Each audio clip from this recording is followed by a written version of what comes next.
Yo, what up, gamers?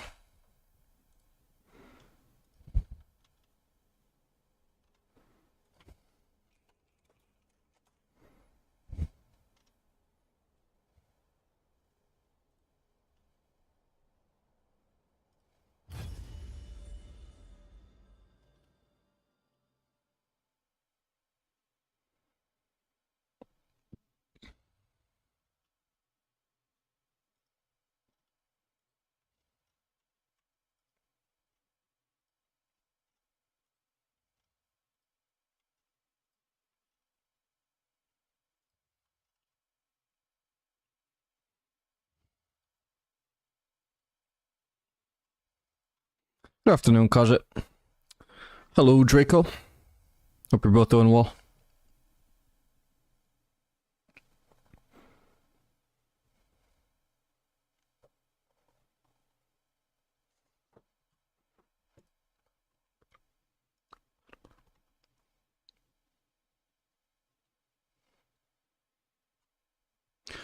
Doing better than yesterday? What happened yesterday?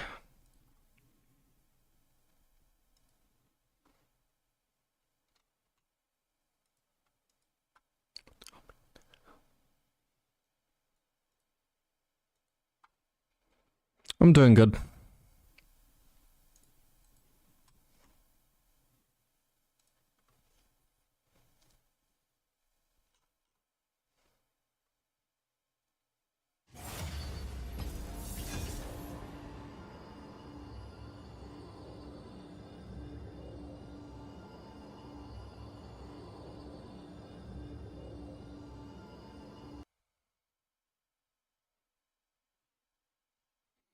Brother, what is your skin routine? You're glowing. Thank you. That's probably just the camera not being very high quality though, so you can't see my imperfections.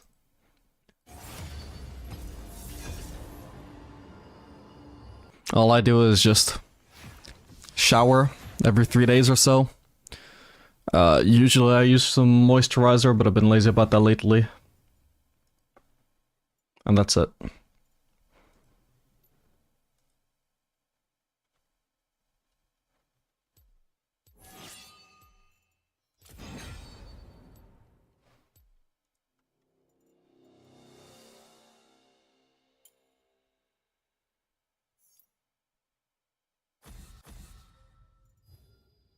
No cure for fools.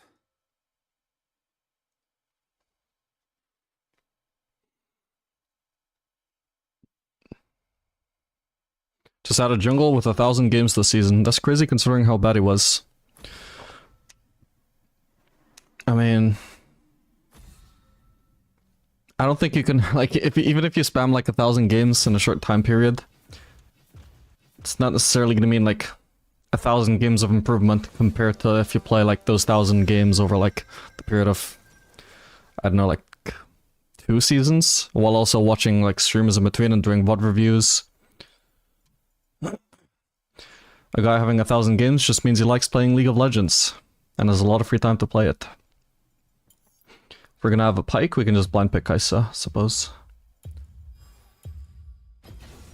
Are you the hunter or the prey? Missy Zed as well. Kai'Sa should be good against Zed.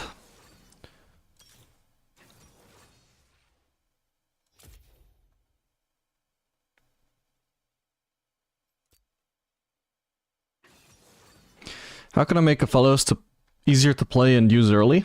I've got an fellows guide on Mobafire that you can read if you haven't already, and that contains a lot of fucking details about how to play Aphelios. And I mean a lot. I mean, you're going to be reading that for hours, but it's going to be extremely worth it. If you can't sit down and read something for a few hours, if you have a TikTok brain, that's fine. It's perfectly normal in our generation. You can read it like, you know, I don't know, like 20 minutes per day until you finished it. Or you can just skip to the relevant sections that you think are going to make the most impact. Like the combos. I would say generally the, what are the names? The tips and tricks chapter, and also the combos chapter, and also the weapon cycles chapter, if you don't actually know about the cycles, is also going to be incredibly important. But aside from that, those two are by far the most important, although they are quite long. They're still gonna take you like an hour at least. But yeah, very important. And it will tremendously improve your Aphelios gameplay to read it.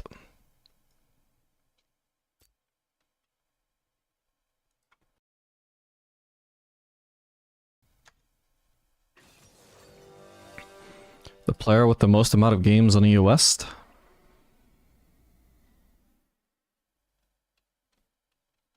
I might know this person, or at least I might have them on my friends list. I'm not sure. On my main account.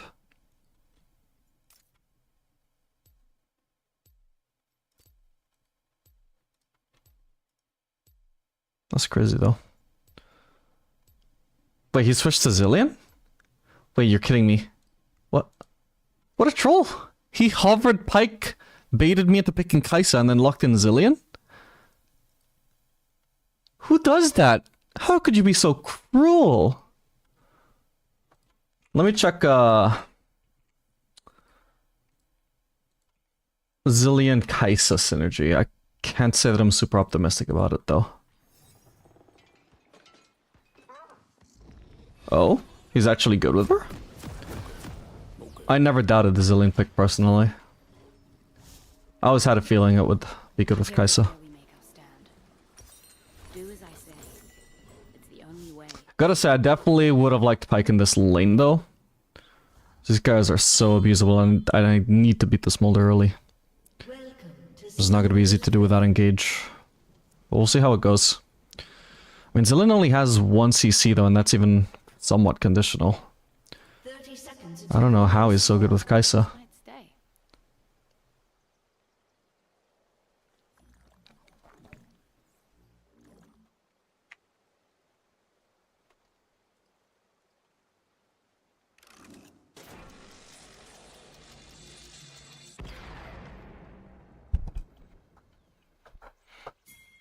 99% slow into double bomb because people can still miss skill shots when the enemy is 99% slowed. It takes a lot of skill, or should I say lack of it, but it is absolutely doable.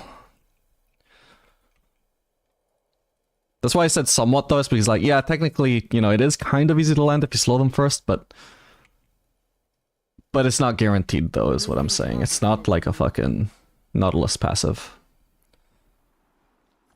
Or Leona Q.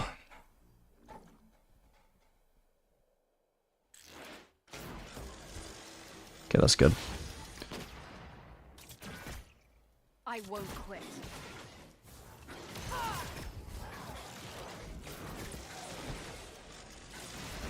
What is she walking so far forwards for? Terrible trade from her, and we just immediately dip into the burst to drop the aggro. Fear me.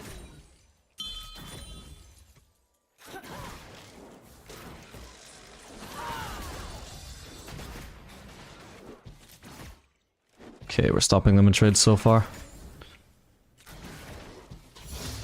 This is why I came back. Damn it. Okay, nice. I was gonna ward as well. Not really any good at pressuring the turret, so I'm just standing around with Zillion here. I can start hitting the wave. Beautiful. I'm going to save it.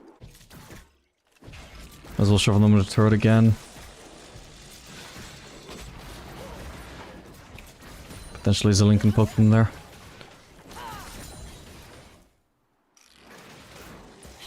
And me with my W, boom. Pressure exerted. Alright, from here, our Volibear is pathing bot side, so we can just try and let them push in now if we can. I'm gonna place a ward there just to be absolutely sure we've got some protection from a potential Elise cheese. Alright, Smolder's already using AoE. I'm gonna ping back because I want to let them push in. I'm trying to signal that to Zillion. Look, Smolder's already pushing. Look at this. They're about to be vulnerable. They have wards to place though. Okay, at least it's around. This is another reason why it's good to be pushed in, is so we're not the ones that get ganked. Oh, Zillion already used heal.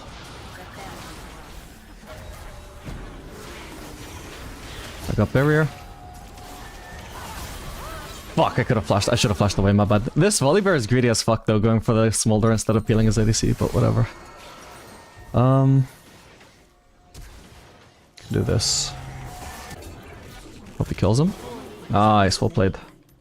It is a power reaching out to consume all. I mean, it wasn't that well played, but it was well played enough that I'm gonna be like, you know what? It's a positive trajectory for our team. Keep it up. Keep doing that and we win. I return stronger than I left.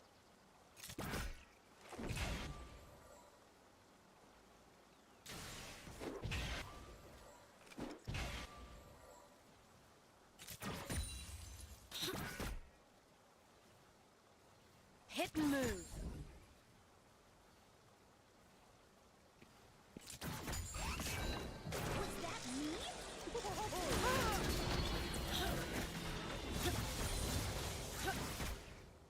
Okay, nice. The enemy bottom is starting a shitload of farm. I'm already 6 CS ahead on this before I soak up this wave. I'll miss some of it, unfortunately, but... Oh my god, especially with these slows, what the fuck? Can't reach the minions to CS them.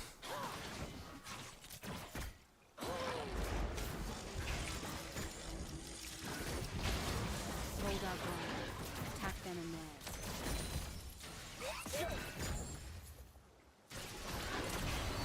Oh, come on. That's sad, that should have been a really nice trade.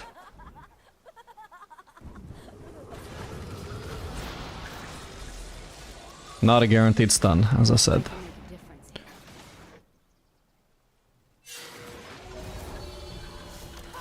here. Ooh, I didn't mean to press Q there, my bad. Got a quick if I need to use it here. Zillion should just walk away. No point using my W, cause ah, damn, he still got it. Yeah, no point using my W there, cause the fucking minions were just chasing Smaller anyway. I would have blocked it.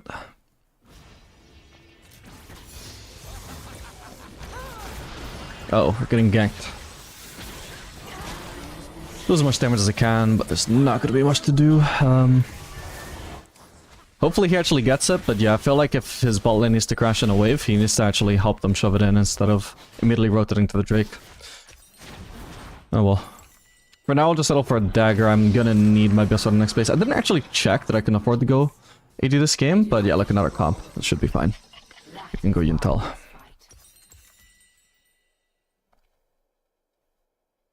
Good morning, leaving a like, thank you. That probably helps. No coal? Nah, it's not needed if you're going Yuntal Kaisa.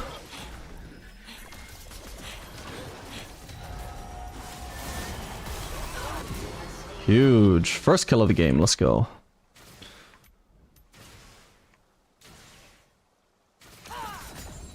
Monsters are everywhere.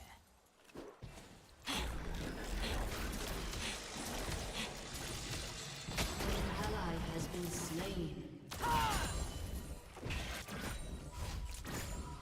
Okay, I can sell a dagger now for BF sword, and that's why we don't upgrade the scout's slingshot when we're struggling to get BF sword. We don't just assume, ah, it's fine, I'll have it on the next base. You don't fucking know you'll have it on the next base. Don't be so cocky, bastard. Just save up. And potentially you can sell a dagger for the BF sword.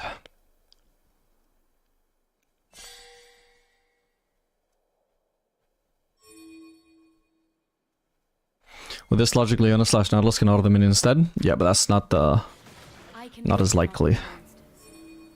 Also, Nautilus, even if he autos the minion, can still auto the champion after.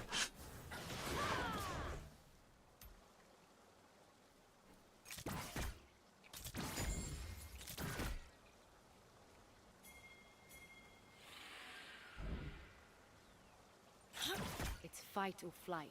Only now I do not run. I want to force Smolder to be overextended if he wants to farm, but I'm nearly level 6, so if he walks into the lane here, I can try and ult him hard. Damn it, now I'm level 6, but he's nowhere to be seen. Because I don't want to give away that I was sitting level 6, but I can't exactly delay it.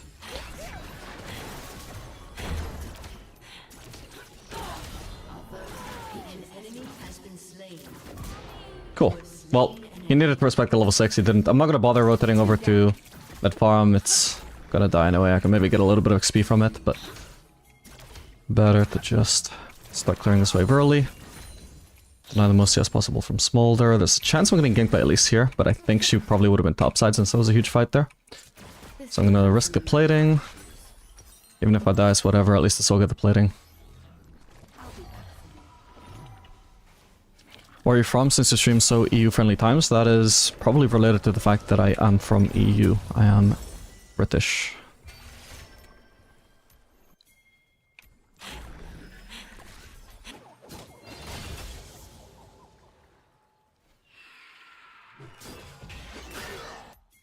Is the new ADC Kai'Sa on steroids? It's a little bit of similarity to Kai'Sa, but mostly she feels like a mix of a lot of things, but mostly just her own thing.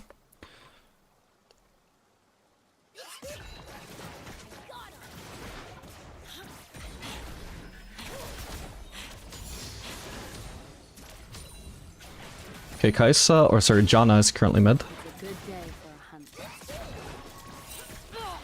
An ally has been slain. Okay, nice. Nice try. Oh, that is looking bad for me, though. Ah, fuck me, I could have barriered. Ah, fuck's sake. Hopefully she still dies, though, but Volibear doesn't have ult, so probably not. They probably just need to get out. Alright, my bad. Props to Elise. Oh my god. That sucks that Zilean has to ult himself. Honestly, I think the correct call is just to ult the Volibear. Even if you're about to die, just ult the Volibear instead, because you, coming out of the ult, achieves nothing. Volibear coming out of the ult, potentially he just turns that fight. Alright, at least I got Yuntal now. Probably should have been placing my wards, by the way, at some point, if I wanted to play aggressive. Janna and Elise are obviously not going to be roaming forever. Well, Elise is probably just... sorry, Janna's probably just abandoning her ADC, so she's probably only going to come bot if Elise is coming bot. Either way, still need to ward. They will come. We'll be ready. She might stop trolling now, though, that the game isn't looking so bad for them.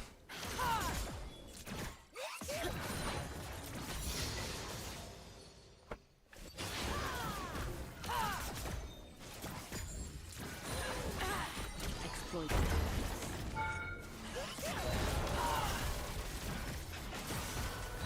Got him.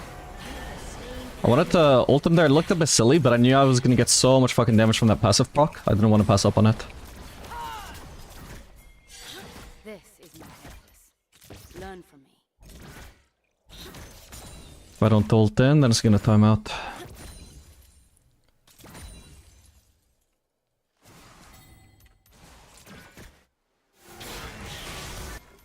Can maybe try and help. Oh. Well, I'm on the way, and I got barrier, which I'll hopefully remember to use this time. Wish I got chunked, but Volibear didn't know it was coming. What about the rumble? Oh, crud. Could have maybe collapsed on Elise if I knew rumble was coming, but it wasn't, so I had to abandon it.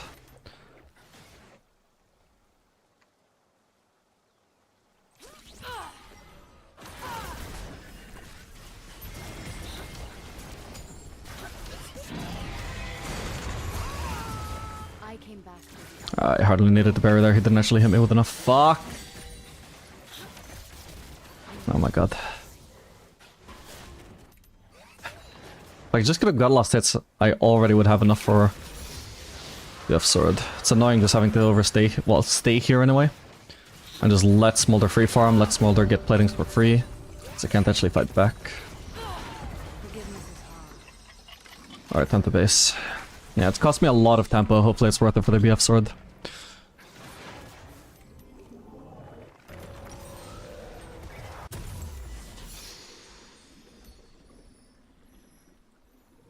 I could obviously just get my Q evolve while I'm standing still anyway, but I'd rather just rack this evolve cancel. There we go. An enemy has been slain. Child, and no one came to save me. Thank you for the free Zilean.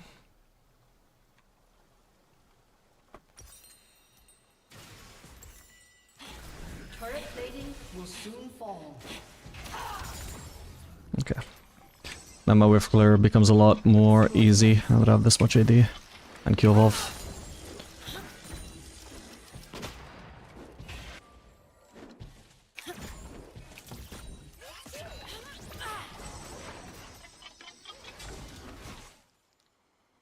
This skin is fashioned for survival. Potentially there's something we can do if we collapse on Janna.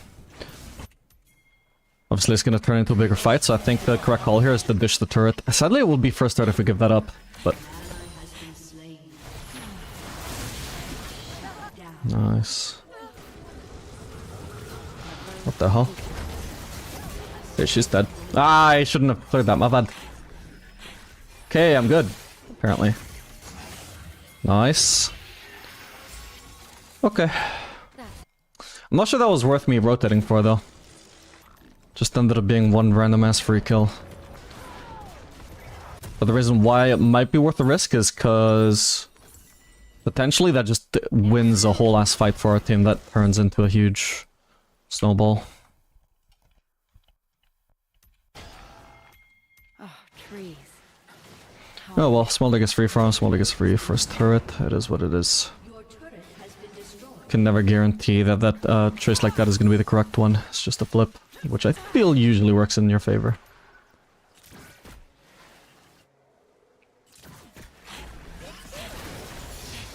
I think that was a good trade. Not for him to out-trade me when I've got this much AD with Q Evolve. Alright, I've got to be careful about trying to continue moving forwards to punish him when I don't currently know the location of Janna, or at least we have some vision. But it would, if I'm overextending, it's just too easy to gank me even with vision. I just see no reason to actually rotate towards mid lane. Actually, you know what? It could have been worth. I probably should have actually kept roaming there, because I could join that Herald fight and potentially carry that. It's already over, though. Basically, I could sacrifice a wave, not even a turret, but just a wave to potentially carry this fight. I'm gonna start rotating over for this now. Ooh, it might be too late, but we'll see. Nard didn't land a good ult. Zillion died with ult up there, that's troll as fuck. Ult yourself or ult your teammates, bro. Oh, that sucks.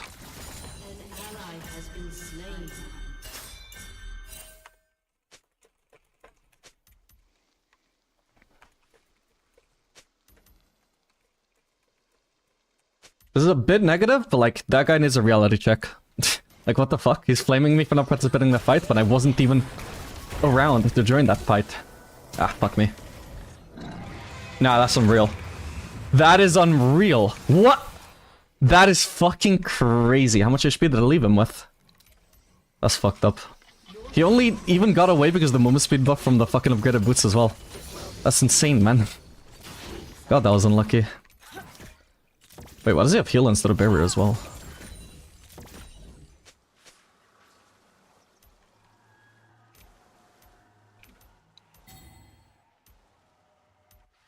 Fuck, the bot side, I can't actually shove this wave without help. I'll need the base. Okay, I see Elise. She's probably far enough away that I can get away with shoving a wave now. Same for Janna. They must start rotating over to me now. Didn't catch where Elise went, but I don't think they're on me, so I can base.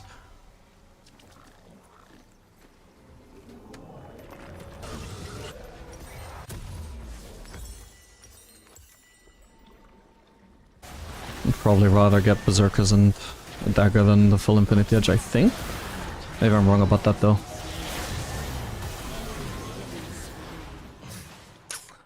Well, this is rough.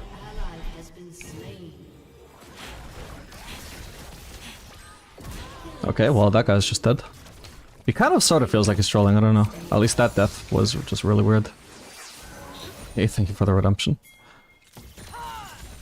Should I push this turret? No.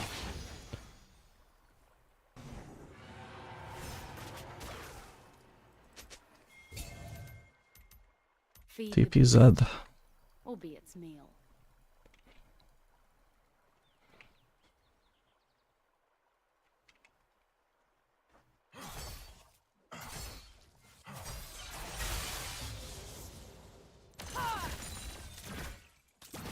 I kill so they don't die. Need one more wave and then I can base for Infinity Edge, then I'm gonna be... not massive, but I'll be big. Big as opposed to massive. This world is changing. We decide. Misclicked? All good. Zillion's probably dead. Might end up killing me as well, sadly. Yep. Oh, nice Janna flash, and I was already hit by the Elise E anyway. Alright, well... I don't know. What could I have done better? This is too short a replay. Because killing Smolder, obviously the right call. I could have noticed Janna sooner, I think, you know, because I wasn't actually... Didn't see her on the map, I just saw her on my screen. By the time I noticed her, I can only run down here. So that's one mistake. Map awareness could be better. From here, though, I think is mostly Zilean trolling. Instead of flashing towards our turret, and forcing them to choose, like, do we chase Zilean or do we chase Kai'Sa? He flashes towards me. So they choose to chase Zilean, but chasing Zilean is also chasing me because he's running in my direction. Like, he just left them with, like, a win-win decision. It's like, it doesn't matter whether we chase Kai'Sa or Zilean, because either decision is still chasing both of them. Now we can kill them both instead of only one. So that's what Zilean could have done better for sure. Aside from that, I don't know, like, maybe I could have ran up there, I'm not sure it makes a difference though. Ow, didn't win that one. Too many minions thinking my Q there.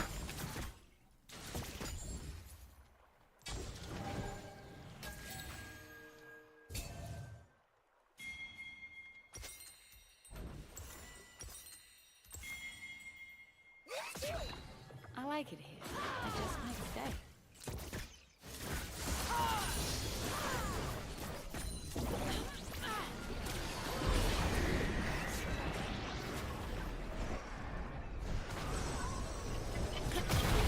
Nice one.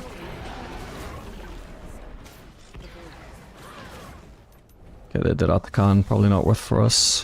What is this guy doing? What?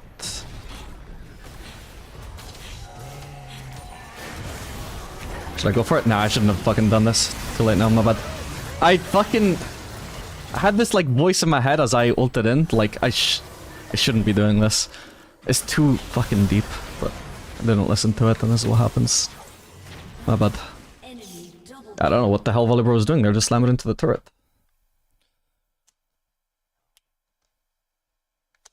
Why do you think killing Smolder is the right call? Like, do we really have to force that? Because he's overextended. And then the chances of the enemies ganking us, like, it can happen, but it's fairly low, and if they do, like, where are they coming from? You know, if they're coming from here, well, then I just, like, my teammates were, like, over here or something, at least the Volibear was, so we can just potentially get chased into the Volibear. Unfortunately, they ganked us at the exact angle, where they chased us into the part of the map where nobody could help us, and then Zilean also, like, griefed his pathing and his flash to, like, give them a double kill instead of a single kill. Like, imagine I kill Smolder and they kill me. That's fine, that's not the end of the world. I mean, in my mind at that time, there was no world in which both, like, them, like, punishing me gets two of us killed. Zilean wasn't even part of this plan to Smolder. How the fuck does he die? I don't know, but in hindsight it just happened, but I don't think that was the expectation, you know? So mathematically, that just felt, like, extremely likely that I kill Smolder. Potentially I die, probably I don't. Worst case scenario, 1 for 1. Except, really, the worst case scenario was 1 for 2, but again, like, how could I predict that? Didn't even make sense that both of us would end up dying from that. From a play Zilean wasn't even involved in. Okay, it's coming for me.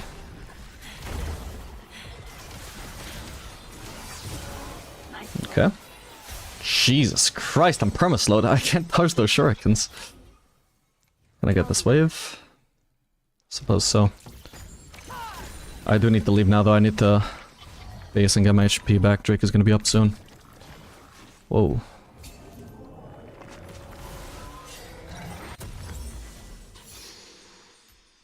This place is beautiful.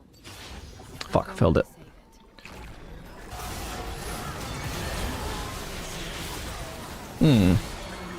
That's not good.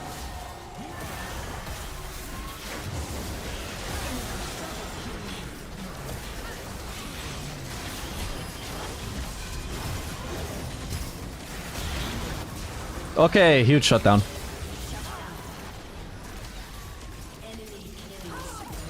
Huge shutdown onto her too. Sadly, that ranged storm means I can't just kite them to death. Otherwise, maybe I could have cheesed the kill on Zed as well. But nice, not too bad. Dude, why is it so hard to climb out of bronze? It is hard to climb out of any elo, man. Any elo. If you are not smurfing, it is hard. don't expect that you'll finally grind your way out of bronze, and oh my god, now you're in the land of silver, you can climb with a 60% win rate, a 70% win rate, fuck it, an 80% win rate. Because now those noobs from bronze aren't holding you back. Nope. Right now it's the noobs from bronze who are holding you back. Then it's going to be the noobs from silver who are holding you back. Then it's going to be the noobs from gold who are holding you back. On and on until challenger. And then it's going to be the noobs from challenger who are holding you back from rank 1. It never ends. That's just the difficulty of League of Legends, not the difficulty of bronze that you're experiencing. I need to rotate here. There's potentially a Drake fight I can join. I got ult up. Hello, Zed. Oh man, that is rough.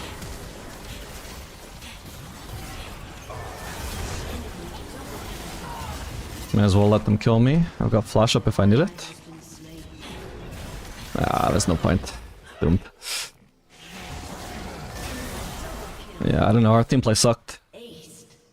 Or, I don't know, I feel like if anything our team play was superior because I kept like moving up to these plays. It's just that you know, everybody on their team who was playing as a team, basically everybody except Smolder, they were stronger enough than, stronger over my team enough to actually like win the game despite me single-handedly creating better team play for our team. Like I rotated up to a fight, just got one random ass kill out of it, nothing else happened. Gave up first third in the process, rotated to another fight, didn't get there in time before my team was wiped. What can I do? Alright, GG.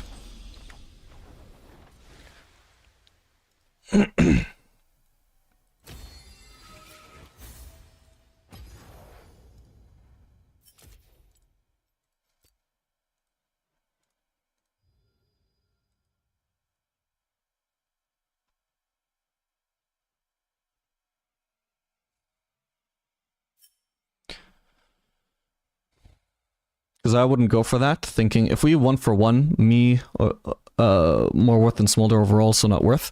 Right, but you have to think about it also in like terms of the percentage of likeliness. Is there a scenario where I can trade with Smolder 1-for-1? Yes. Is that scenario worth? Maybe not. But is it like 100% not worth? Is it like, oh my god, the value of them killing me is like 300% more than us killing Smolder? No, it's probably like 20% more. So it's not a disaster. 1-for-1. Not my ideal scenario, but I can accept it. Because there's a potential I don't even die. Potentially, I just kill Smolder, and I kill him for free, then he's off the map for 30 seconds, he can't farm, I'm slamming this wave into the enemy turret, that's another 180 gold in my pocket. Now the enemies have to come and defend mid lane. Now, because otherwise I'm going to get this mid lane turret. So they have to devote somebody who shouldn't be defending mid lane into defending mid lane because they are down a member. And now there's much less pressure on my teammates all over the rest of the map. That is an amazing scenario. That is a very realistic scenario. So do I go for that one? Like, do I try and kill Smolder there?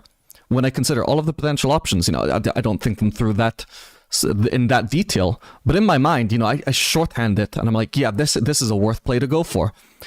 It's not like I know I can guarantee what's gonna happen, but I'm a betting man, and I'm gonna bet that it is more likely to benefit us than it is to benefit them. And then I go through with it, and somehow the worst case scenario that I envisioned, what actually happens is even worse than that worst case scenario. But like, if we go back to the play, like, I just don't think there's any realistic expectation on my behalf before I went for that play that they would kill Zilean. I know that's not even your argument, but just for my own sake, I just want to look at that again. Because that just felt like so stupid. Where was it? It was after I started rotating mid.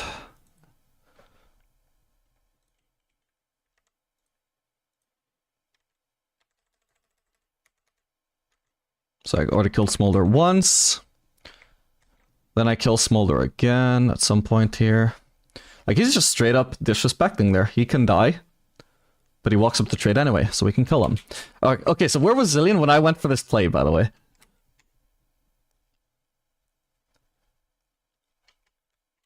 Okay, Smolder's here. Okay, Zilean is like right behind me, but I'm not even aware of his existence, and there's still like, again, no reason why even if they gank us that we both should have to die here. But okay, we ideally would have been paying attention to the map because we can clearly see Elise and also the Janna who's on my screen, so I needed to just exit through here. But once that mistake is made, yeah, like I need to get the fuck out of here, bro. Oh, but he died with ult up again. This guy was terrible with his ults. Does he even play Zillion? I just assumed by default that he didn't have it there. Yeah, again, like really grief pathing. If you're gonna flash, at least try and flash in a different direction from me. Because this is just not the scenario that should have happened. Never should we both be dying there. Oh well. Yeah, anyway, I hope that made sense. Like, even just forgetting the whole Zillion shenanigans. Yeah, there's a chance that I die, but it's equally, if not more likely, that I don't die. And then that's just a tremendously good scenario for us. Yeah, this is like, as much as I like harp on Zillion's mistakes, this is 100% on me. That I just wasn't paying attention to the map. This is so fucking easy to escape if we just look at it from this scenario. But because I'm dumb, because I have bad awareness, I was lacking information that was available to me, which guided me into this mistake of pathing like this. Oh, sorry, I forgot you guys can't see the replay anymore, but yeah, I could have pathed better. Should ADC be the first to leave a losing fight? That depends, but sometimes yes, at least. Like, you have to, because you are like by far the easiest person to like participate in a fight, but also escape it because you don't have to fully commit, you don't have to get in melee range of the enemies to the point of no return. It is good if you can identify early, like, holy shit, I can see how little damage I'm dealing to the enemies with how much damage they're dealing to my teammates, or how much damage they have already done. All of my teammates are low HP, all of the enemies are full HP. My auto attacks are doing a little bit of damage, but I'm clearly not going to ace them before they ace my team. Should I abandon this fight, even though my teammates haven't yet died, but it's clear that they're going to die? Yes. Yes, you want to leave before you get to the point of no return, where now the enemies can secure the kill on you as well. You want to keep yourself alive so you can keep on farming, so you can potentially defend turrets. If you can identify early that a fight is a disaster, the sooner you identify that and leave, the better. Maybe sometimes you can attack and actually get a kill and then abandon the fight. But a lot of the time, you're just being desperate, hoping that that's going to be the case. A lot of the time, it's not going to happen. If you do get a kill, you're going to die for it. Sometimes that can be worth if you're going to get a 1,000 gold shutdown. For example, I had a double kill onto like Zed and Janna, where both were huge shutdowns. If I'd only killed the Zed, that would have been insanely worth.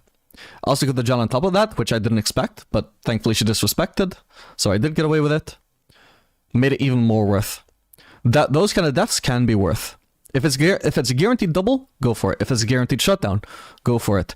If it's best case scenario, 1-for-1, worst case scenario, you don't even get anything and you also die, well, that's like the opposite of what I expected the best case and worst case scenario to be of the fucking Smolder play on mid lane. And just like I went for it, because in my mind at that time it felt worth, if you're in the opposite end, then no, you fucking don't go for that. Then it's a no-brainer not to go for it. Not unless you're incredibly desperate. Unless you know the game is already hard lost. And just because your team has lost one team fight, or is like losing this one team fight, does not necessarily mean the game is hard lost. Doesn't mean that you have to try and be desperate. I mean, like, if the level of desperation has to be like, if we lose this fight, the enemies are either gonna take our Nexus, or put the game into a state of no return, like taking all of our Nexus turrets and Baron. To the point where, like, yeah, technically they haven't ended yet, but clearly they're going to. That's the level of desperation you need to be at, to try and go for just random ass plays where you know you're guaranteed to die, but at least you can maybe get a kill back. Just praying that the best case scenario somehow happens. The best case scenario you hadn't even envisioned. No cure for fools. Vapora has a gambling addiction confirmed. Dude, we all have gambling addictions if we play League of Legends, and I'm not even talking about Hextech chests. The game by nature is gambling. Not with money, but with results. Because nothing is fucking guaranteed. Any choice you make, you don't know how your teammates are going to react. You don't know how the enemies are going to react. Everything is a gamble. And we're addicted.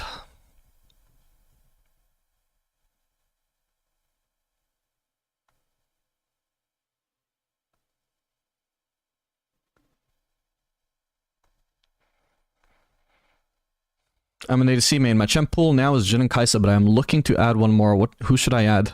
Okay, so I would say with that champ pool, you got Jhin, which is good with mages, and you got Kaisa, which is good with engage supports mostly, like CC supports. So you can also add just something that's good with enchanters, which I would say is like Jinx or Ashe. And Jinx would probably be also the best blind pick of those three. Kaisa is like a tier below her, but also not too bad as a blind pick, I would say. Speaking of which, do I blind pick Kaisa again here, or do I let my support pick?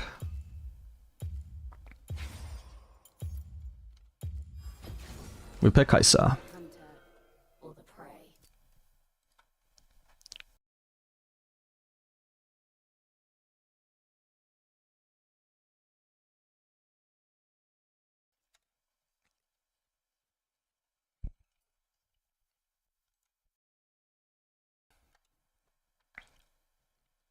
Sometimes I make the decision to sideline because I know the enemies are too strong, but my team decides to find a fight somewhere anyway. Should I still be with my team in that scenario?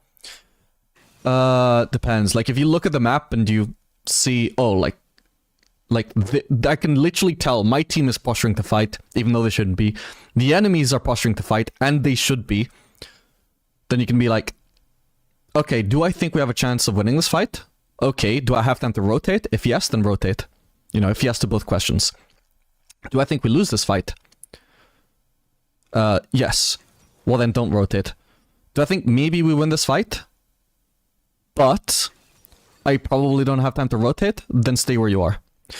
If the enemies are going to force a fight as 5, spam ping your team back as far as you can. Like, beg them through pings. Do not take this fight, please. I swear to fucking God. Do not take this fight, please. I will name my firstborn child after you. I will sacrifice them in your name. Whatever you want, just don't take this fight.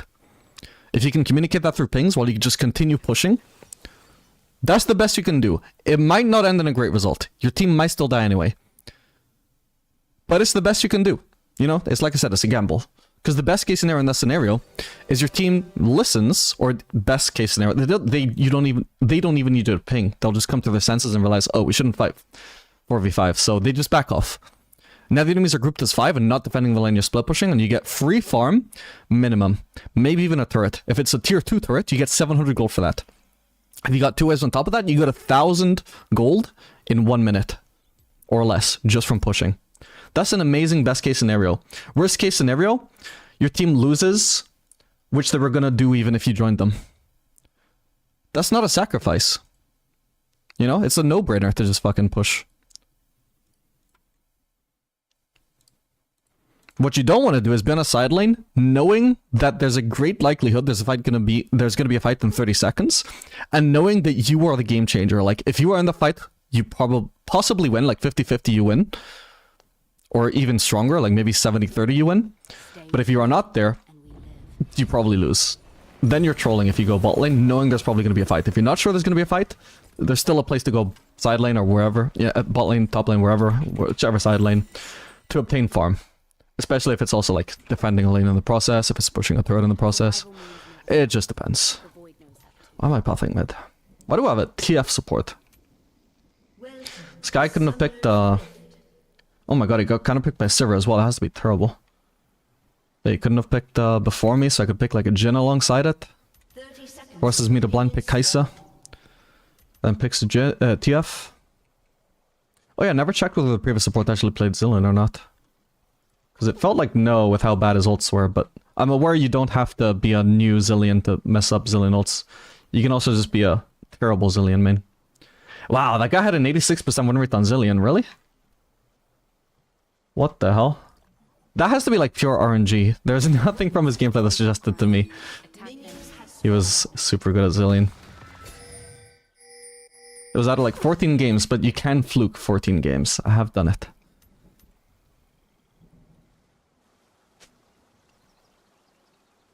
Is Ezreal, Jhin, Smolder a good pool, fairly new to the ADC role and want to climb?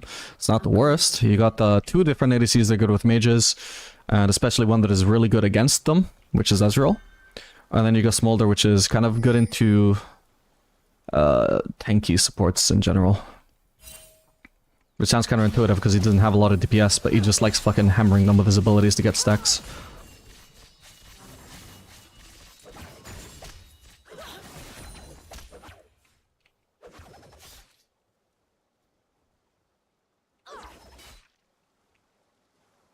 Monsters are everywhere. Anyway, on the bright side, we've got the Kai'Sa the Sivir, which is actually a decent matchup. Only thing she can spell shield is... Oop, that's actually useful, is W. Which isn't nothing, but also, like, in a 1v1, I just shit on... Even if it just comes down to, like, my autos against her whole kit, as well as my Q, like, she gets shat on completely. I have to level either just to avoid the Bard Q. Whoa, my CS! I like it. I just Why? Yeah, ideally you'd be leveling W on Kai'Sa, but... Second, I mean, but if we're not going to be fighting back, which we know we weren't because we were getting shoved in there. We don't have a great support for fighting, I don't think, I would assume. We may as well level E and avoid some damage, and hopefully play for the level 3, or just whenever we get a jungle gank by the way, because look at what my Shyvana is doing. Just freeze, just freeze. They may know, I don't know. Like, clearly TF has made it obvious to them here. If they didn't already know. Oh my god. Well, that's incredibly sad. Yeah, I don't think TF should have given it away like that. I need to focus over here. Got it. What? this skin lives on me and hunts with me.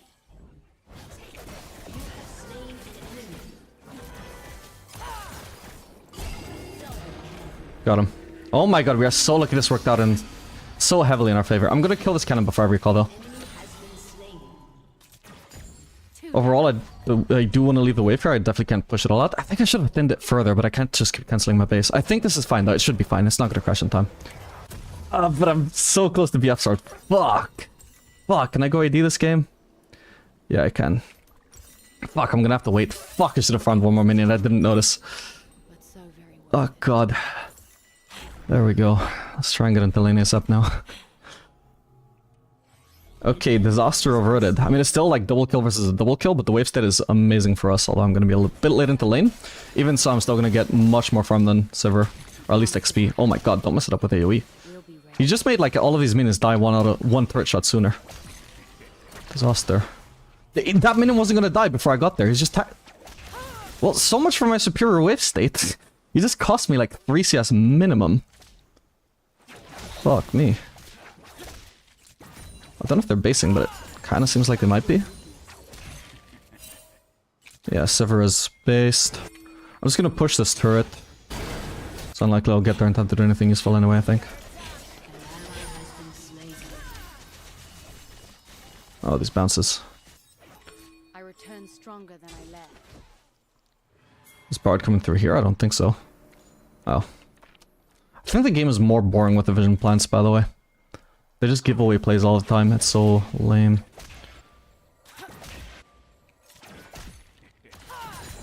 This is why I came back. I mean, I don't really want to base, but I also have nothing to achieve by pressuring them under turret. So I think the best thing I can do here is just pretend like I have based. Pretend like I had something I wanted to base for. Now they just might assume that TF is trolling, maybe. Ah. freeze. Yeah, unfortunately that's why I would have preferred he didn't do that. He gave it away. He definitely just warded in there. Sadly I can't reveal it in time.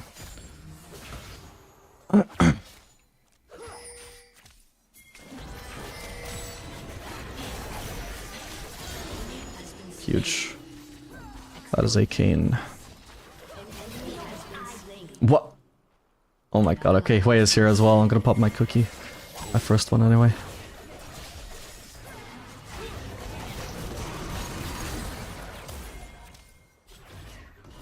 Get up. Stand firm. Strike hard. Nice poke.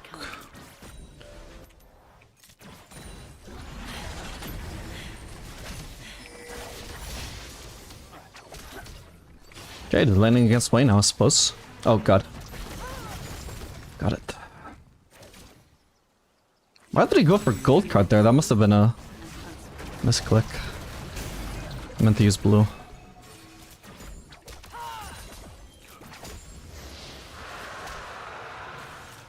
Fuck, I thought he wanted to stack. An ally has been slain.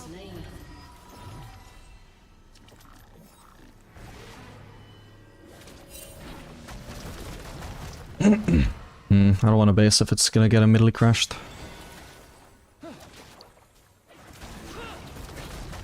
Exploit them.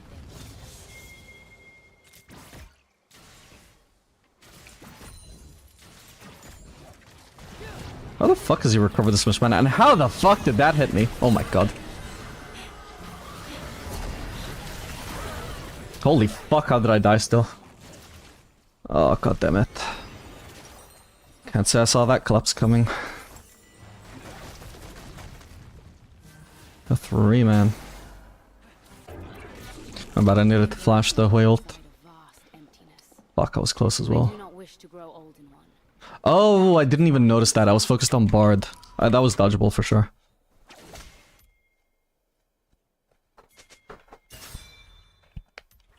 Here is day.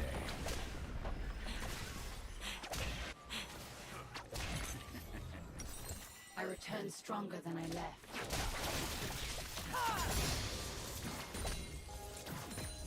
Are we just gonna continue laning against Wei? Because I don't want to lane against Wei. That guy's gonna be 2 levels up on me. We can rotate. There's gonna be a fight up here. This is a situation where we can predict there's gonna be a fight. Full number. Bard is almost dead and people are trying to save him.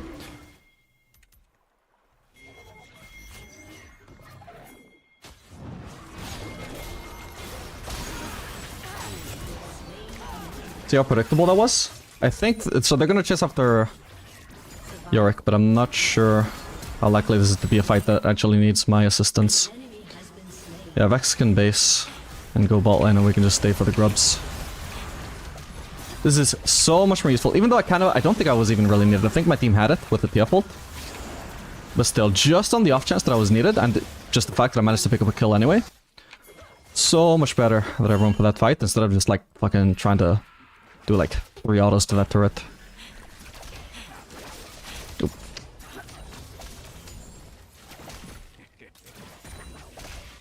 Stay alert. Stay aggressive. If I can shove one more wave, that would be great.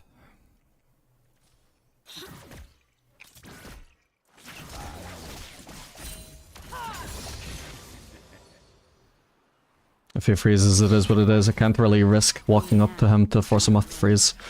I think I'd be too worried about a collapse. But anyway, I got a bit base timing here. They're not actually freezing, so all is good.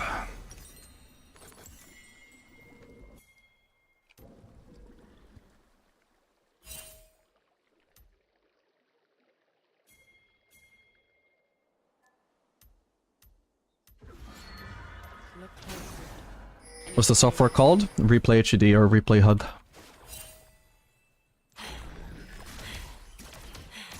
An enemy has been slain.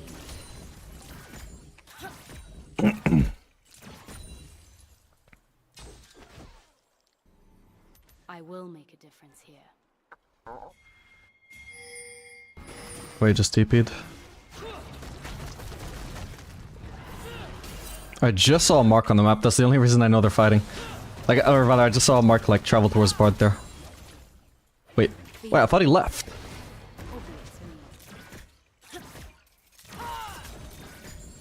Trying to keep an eye on the map while I farm. Yeah, I thought Bard had like flashed away or something.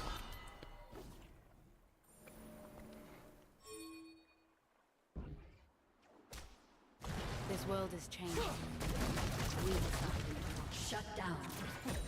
God, I wish this way wasn't 2 levels above me. Why am I constantly leaning against them? Probably, I ideally would like to swap back with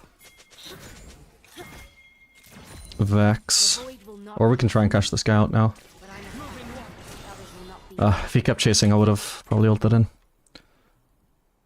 That's probably for the best that I don't, though. I don't know where Kane is. Would have been troll.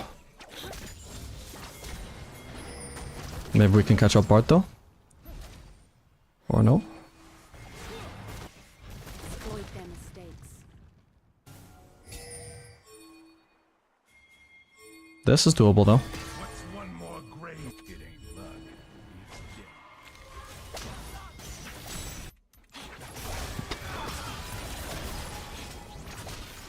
Fuck.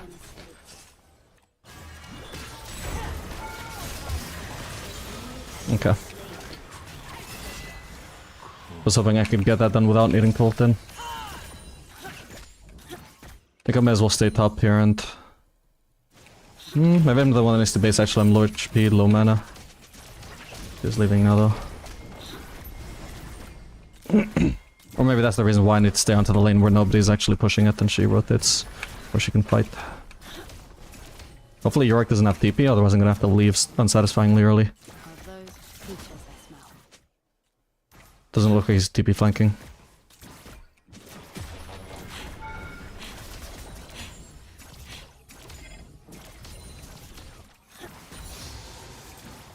Okay, that's all I can pick up. We're gonna leave now. Fucking way. Once in the manner I choose. Okay, he shouldn't be able to cancel my base unless he blindly finds my QW. How is he one-shotting those? Maybe he has an ability that amplifies his auto damage. Should I go top again? Fucking hell, this way just follows me wherever I go, by the way. Ooh, I guess I do need to defend, actually. We've got Shyvana around though, but I don't have ult to follow her up.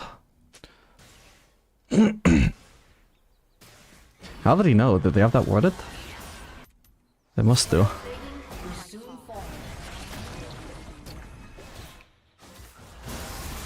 Oh, she's texting me.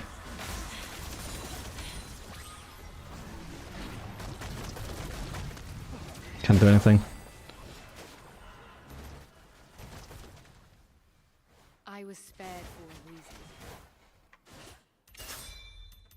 Why do I have a shutdown but the 3 and 0 way doesn't? Well, I guess we are ahead by 2 kills. Hang on, maybe I can help here.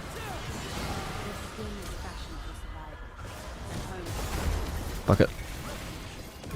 Nice. Okay, he did have a tiny shutdown on him. That's good.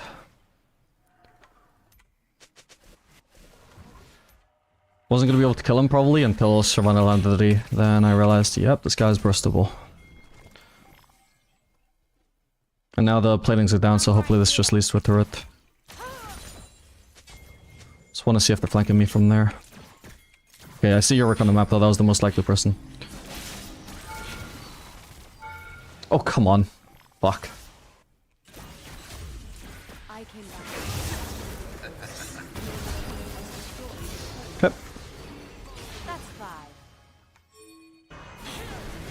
Fucking hell, that was a close one.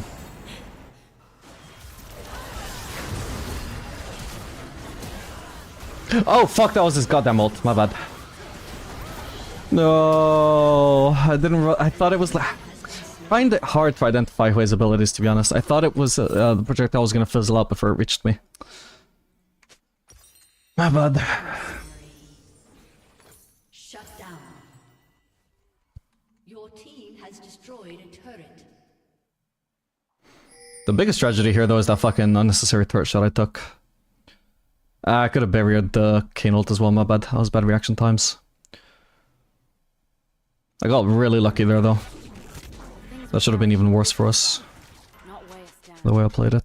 Memories, love, and hope. Light. I don't know what I did in the past life to just constantly be facing this way. Oh, this is the ward that gave away the Shyvana gank.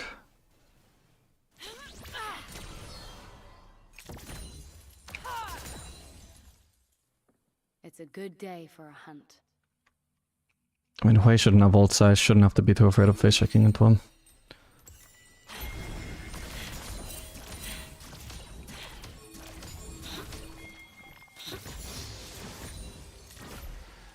I came for the hunt, but I'll stay for the fruit. I'd already like the base from Infinity Edge, but...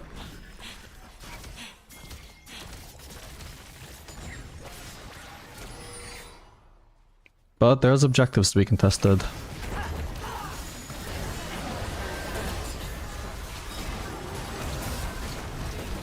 Holy fuck, the Shyvana got decimated. Same as me. I need to get out. An enemy has been slain.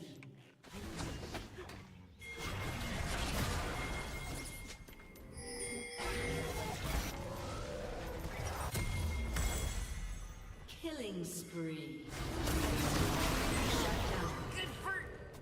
If we get one more objective, by the way, we get the upgraded boots, which is kind of nice for Kaisa because it does kind of speed up my evolve. I'll be able to get it after just double dagger instead of dagger and zeal. My fate. Basically, I would get it 950 gold early. Obviously, that's a big deal. Alright, if we get the next Drake, that'll count.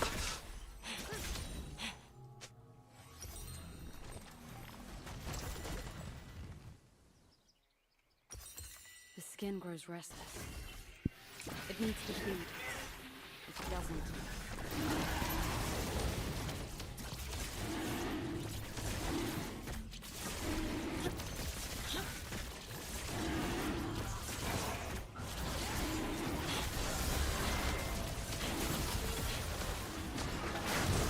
Beautiful. stay for the fruit. Probably gonna be a fight here. Oh my... How the fuck did I just... Nah, that's insane. Maybe I could have ulted into a different spot, but what are the odds of me ulting into a fear that wasn't even meant for me, man? Oh my god. Oh, that Kane got destroyed. Poor guy. Almost as pro as me. Like, what the fuck? My ult just came up. This is the sooner I could ult in. Like, I'm not gonna ult into the right on Yorick, am I? Fucking hell. So I accidentally just ulted into a skill shot. Fuck. I mean, at least I blocked it for Ambessa. Maybe she's more useful than me, and it's good that I blocked it. I don't think... Nah, she didn't achieve anything either. That fucking blows. The voids offer 1,000. Anyway, yeah, we get the E-evolve slightly early. Look, it's I exactly have enough gold for it. Sorry, enough attack speed for it. Level 11 with double dagger. Only because of the upgraded boots.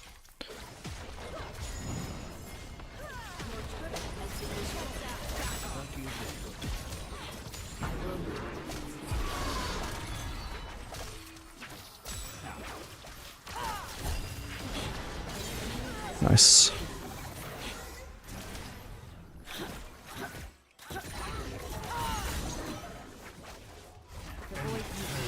Oh, he's almost dead. Leaving only emptiness. I think never mind then. I'll go top, or Vex can go top. Someone should go top. Why the crit build? Isn't the unhit better? I like the crit build better. Skills better, in my opinion. Survival means never stopping. The voids.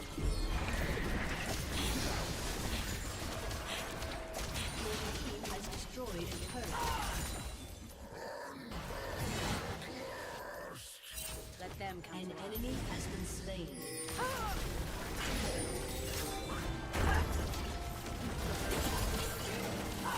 No stun for you.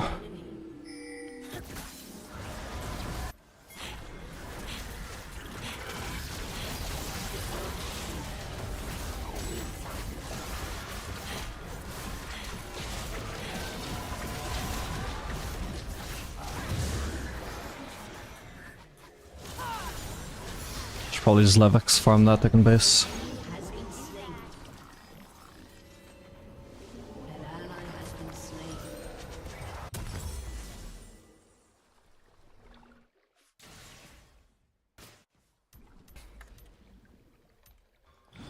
Hold our ground. Attack them in theirs.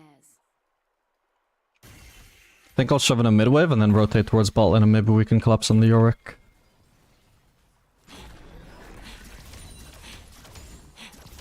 Shut down.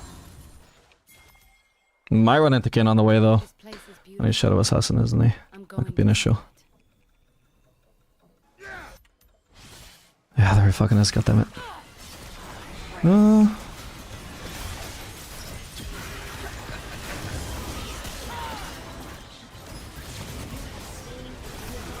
Huge. So worth. Well played. Has been slain. The good, like, if Kane just like managed to see me on the map and just turned on me instead of having that Bard or that TF like that, could have gone worse. That's why I was fucking annoyed to see him just in our jungle, knowing that he was gonna be in the way of me and the play that I wanted to make. But instead, he just made my play even better. He gave me even more kills to collapse on. Okay, Hui is top. That's the biggest threat to me. It's only Bard and Silver that can come from me here.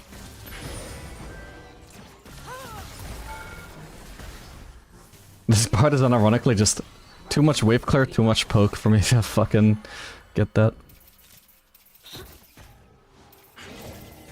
I'm trying to Q him, but I guess I don't have the range. It's probably gonna be Kane, let me guess. Dead. Probably dead. Try flashing though? Really? Huge. Okay, Hui is dead. I don't have to worry about his snipe.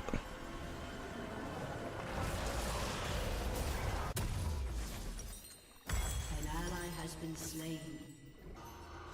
Your team has destroyed a turret. Monsters.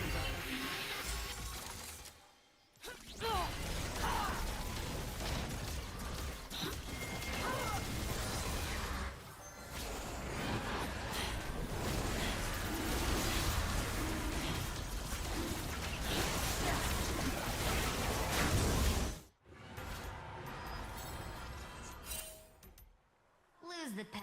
But I don't know why Vex is coming here. I'll go bot lane, I guess. I was looking at the map and I was like trying to figure out like why is nobody bot? We have enough people on the map that somebody should be going bot. I have to make sense of like who's the mid laner, who's the support there. But yeah, my mid laner was not going side lane, so I have to. Even in like Emerald, Diamond, MMR, that's crazy.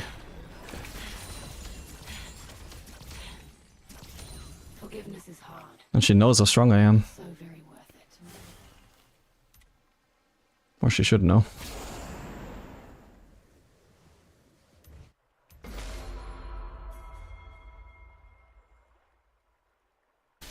Your turret has been destroyed.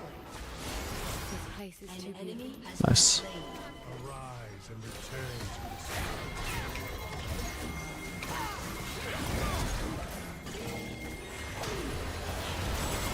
I'm trolling every time I press E like this.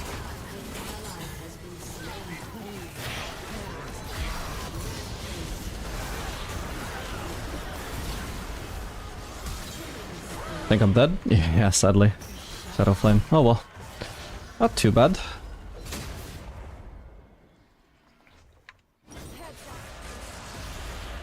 Yeah, I need to stop wasting my E just to still get hit by Bard ult. I need to either react better or save it for after the Bard ult.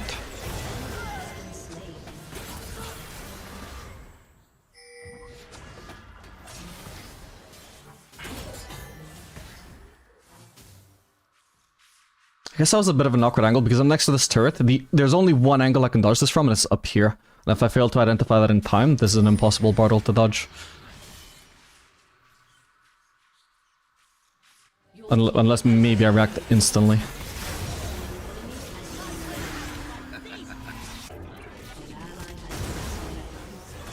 Rampage.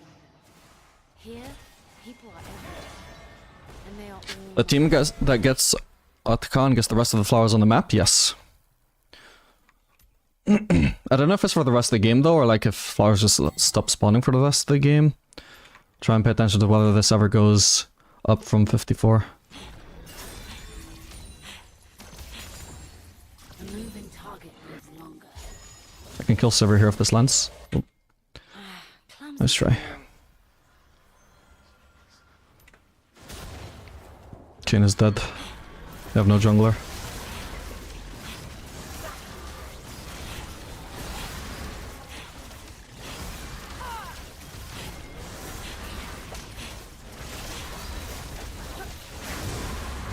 I think Kayn probably guessed that we were on the Baron because of that TF ult, which is very knitted, but oh well. I like it here.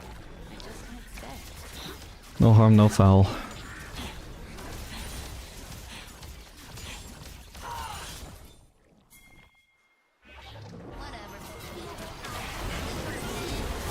Nah, no way. I thought she was guaranteed dead. Now I have nothing to escape here. Fucking hell. I couldn't believe we just didn't burst her. And run into the bottle again.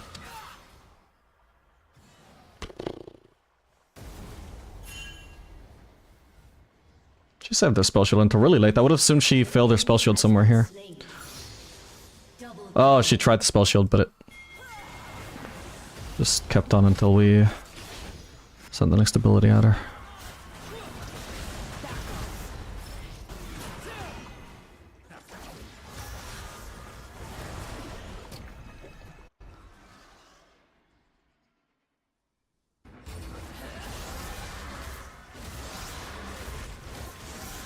Well, a little bit unlucky, I suppose. The yoke of fear is a heavy burden. Hunters must be nimble and walk.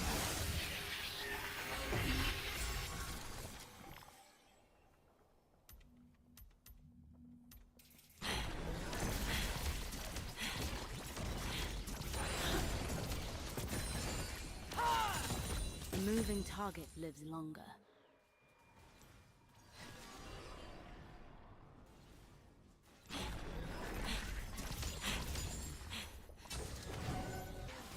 Wait, I'm actually just completely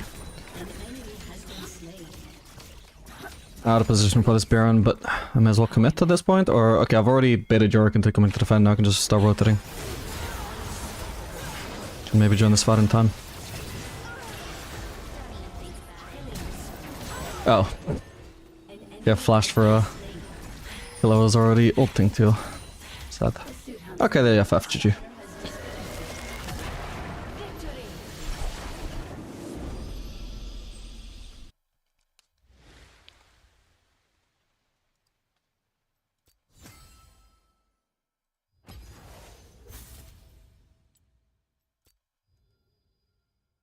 Wait, how much LP am I on?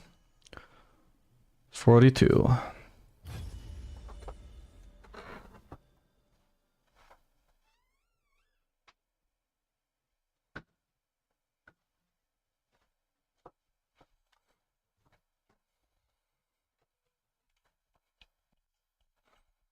Thanks for all you do, no problem. Do you think it's better to be part of a fight as an ADC even though you know it's a bad call, or is it better to abandon your team and risk losing then?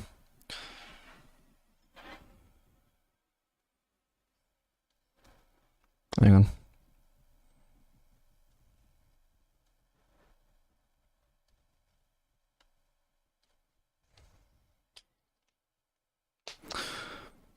So, it really varies. Because sometimes if you don't join your team, they're gonna troll, but on the other hand... you kind of just have to strike a balance, you know? You can't be next to your team 24/7. But, like, if you know a fight is absolutely doomed, you probably just want to abandon it. And ideally, if you could have been on some other part of the map getting more farm or something, you could have also done that as well. And potentially you can push a turret and trade objectives in exchange for losing that fight. At least then, like, lower reloads. In higher lows, the enemies will collapse on you if you do that, but in lower lows, you can get away with it.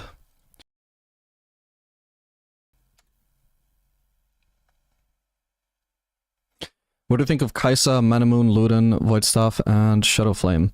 That is possibly the best scaling Kaisa build. Like, the absolute best scaling, but it's also her absolute worst fucking build. For solo, for like bot lane at least. It just takes way too long to actually become useful with that build. But if you get it... Oh, also, you wouldn't do Voidstaff though, you'd do the other magic penetration item, whatever it's called, Crypt Bloom. One that gives ability haste, because then you can, like, perma-connect your Kaisa W.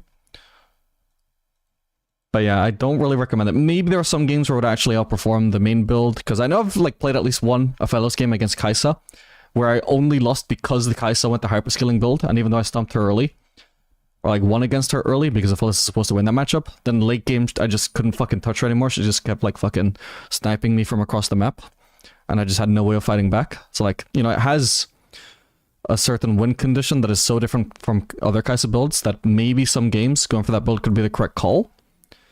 Because I don't think I would have lost that one Aphellos game if Kaisa was using any other build. But that also might have just been extremely lucky on her behalf that the game worked out that way.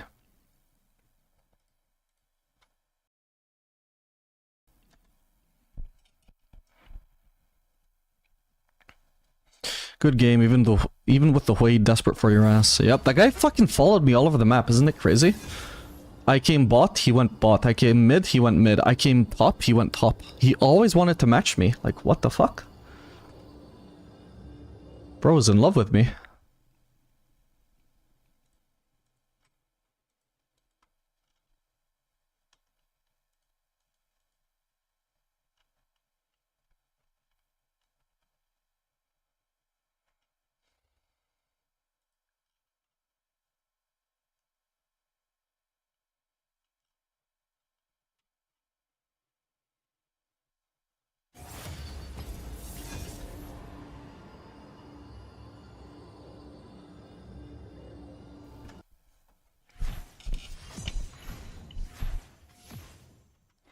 99 wins, 32 losses is insane. Thank you. How do you know when to push fast or not pushing at all? I try and explain every time. Because there's different thought processes you can use. There's no one single answer to that. It just depends on the situation. Like if you want to place a ward... Like if you want to place a ward as soon as the wave is crashed, because you know that you're lacking vision right now, you're potentially gankable. Are you going to be like, alright, let's just slow push, chill. This vision can wait until this wave crashes at its own pace. We're not gonna rush the wave. It can hit the turret whenever it wants. No, you need vision now, so you need to crash now, right? That is just one of many different scenarios that could require you to like hard shove. Ooh. Whoops. Oh well, I would have just banned Yone. Since my team already banned Yasuo. What's the best way to shove? I mean, that depends entirely on your champion. What do you mean? Like, you want to use your wave clear, you want to use your autos?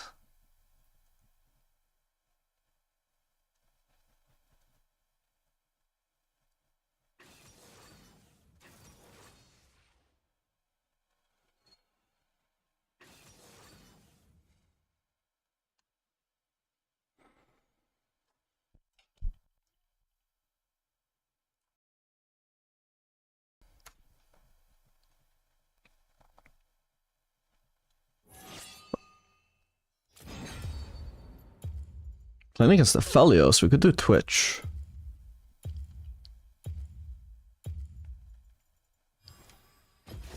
Let's fucking do it. You just isn't finished yet.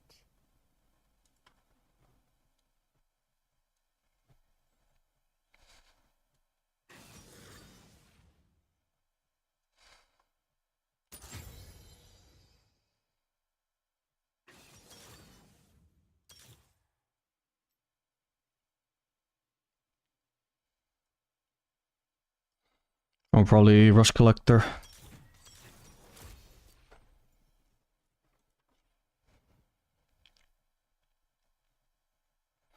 I mean, what's the best way to get a huge wave to crash into tower? If you want to crash a huge wave specifically, then you'd want to slow push. And ideally, like closer to your side of the map that the slow push starts from, the better.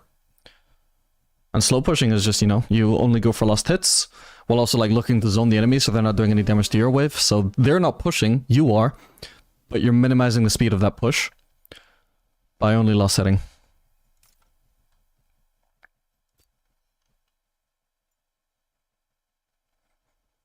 Team has a lot of burst. Do I maybe want to go exhaust?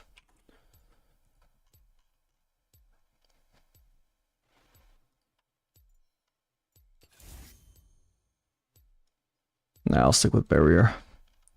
We might be in a world where exhaust is underrated though. I'm just not sure.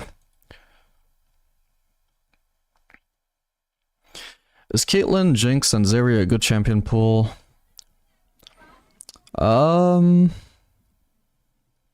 Yeah, I mean, it covers most bases at least. You don't really have a super good ADC to play with Engage, but that's not really the end of the world.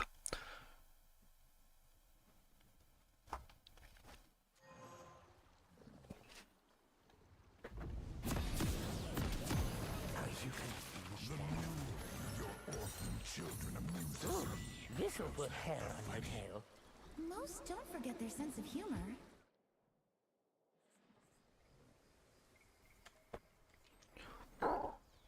Fellows also seems to be a smurf.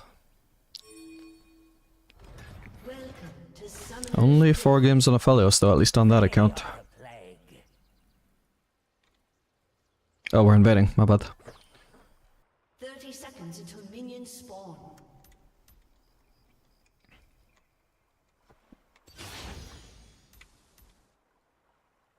I'll be right under their noses. Who let all these plants survive? No sign of the enemy mid laner? Oh, there they. Well, there's the jungler at least. I was hiding. Hello. First blood. Huge.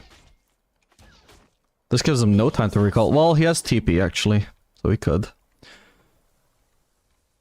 Alright, we're gonna take a super safe pathing into lane. My team got first blood as well. Not bad. Hey, what did I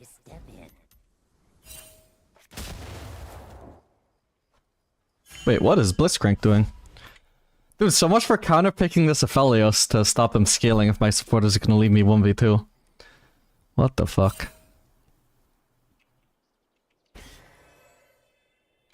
Wow, wait, that goes stole that. But neither of them hit level 2, I think. That's funny. That is very funny.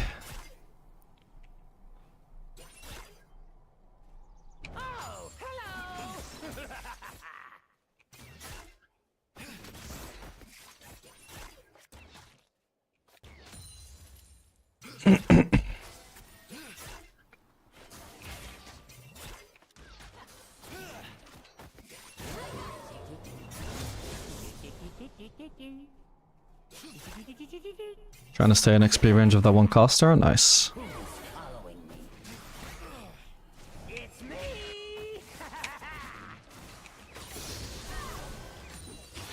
An ally has been slain.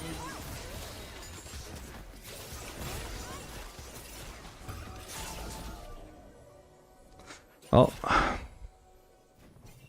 It's already my blitz low. It's kind of crazy because he's the one that doesn't have the last hit, but somehow he's still taking damage. Doesn't have to last hit much anyway. This fiddle gank could bail us out though. I don't imagine they've already warded.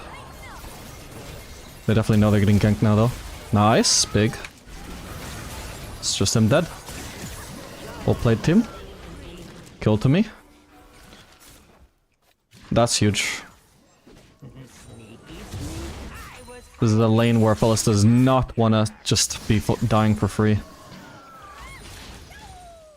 The further behind he falls, the more completely unplayable it becomes.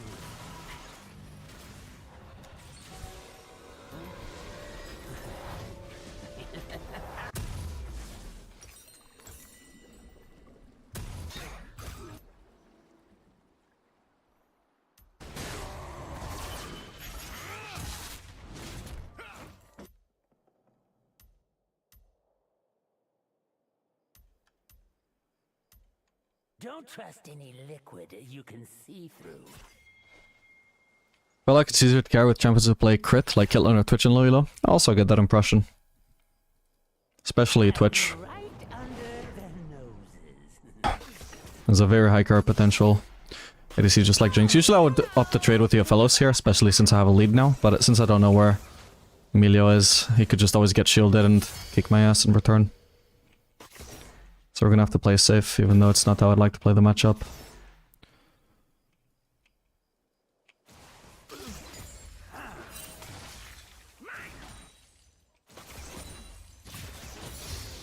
There's bomb plating.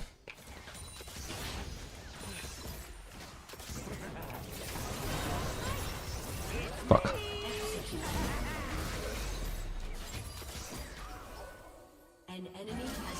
Nice turret shot. Get my passive on him. My E will come back up soon. Boom. Out-traded 1v2. Thanks to both the turret shot and also the fact that my W kept my poison stacks on him, so I could hit him with a full stack E twice. Well, the first time it was like 4 stacks, the second time it was full stacks. Either way, just getting 2 E costs off of high stacks without ever letting them time out is just huge. Like a fine egg. And he should have just walked away when he had all of those stacks on him. But yeah, like I said, the Miller was just chilling in a brush somewhere. They were just trying to create the impression that I was 1v1 to try and bait me into going in. I can't even taste the air up here. I hope their jungler is not around.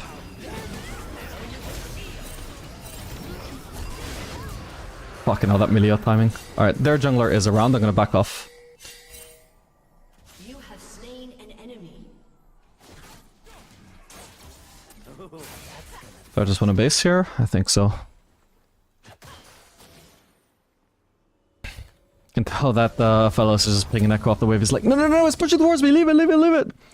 I got the smurfs, so I knows how important that wave state is for him. Unlucky bastard, the echo actually listened to him.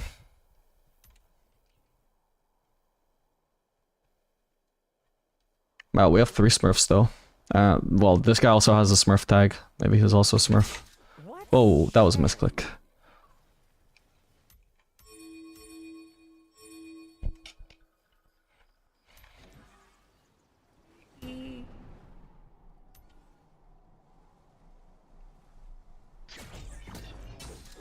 So once again, I just gotta assume Milo's in the lane. He wasn't, but he would have arrived at exactly the worst moment for me anyway, so...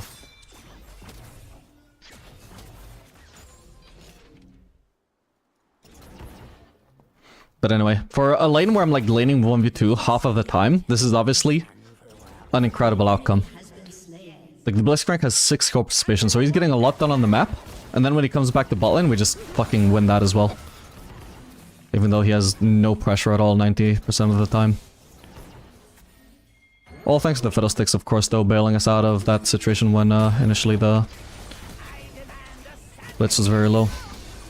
Could have been rough for us.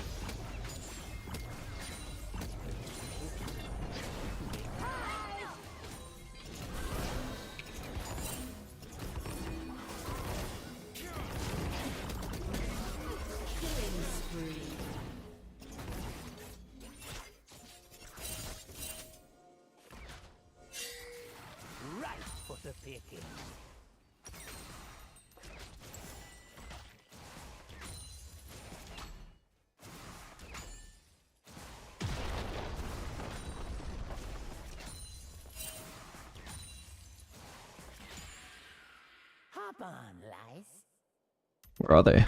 I saw them leave, but they never came back, did they? If they try and flank... Oop. Roaming for grubs. At least Melio is. Well, it's meta-based. He had no items. I can roam for this fight. It's much faster than trying to push platings on Twitch. Could also try and 1v1 Aphelios, but... I don't have as much of an item lead as I should have right now because I'm based in a wall. Rather try and carry this fight. Oh man.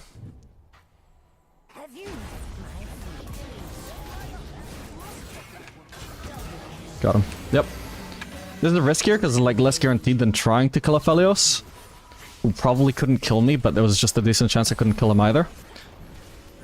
Compared to this, which is potentially just game winning. Not just because I get a lead, but also because my team doesn't fall behind either.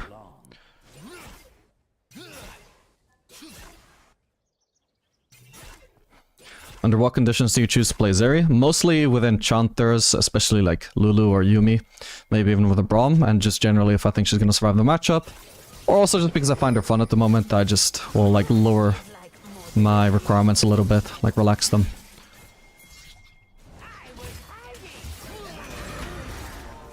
Nice try. Nice one, Fiddle. The bone plating in the Twitch matchup is probably a smart adaptation from Aphelios, by the way. Probably makes the matchup a lot more playable, but doesn't really matter this game in particular. There's not been a single time where I tried to assassinate him while he had bone plating up anyway. Because like even a lot of the time when I would even try, like I'm just 1v2 anyway, so I fucking know I'm just gonna get out-traded by the melee shield anyway. So the way the game is played out, it just hasn't actually mattered at all. But in a regular lane, it might have actually made the difference for him.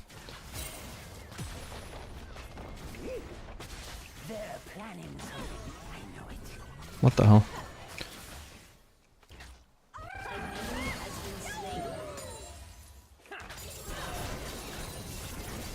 The fucking echo. Should be fine.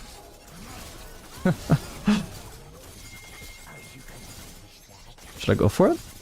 Yeah, fuck it. No! Why? I didn't expect to die to that. I had barrier, man.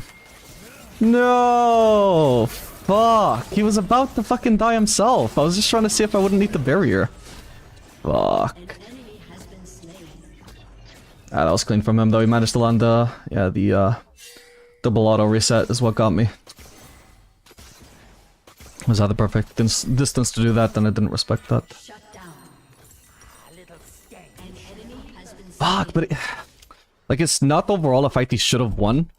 He shouldn't have tried to fight back because like my barrier would have won it for me.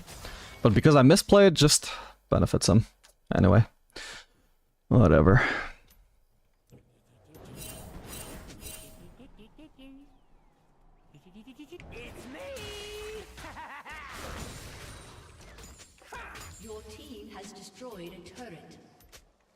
I wonder if he knows that I had barrier.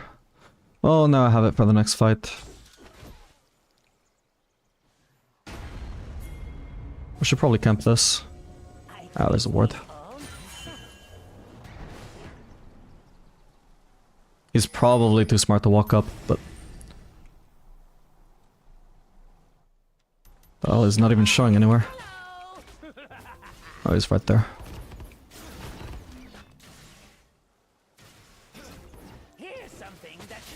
No bone plating? Yeah, on the other hand, it is that easy to remove it as Twitch. But it does mean that I couldn't assassinate him there, for example. I needed to W him first. Alright, now he's definitely not gonna walk up. I'm just gonna shove. Maybe we can dive. Oh. Oh, they got him, and I even got an assist. Let's go. And whatever the gold that gave me, it also gave me an extra 20 from Triumph as well. No.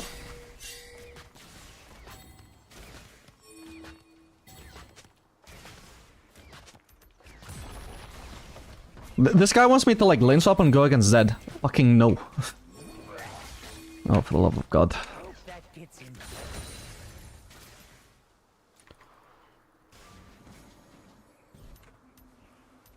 Okay, I can get mana back from this.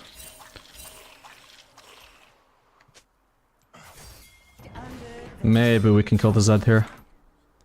I'm gonna be alone if I break out of stealth here, though. Whoa, maybe not. Huge. Okay, nice one, guys. I can maybe just skip directly to gank Aphelios. Nah, I'll go for the free plating.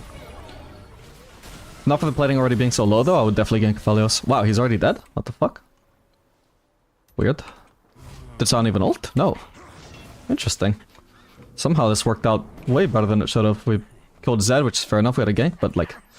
Even with that, I mean, Aphelios shouldn't have just randomly died. Turret plating will soon fall.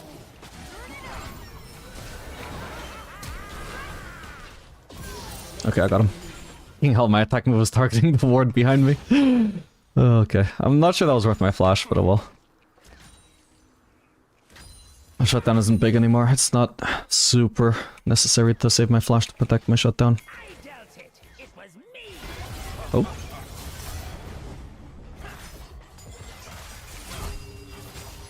If I had mana for E, this guy is dead, by the way. He was so fucking dead there if I just had mana for E. Fuck, man. I just needed that one thing, but yeah, I think he played it terribly overall. Like, his ult did no damage because he was just not willing to use his Q before the ult actually... Oh. Terrible blitz. Yeah, he was not willing to use his Q before his ult popped, just in case he would miss. But like, man, you have to try... At some point, you have to try and time it right, but you have to try. Because he literally would have lost that if not for the fact that I just was missing like 20 mana. He almost let himself get solo killed because he wasn't willing to misplay. But obviously, trying too hard not to get outplayed is also just a way you can get outplayed. Just lucky that the... Oh my god. Just lucky for him I didn't have mana. Holy shit, guys. Maybe I just start rotating over. What the fuck, the Scion? That guy is not one of the smurfs on my team. Zed'll probably go for farm now, or if they're chasing, he's gonna try and help. Fuck. Okay, nice. Don't over chase, I want to try and kill him. What the? This Zed is a psychopath, I don't know.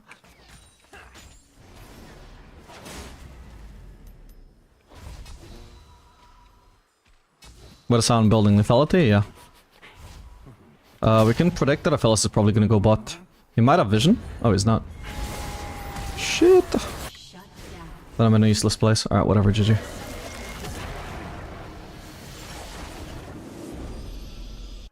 Wasn't recording that game. Whoops.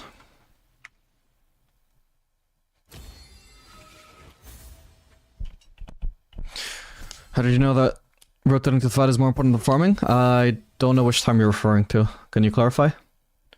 I didn't see that question in time.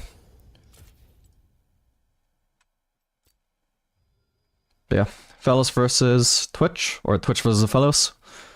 Freest matchup of all time. Even when I was mostly 1v2.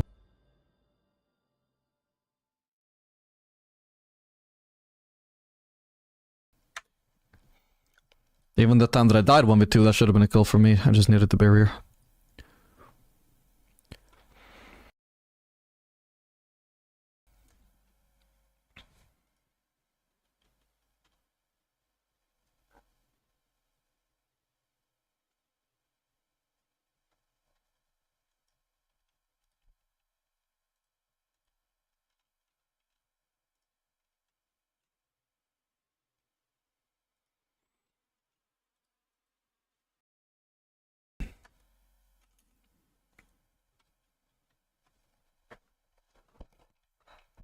I like barrier, but I'm also a victim of dying without using it sometimes. I mean, obviously you don't want to use it if you don't have to. You don't want to panic and just use it anytime you come anywhere remotely close to dying. In that case, my mistake wasn't really so much as not using barrier, so much as it was not expecting Aphelios' double like auto reset combo, which is funny because I'm an Aphelios main and I use that combo all the time, right? But when I'm playing against it, somehow I still didn't expect it. So in that instance, my mistake was failing to realize how much damage Aphelios could do to me in that short time frame. Definitely though, if it's like a very important scenario, it's like super important that you don't fucking die there. Maybe you're not 100% sure, like you're thinking, probably I can get away without using barrier, but it's a fucking disaster if I die because I didn't use barrier. So there are times where you want to use barrier. Like that time I had 1,000 gold shutdown, or pretty close to it, so I really should have been using barrier just in case. But generally though, that was the exception, because generally, you want to be min-maxing your barrier use and not use it if you don't have to, even if it gets close.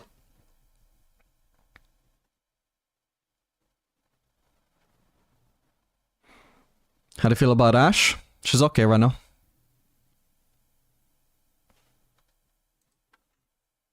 Oh, that was our 100th win.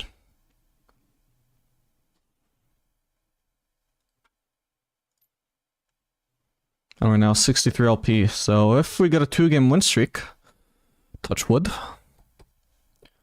then we will be diamond, because we're getting at least 20 LP per game.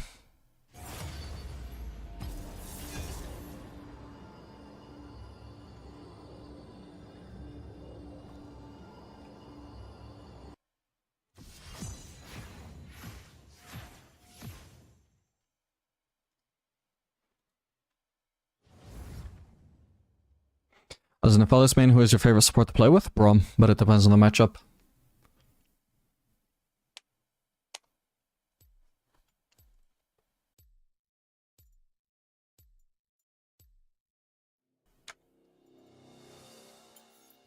No cure for fools.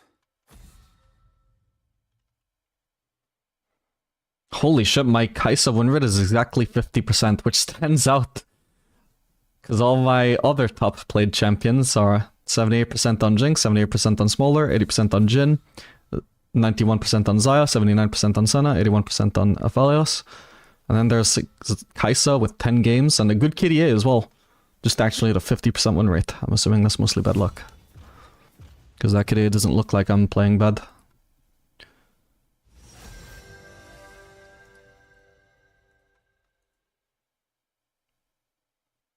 In fact, I average above average kills on Kai'Sa, which probably just means the games are like uphill battles where I'm getting a lot of kills to drag the game out, but still losing in the end anyway.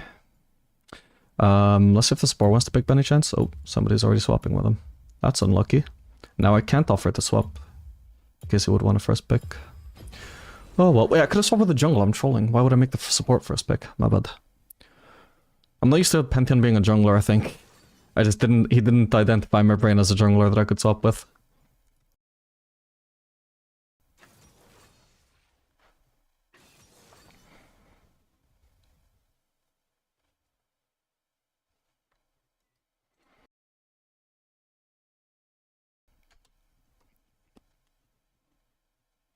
Feels like it's harder to get with Kai'Sa. I mean, it depends on the game, I feel like. But I don't know, because most people, like especially high-low players, just consider Kai'Sa like a Giga 1v9 champion. But yeah, like that's not been my experience, honestly. In my experience, she feels like one of the easiest champions to be carrying on and still lose, if that makes sense. I said I've never been a Kai'Sa main, but it's just never felt as easy to carry on her as Jinx or Twitch, or maybe about the same as Tristana, actually.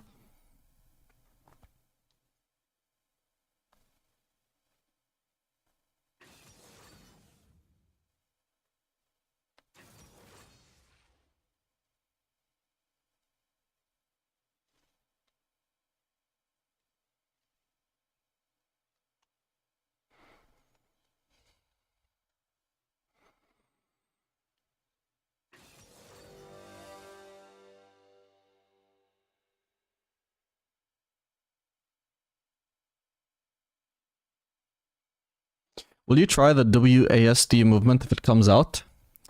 Man, I don't know. Like, I don't like change. And I'm certainly not used to WASD controls in other games or really play games that use that. So I want to say no. But on the other hand, if it is like an optimal way to play, I should probably learn to use it. But I would definitely wait to see if it turns out to be optimal before starting to make the transition.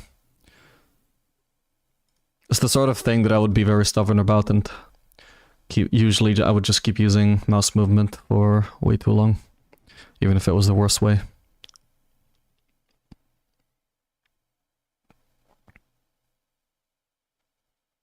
This was never confirmed. Yeah, I got the impression initially that it wasn't 100% confirmed, but people were talking about it as if it was coming, so I don't know. The first wave is upon us.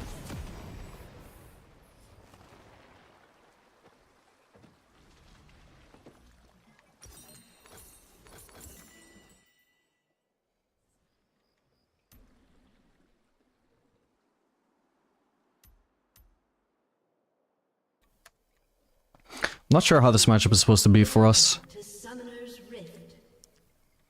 Feel like if they had a support that was more vulnerable to all in, it might be good for us, but because they have a Tahm Kench, you can easily tank everything for Caitlyn. It's gonna be hard to actually reach the Caitlyn, which is gonna outrange me. So we'll see. I don't see my Thresh out tanking a Tahm Kench is the thing. But we can also just like hit hooks on the Tahm Kench, then disengage potentially. After chunking him out initially. What do I need to build this game, by the way? We've got... I don't even know what damage type Xantia is, I'm not gonna lie. We've got a mage mid.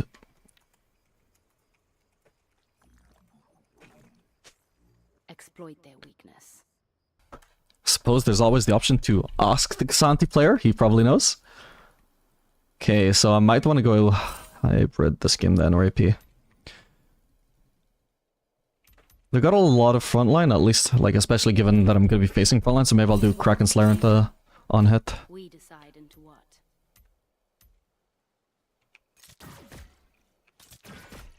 Oh.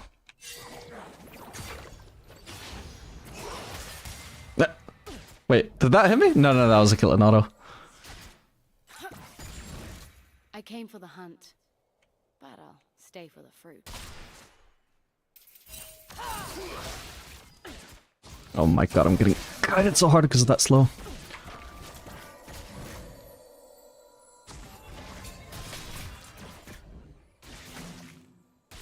I'm right here.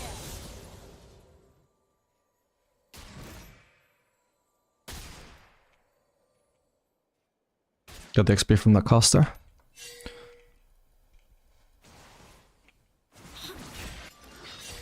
I wish he wouldn't waste his support stack on lost hits I could have obtained, because now there's like all of these minions dying that I can't get, and he could have farmed them for me. But he's like, nah, lazy. I'm too lazy for that. I'm just gonna lost hit the first thing available to me, even if Kai'Sa would have got it. You want to save your support stacks for the hardest lost hits for the ADC to get. Okay, good. Isolated Q as well. Can't overchase, unfortunately. Fucking hell, that slow is annoying too. Tried to disengage from Caitlyn, still get hit by the headshot anyway.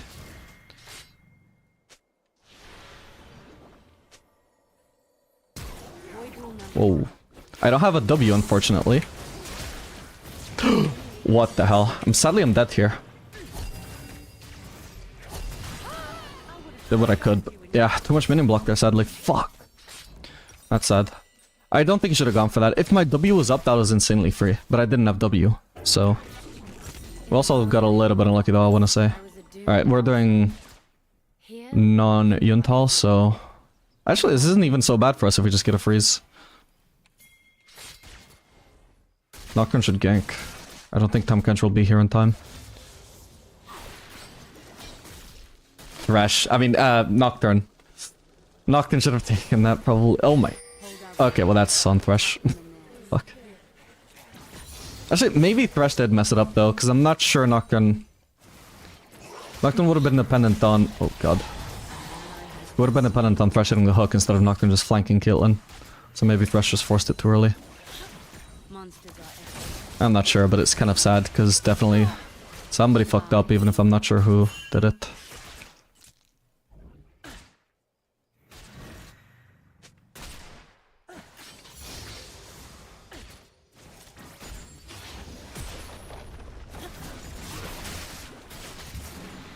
You're the prey.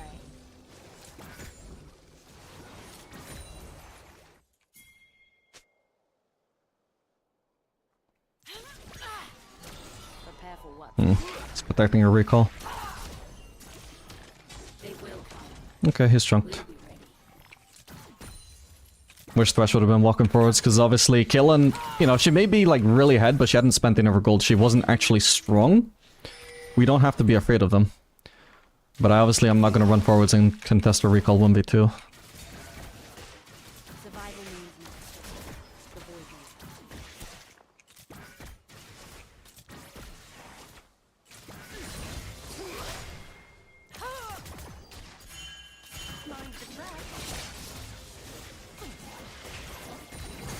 Nice one.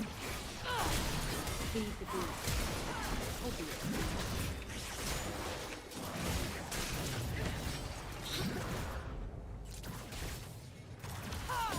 Got him. Huge well-played Thresh. It's a shame our jungler is top side, Fear the void sting. because we ideally would like some jungle assistance to make absolutely sure that... Oh my god, autos are cancelling. We can punish Caitlyn without getting punished by their jungler.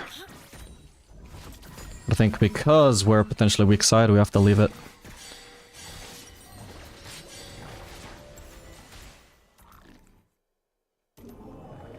Unless we're basing on a kind of wave. Whoa, I think she kind of wasted her base, by the way. What the fuck is this Berserker's longsword rush?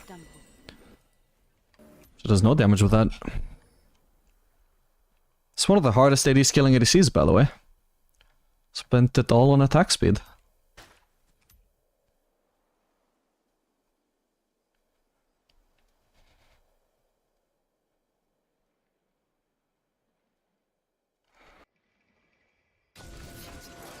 Tell yourself you will live. Believe it, Kaiser. I don't know how this wave worked out so well for them, but oh well. Should have been an even wave state, but instead it's pushing towards Caitlyn, who was already winning lane anyway. Unless Thresh interfered with the wave while I wasn't looking. Ow. Let's remove a speed advantage. Get up. Oh, at least the headshot really did anything. She didn't buy AD.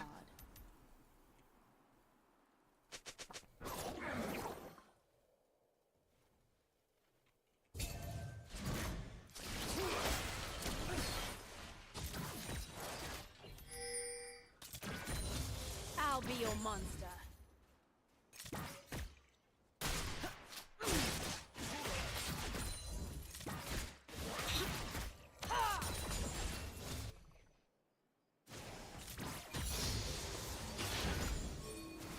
This is my purpose. They were actually slightly ahead in farm. Oh, right. It's already revealed.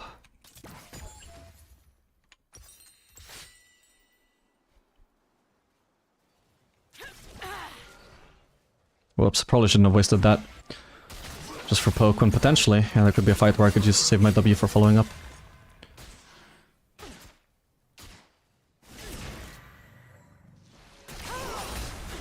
Fuck.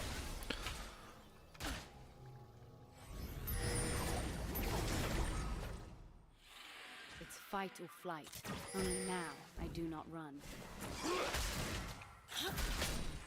It's fine to tank headshots, to be honest. Usually I'd want to preserve HP as much as I can, but they're just not even hurting that much. I will make a difference here. I don't even want to hit this minion, actually. It would unsettle it for me. Oh, crap, I didn't see the trap there.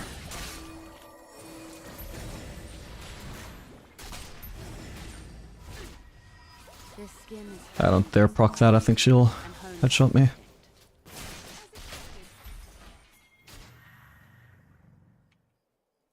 An ally has been slain.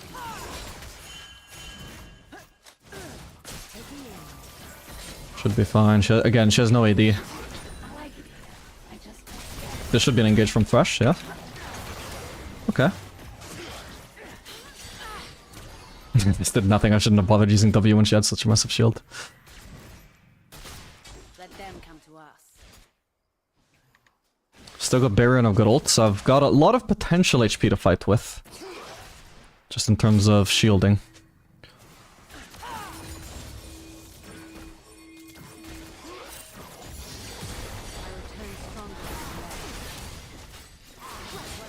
Oh, I didn't notice that trap.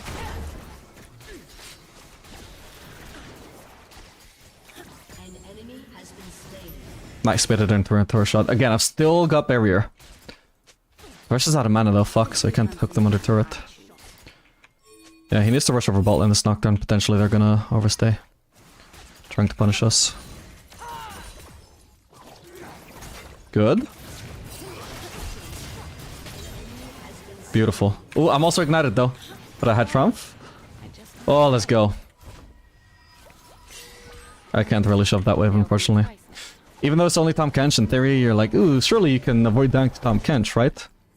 You could like flash Q potentially for all I know, and there could also just be a Belveth that comes out of nowhere.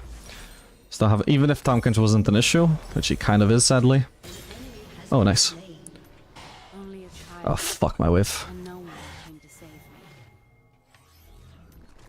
Yeah, I just wouldn't be able to guarantee that I don't die to somebody else after. Why not base on BF? Because I don't want to do crit this game when we have a mostly AD comp. Love, fear, whatever it's called, it's survival that motivates everyone.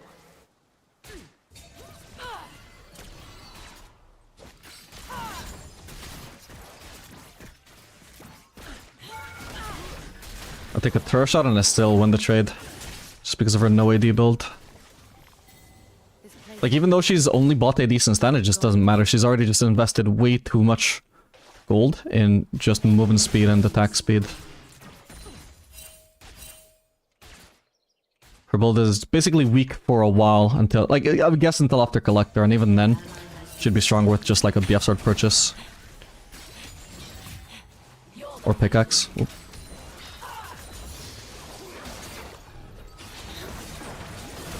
My bad, that should not have been a miss. Ah, we keep losing vision, are you kidding me? I was spared. Jesus, I don't think he needed to flash. I'll be back. We've got Nocturne though. I think Thresh can stay. Granted, there's gonna be a Tahm Kench ult though.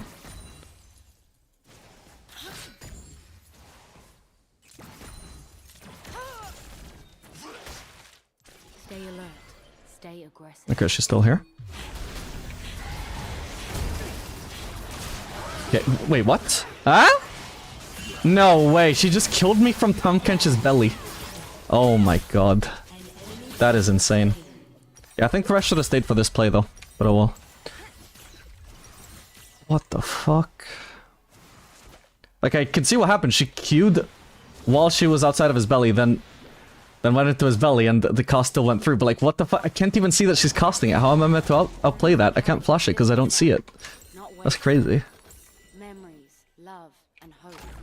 I've never seen that interaction. Oh well.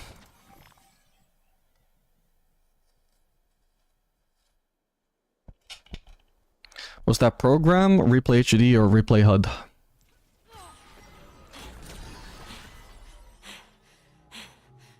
I came back for the others, did I not?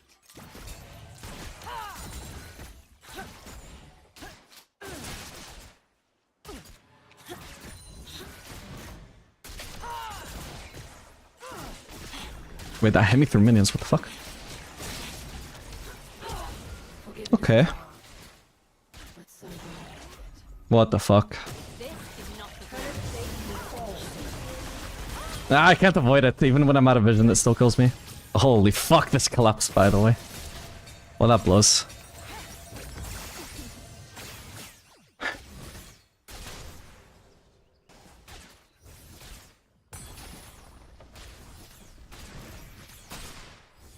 When do you choose Kraken over Static? When I want some DPS.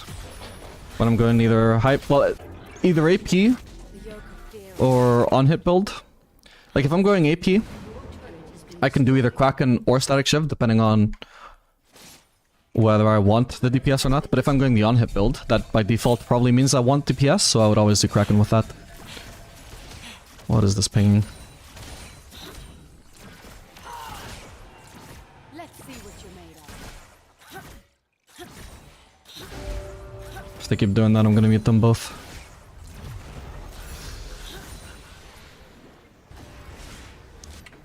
Hopefully they get her. Man. Oh, trees. How I missed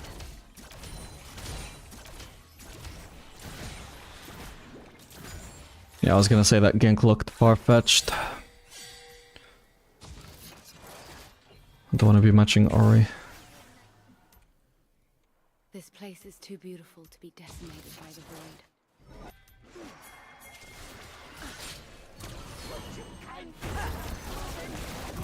Okay, that easy. Well played, Veigar.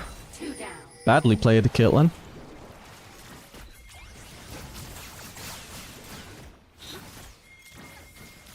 That's an auto, oh well. We want to rotate though.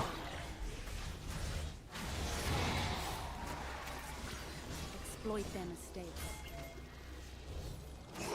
We have Cassandra on this side and Hero's kind of low.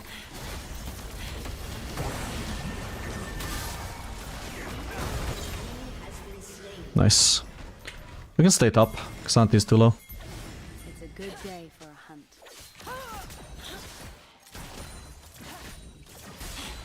Fuck. Oh. I think you would have much rather have gone bot. Or like only TP if we actually need the help. We don't have Nocturne, by the way. What the— oh my god, I didn't notice, sorry. Oh, and there was a Caitlyn from off screen. Yeah, I don't know what my team was doing here. If we don't have Nocturne, then why are we starting the Herald? That was confusing, but I was distracted pointing that out. And accidentally died to just really pointless stuff.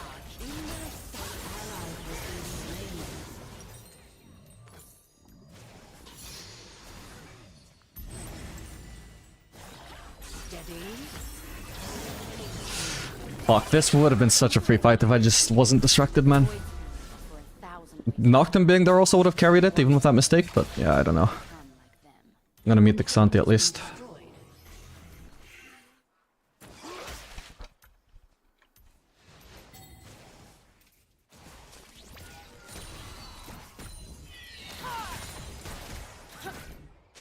Forgiveness is hard. It's probably Fiora tipping bot, yeah.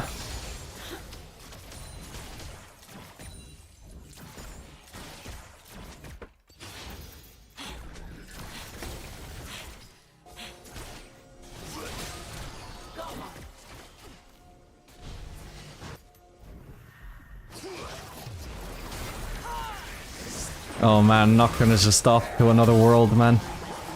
I don't think I should follow him up. This guy is ulting me, fuck. Okay, I got him.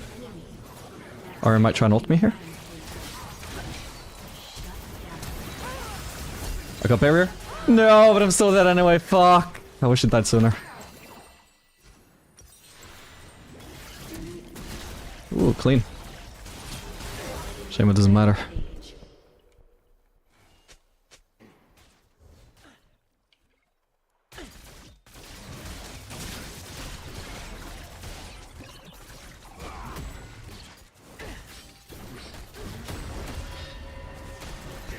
Yeah, I'm just not sure at this point if Nocturne is making those really bad decisions because he's bad or tilted or if he's just trolling. At this point it is a little bit baffling. He ulted in for a 1v1 with the enemy jungler instead of just following up our engage on Tahm Kench. And the 1v1 turned into 1v2 because like he didn't have vision of the area.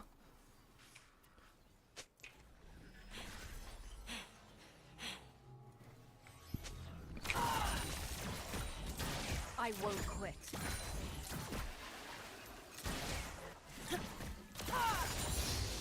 Probably dead here. Maybe not.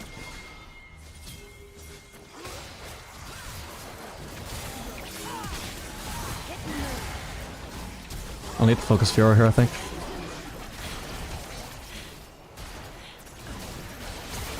Okay, I got her. Ah, I was hoping that would be a big shutdown or something.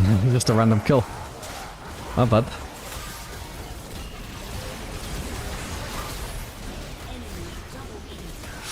Okay. Could be worse. I got Ginsu's now.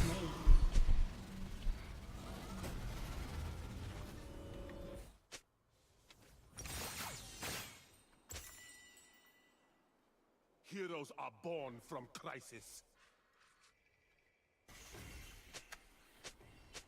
The void is not an empty place. It is a power reaching out to consume all life. Shit, I should have W'd that first melee. I can't kill this one.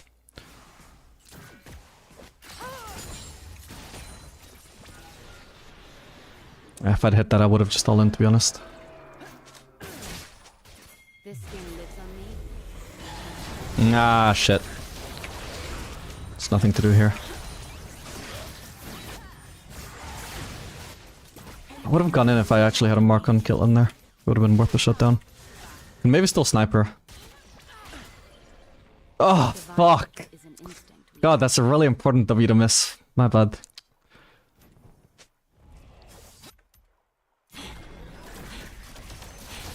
Generally such a big shot that it wouldn't matter if I tried a 1-for-1 there. are those peaches I smell.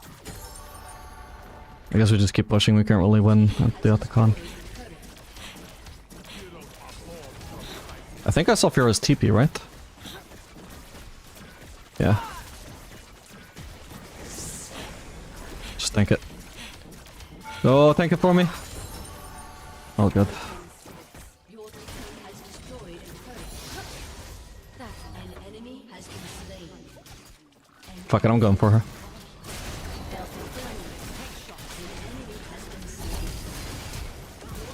God bless. Thank you, Thresh, for backing me up there.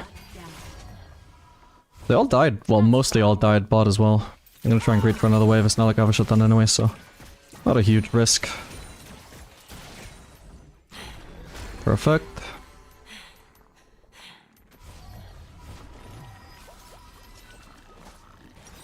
Whoa. Shit.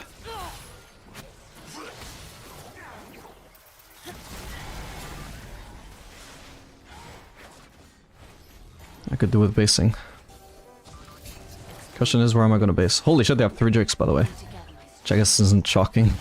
Let's try and get this the next one, though. Thankfully it's not. It gives plenty of time for Nocturne to revive. I think it was greeting for the blue there. I don't think we could go for that.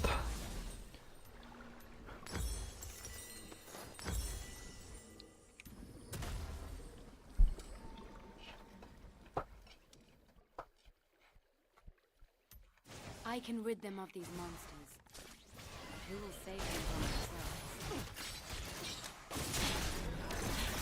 Just a little tread on her there. I know she can't hit the net, so it's a good one to go for. Didn't have an isolated Q though, so don't do much damage in return, but... An ally has been slain. Your turret has been destroyed. Gotta do what we can to defend here. We got Veigar, who hyper skills, by the way, though.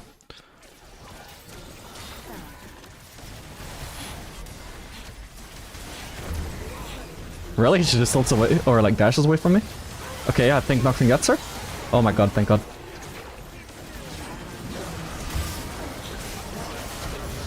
Big. Got her. She'll just tilt away. All good. Don't overchase. Okay, that's not too bad. That's not too bad. Considering like the state of the game, we should be getting stomped in these fights, and instead we're just doing okay. We're not supposed to be doing okay. That's a promising sign, because every time we win one of these fights, the game becomes more and more winnable. I came from And clearly it's already winnable as it is. Stay for the fruit.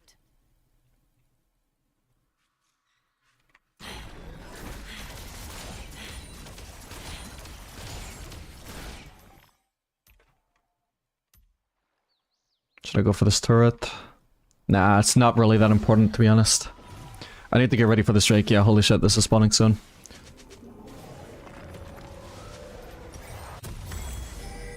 I don't even fucking know what I'm building next, but... Just buy a random ass Zeal. And let me just check what people usually do on this build.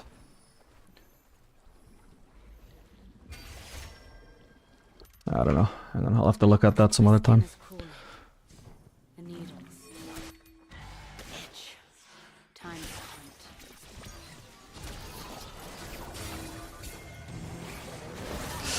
Should I go in? Fuck it, we have to.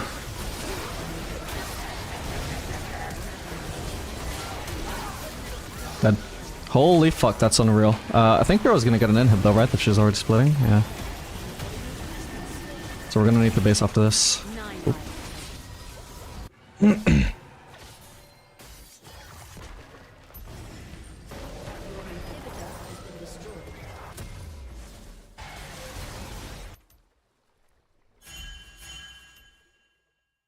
One mistake is all it takes. Tragic the showdown with the Nocturne? I don't know what you mean. Sure, probably doesn't matter too much. Oh, you mean the Belveth one? Whatever. I'm already like genuinely fairly strong, and I don't necessarily get that much stronger with items. I just needed my third spike mainly. Don't die. Now we can't do this.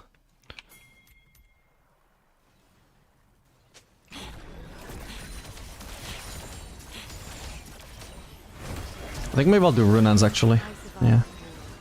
It's good with a non-hit build. I don't actually have ult. Whoa! Nice.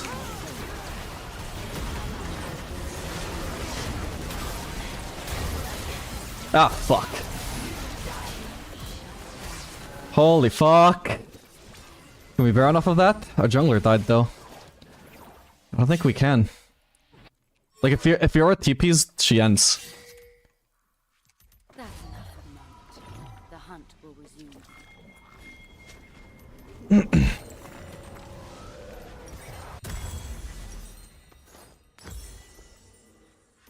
Just need to keep hanging in there.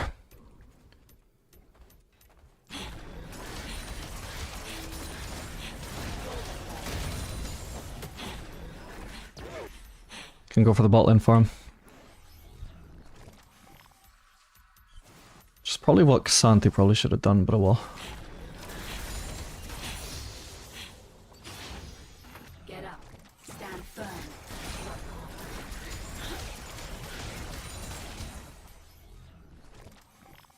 Can't show any more than this, I don't think.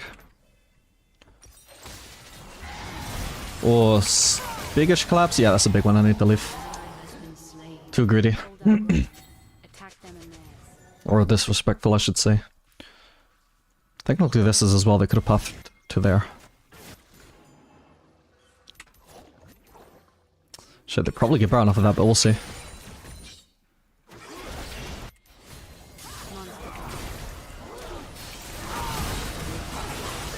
He just flayed them away from me.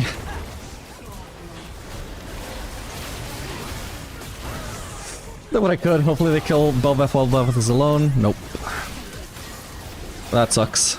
Yeah, I think the Thresh really kind of fucked over that team fight with one random play. Look at this. I'm kind of in a position where I should be able to melt that Tahm Kench, but then he just... And there's just nothing for me to do anymore. There's nobody in my range. All that potential DPS just gone to waste. Oh well.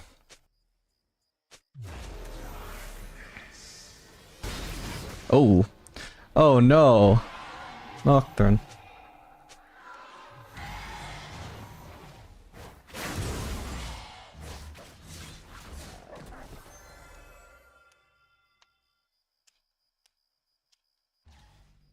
Hey Coxey. Some call me monster. Have you just kept playing the entire time since back then, or were you inactive for some time? Nope, I've just always been playing League. Never stopped.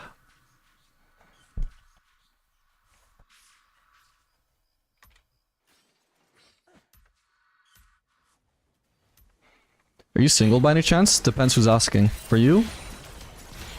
No. Day for a hunt.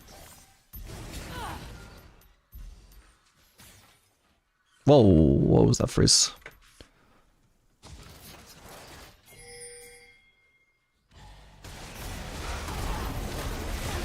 I went in at a bit of a bad angle there, but it will. Oh shit. There's still an area over the wall, but I think it's fine. Maybe I shouldn't get Bork for this Tom Kench, actually. Oh my god, what? That was clean from Firo, what the fuck? Wait, what? Ah, shit.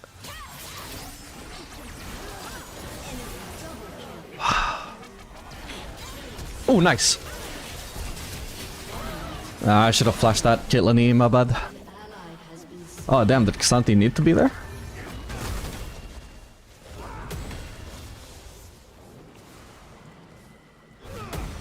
He recalled. Yeah, I guess he kind of needed to be. I don't know, he was kind of low, but that was a close fight as well, though.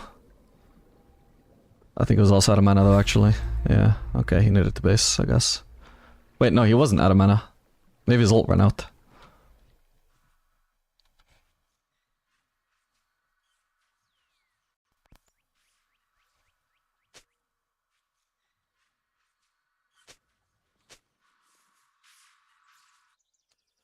Alright, Bork I think is going to be the play against this Tom Kench.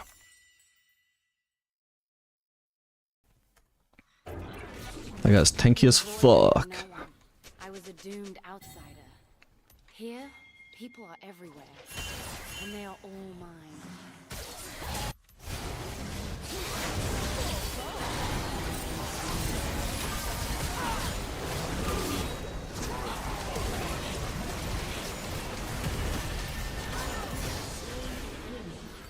Okay.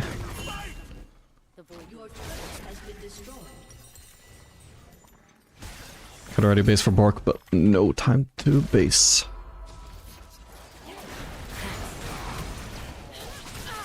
Ow. Okay, the Caitlyn is skilled. She's actually generally so much stronger than me right now. Definitely can't try and 1v1 her anymore without team help. Which wouldn't be a 1v1. Feed the beast, or be its meal.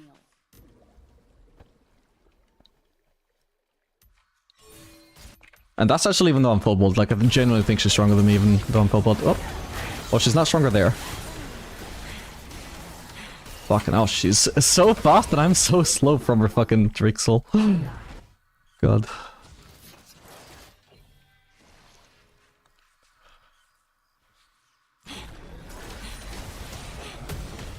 Xanthi still needs full build, I don't.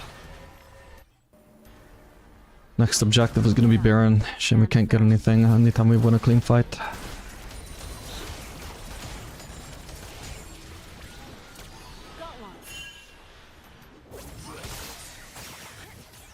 Whoa, these slows are absurd. That is actually like low-key the strongest fucking Hextech soul. Like, so ridiculous. This is my learn from it.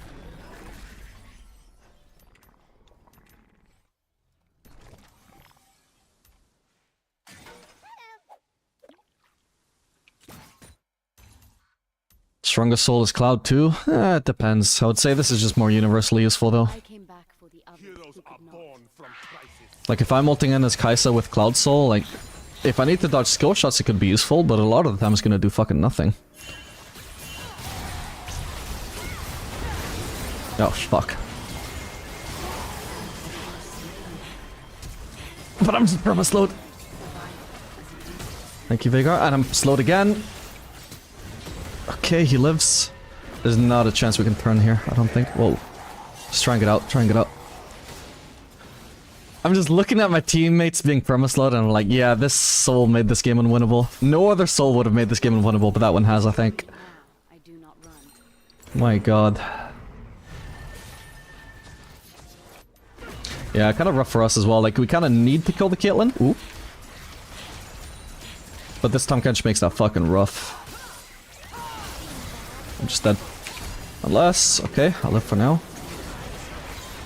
Okay, nice. Huge. And I'm just randomly slowed. Didn't fucking do shit to deserve this. Oh, she's caught out. Big. Can try and ult onto Tahm Kench. I missed. I'm terrible. Well, if he fears him, that's fine.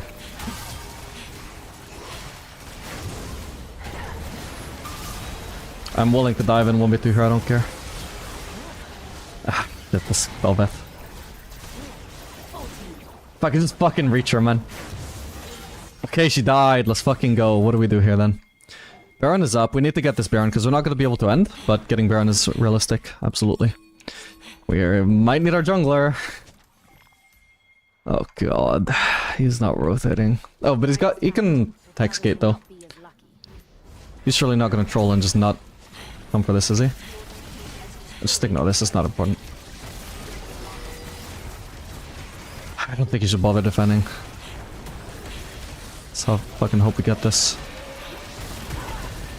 Like, especially after that one wave is cleared, just come Baron just in case.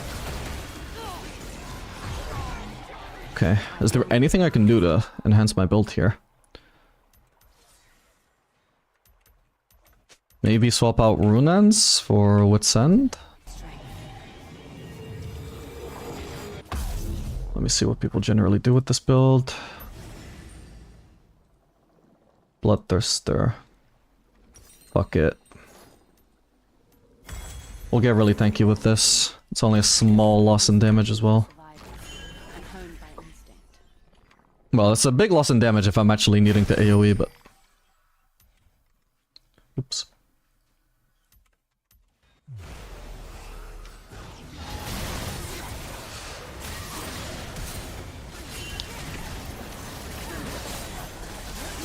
I got her. She's more valuable than me. And holy shit, the Veigar cage! I don't know about the Nocturne recall, but maybe he was too low. Oh my god, yes! Let's fucking go. So me sacrificing myself for Caitlyn was worth, because Caitlyn is just a better scaler than me, she's more useful than me at the moment. But my god, that Veigar cage just decimated them. That's insane. Oh my god, it takes forever to kill the Palkench. There we go.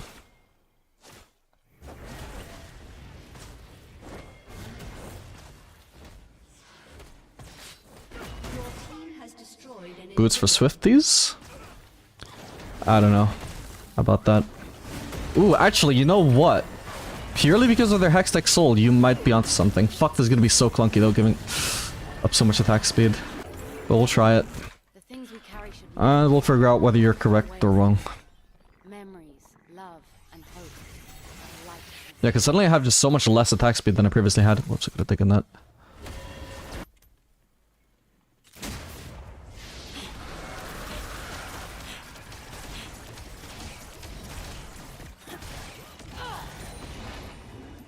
Maybe someday they will come to accept me.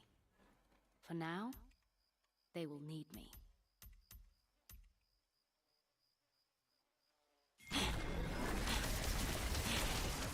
I'm just a buff collector for the team, I suppose. Giving everybody in my team a buff by farming them. Any chance we can catch out Caitlyn here?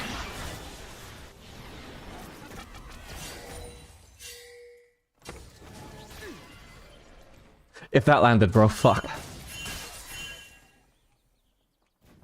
So sad, so sad. I return stronger than I left. Yeah, we need to be careful not to get collapsed on here, actually. If that Caitlyn was alone, she would have been dead.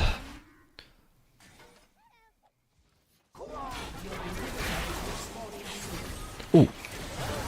Good. What the? Okay, I got her. And Ari's useless on that HP anyway, so no point sticking around to try and finish her off. We have enough minis to end. Well, I think this is would have all played out the same whether I had Swifties or Berserkers, but still, you might have been right. I suppose Swifties are insanely efficient against that Hextech Soul.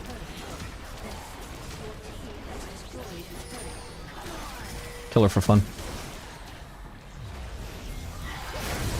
Oh, all good. Killer for fun. There we go, GG. I told you the Veigar was gonna scale like a beast. He was 2 and 4 and I pointed out how the Veigar was gonna scale, didn't I? Did I not? GG.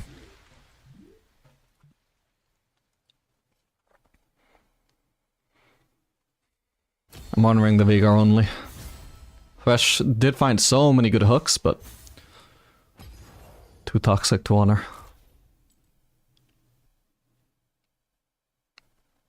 Late game was honestly mostly Veigar, not me. Most of my damage came in the mid game compared to his.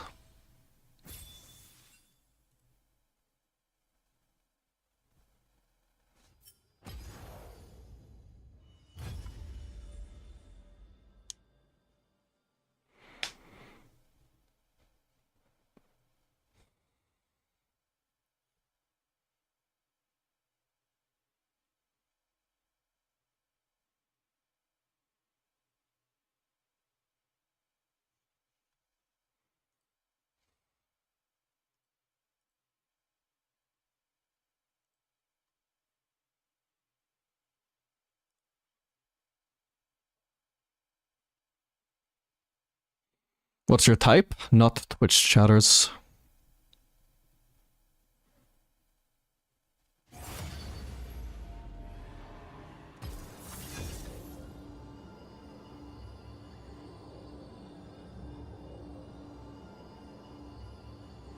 Hey, do you think Aphelis is a good champ to one-trick? Looking for an ADC that I can blind pick, be good in solo queue, and don't get off meta too much consistent. On top of that, something that reward the learning process of the champ. I think he's okay. He's an okay blind pick. He's not amazing in solo queue, but he's not the worst. And recently he's been fairly consistently decent in solo queue. Used to get pro-gated quite a lot, but that hasn't really happened in a few years. Right now he's actually even strong on this patch, and we'll have to see whether they actually end up playing him in solo queue or not. In pro play or not, I mean. No cure for fools.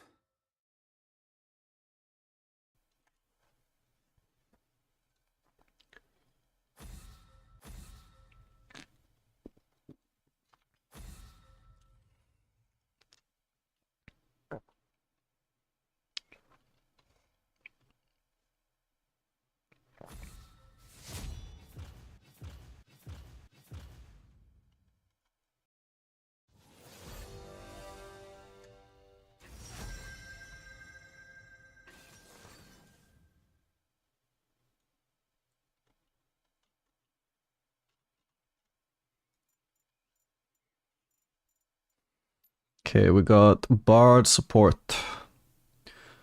Jhin could be good with that. Let's see if Nedley wants to pick though. So I can see the matchup. Could still do a fellows at the pick like Vayne or Kai'Sa or something.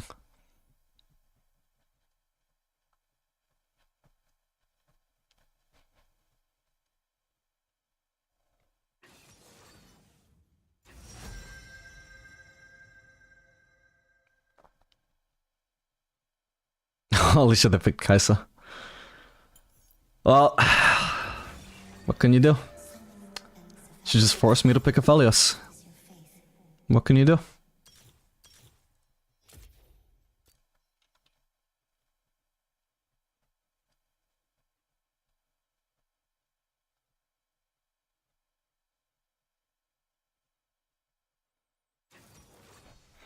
That was some balls, not gonna lie. That's how you have to play Kai'Sa. What is your attack key binding? T. Or an Asher or a Zhonya. Honestly, actually, Zonya's might have been something I was underrating. That could have been good, that game. Would have single-handedly given me W evolve as well, wouldn't it? That wouldn't have been bad. I forgot you can do that on hit.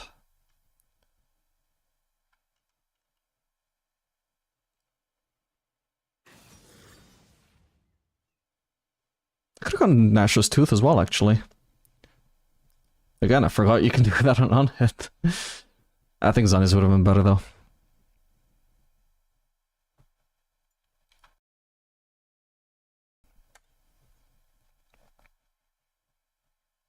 Hey man, loving your content. Thank you, man. Glad you like it. Can you play Lucian? Probably not. It's not one of my try-hard champs.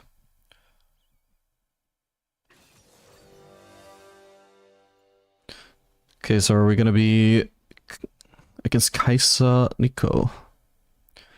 Yes, we are. Nico's a bit annoying. Oh well.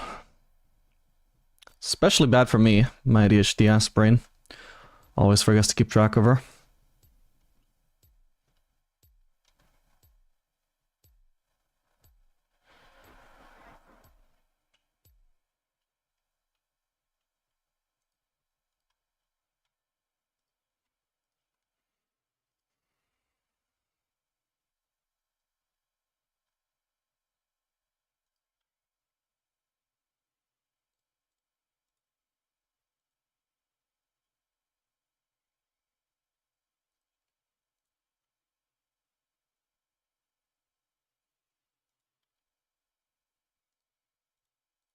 Or are we one game away from Diamond, by the way? I assume we are.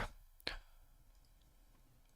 was on like 62 LP, now I seem to be on 85, so we gained 23. Fists a win, we get Diamond.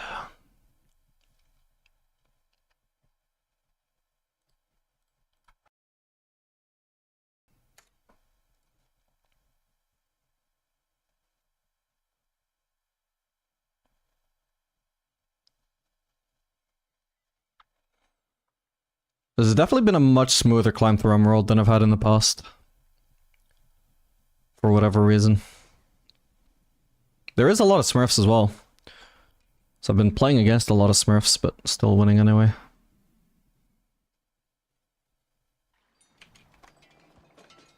Although, let's not jinx it. Because I might lose this game and then go on a loss streak and then take another 80 games to get out of Emerald. There's still time. Could happen. Forgot to do Adaptive Force so well. Probably still want to do a point in W. W points are just so much more efficient than points in Q. And at level 1 you just don't make good use of Q. Welcome to Summoner's Rift. Find your orbit, brother. 30 seconds until minions spawn. Oop.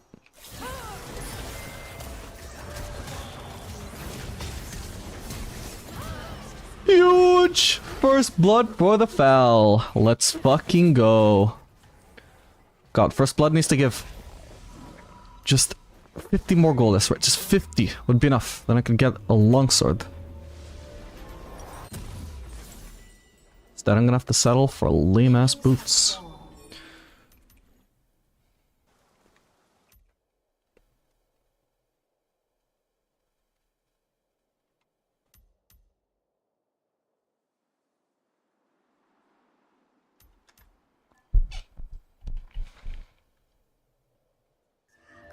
Can you explain a bit how Aphelios works? No, because that would literally take too long. Look at my Aphelios guide if you want. Book of Aphelios. But literally the reason I'm not going to sit here and explain it is because there is just too much to explain. And I need to concentrate on the game.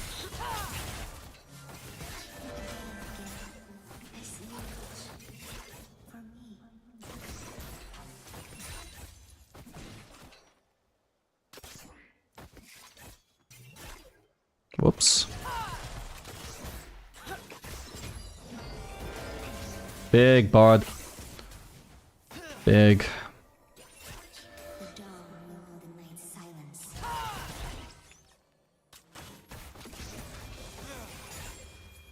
Guess I needed to play a little bit safer in the level 1. She's already conceded too much HP, now she just needs to get built out by her jungler, otherwise the lane is fucked. Until her next recall. Oops. Probably would have preferred to just let her take that CS, to be honest. I don't want to give up HP. That's also bad. I'll let Bard take it, I guess.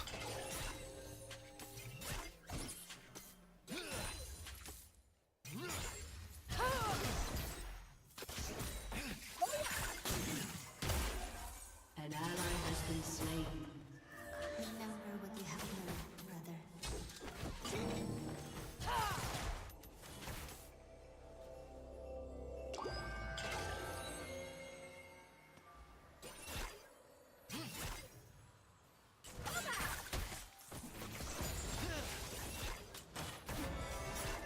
You walk the path of darkness, but you do not walk the road.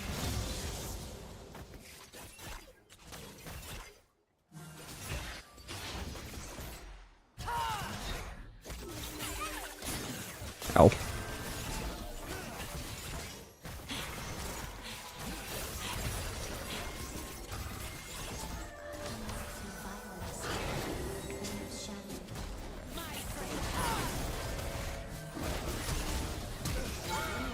Woof. Sadly, I didn't get the kill even for my flash. That sucks. Kazumaro? Which, unironically, is actually so bad if it fucking delays the space. One of these minions is Nico. I have to leave it. Minion recalling. Fuck, this wasted is so bad, but what can you do? It seems like I've DC'd from Twitch chat somehow, so for the record I cannot see any new messages. Just saying.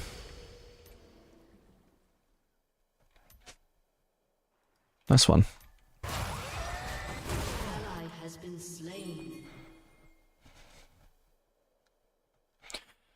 But I can still read YouTube chat. Been slain. Which champion do you resonate with the most lore slash personality wise? I don't really know the lore of like 99% of champions, so I can't really say. I'm inclined to say FL is literally just because it's one of the few lores I actually know. Oh, there could be a Nico minion somewhere. I don't think she's there though. Huge, okay, well played, Bard. There was Nico.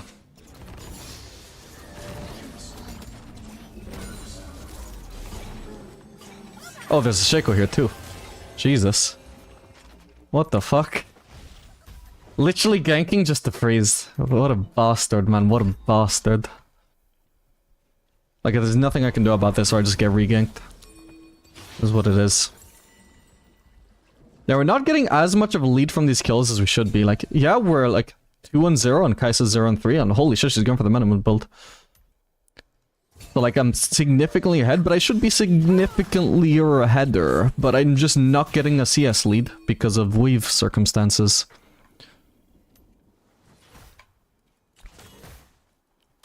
Which is pretty unlucky, because you're usually supposed to be ahead in CS when you're winning.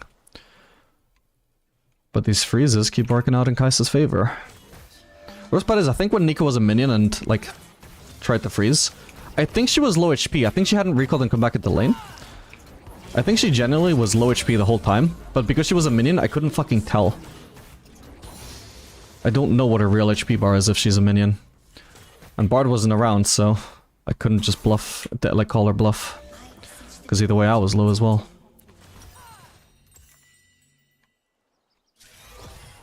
Oh, for some reason it looked like she just aimed it over there. I don't know why I was so wrong there. Yeah, she's ahead in XP. Even though she's 0-3. Isn't that crazy? Oh, I didn't reach. Oh well.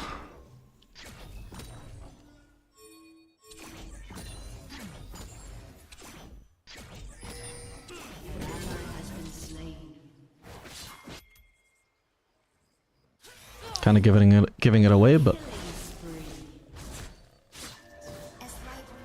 I guess he can just queue away though.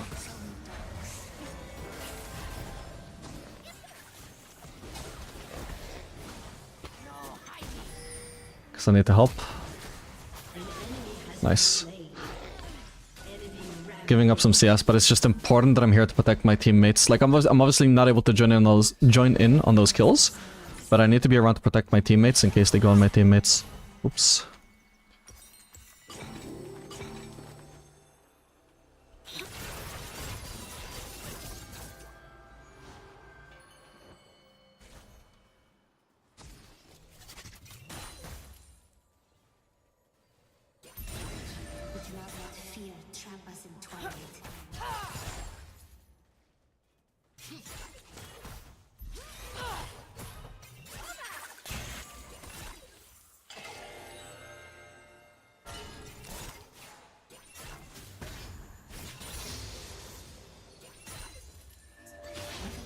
Okay, we're level 6, which Kai'Sa hit way before me. It's crazy how ahead she is in XP for a guy that's getting stumped.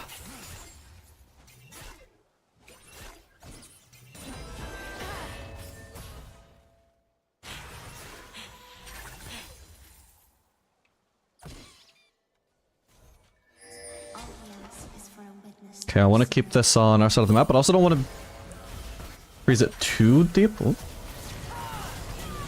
Nice.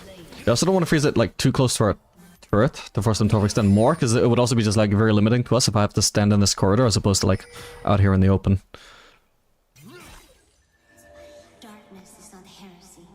I don't have wards. If I try and engage on her, she's gonna dip into her burst and I'm gonna lose DPS. Again, trying to freeze it more out here.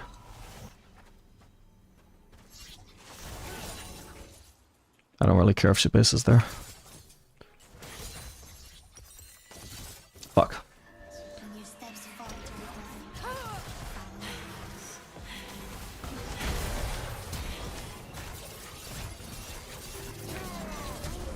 Okay.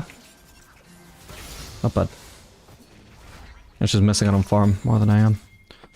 I probably don't want to base until collector if it's up to me. Yeah, I still can't see Twitch chat, by the way. I guess I just can't see it until the end of the game. I'll have to refresh it at some point. Or whenever I find a good moment. Okay, I need to push out the next wave after this one. Which is awkward because Bard is just roaming, so this is just not working out for me. Because we see Nico as bot, so if I try and shove out, I'm gonna be pushing 1v2 and I'm gonna get caught, like... I don't have a good recall angle, therefore I'm gonna have to leave them pushing into me. And eventually I'm just gonna have to drop a wave for my recall. I'm not gonna get the base on my own terms, so I'm just gonna have to, like, leave and lose 6 CS. It is what it is.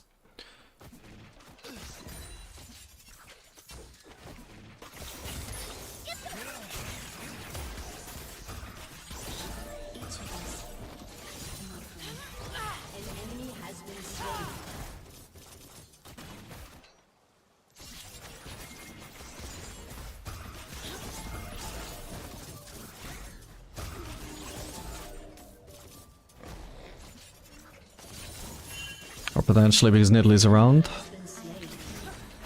Hey, heal. Nice. Okay, Bard is around again now.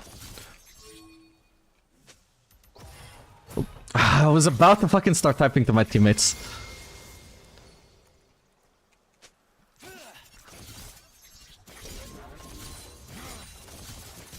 Okay, Bard is in the lane, that's certainly a start. We need to be careful about exactly Nico.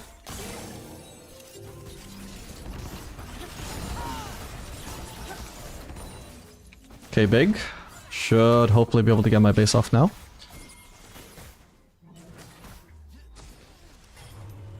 Ah, fuck. Bard should have blocked that for me. Well, I have to stay now. Nico could be a minion, by the way. Okay, she's the last one. Okay. Nice try. Well played, Bard. And Nidalee. I can stick around for yet another wave at this point. We know their death timers are long enough to shove another wave. We'll get this plating and I've got blue Q to farm another wave. Thank you for the attack speed.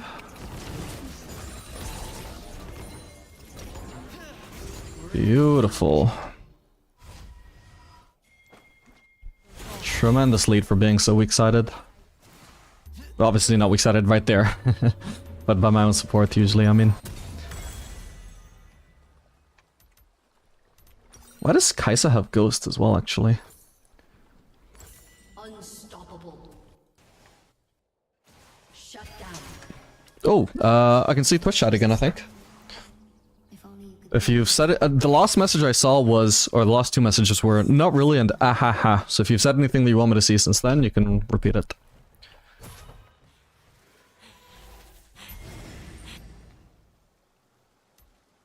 Maybe I can cheese Kai'Sa from this brush? No, not gonna happen. Maybe from here? Oh yeah, oh yeah. I see it coming, I see it coming.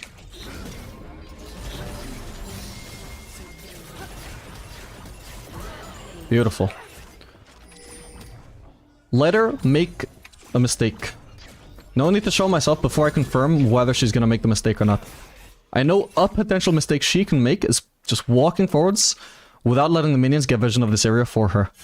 I don't know if she's gonna make it, but I'm gonna give her the chance to. And it's just that little small bit of patience, just giving her the opportunity to make a mistake. Can single-handedly win you a game sometimes.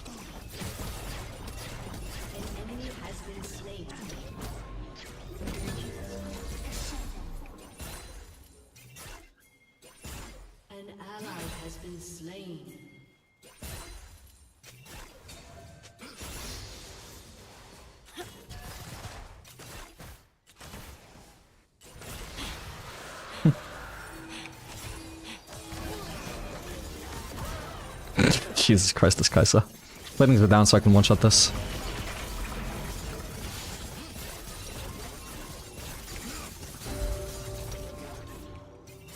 Your team has destroyed a turret. Hopefully I'm fine to shove another wave. The Shaco's behind as fuck. Zed is a little bit behind as well. Your turret has been Place a ward there, it'll give us some warning if somebody's coming for me.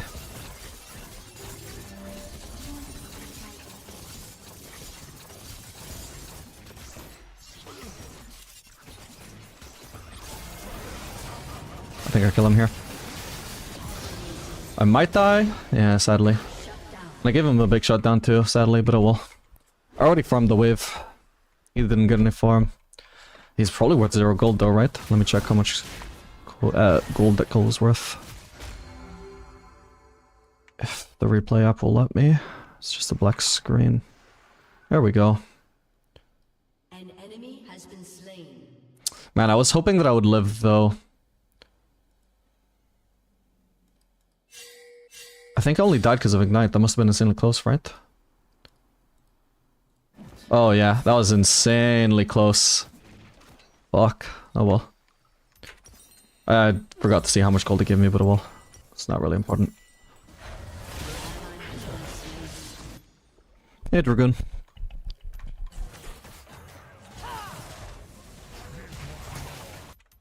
I see you.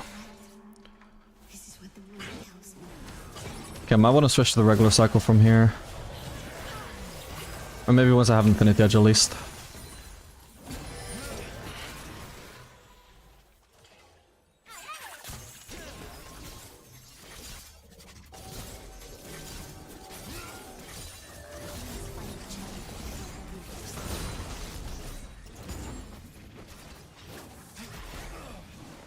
Ooh, that almost hit. I need to be careful there. Somebody should be defending bot too. Karma's just running mid. Our destiny is hidden in the night.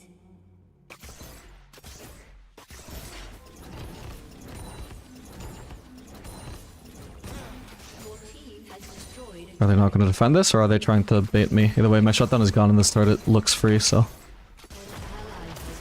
Yeah, they're just ganking top and leaving that undefended. Probably not worth. Can we try and help Karma here?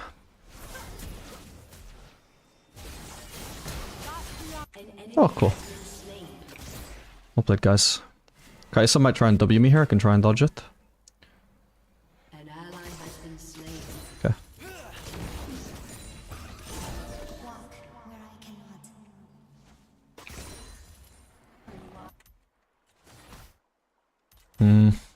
I have a lot of vision.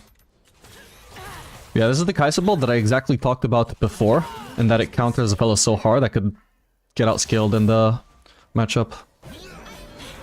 Oh shit, my bad. Fuck. Is this the real Shaco? Yeah. Fuck. Okay, at least Bard got him. Jesus. Okay, not too bad. Especially for such a big collapse. I never shut down, did I? No. Good. I could have played that better though. I think I missed my blue key on the Kaisa, right? So that's sad. No, I did hit her. Oh, did... I don't see why... I don't see the damage. Maybe it just got blocked by her shield. Or maybe it went to Shaco? I think it must have gone to Shaco. It just doesn't look like it did anything. Fuck. Oh well.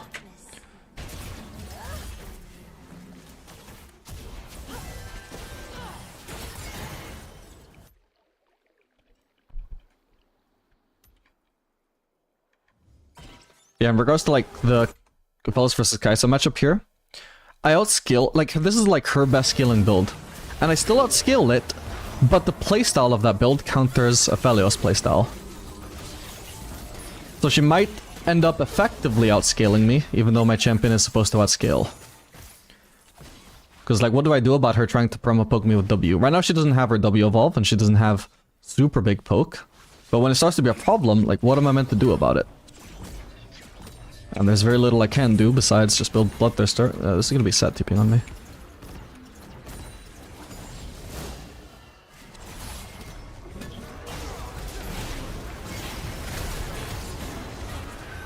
Okay, hopefully I'm fine. Jesus Christ. Guy's a psycho. Nice.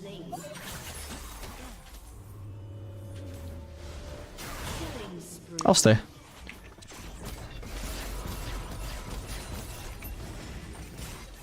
Can heal up. Can also even just go top and get that farm, and like my team don't need me on the Drake, so I'll just maximize my farm, maybe start the Herald. Get some more HP from here. Maybe steal the enemy blue if that's up. Ooh, yes. Chico might come for it, but we'll see. Oh, there he is. Shit. Oh, he's dead. Nice. That was random.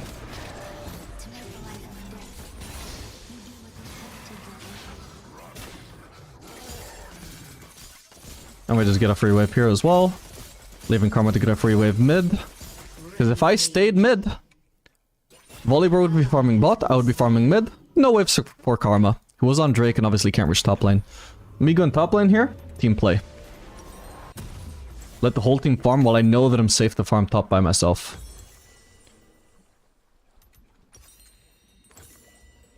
Let's maximize my crit here. I'm gonna spike insanely hard, and hopefully I'll just have Lord Dominic's on my next base anyway. That or Shield Bow if I prefer to do that. Against the Shaco Zed. Even against Kai'Sa it's gonna be useful. Even against Nico. What do you think of the new champion? She looks very fun. That's something I'm gonna be very interested to play.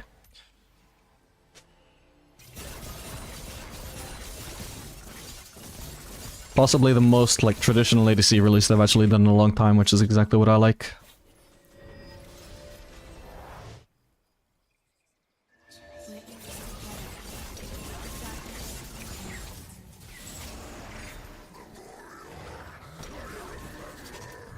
I say we just do this. I'm about to get green-white to do it fast.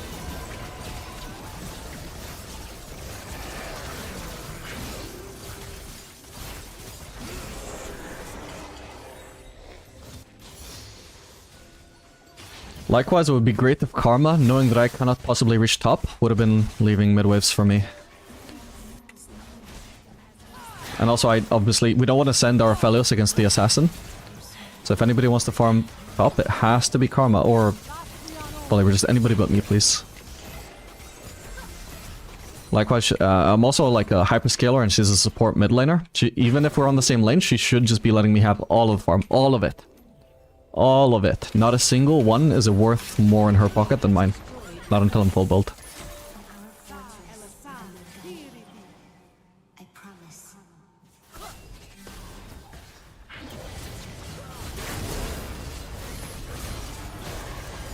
Ah, fuck, I guessed wrong.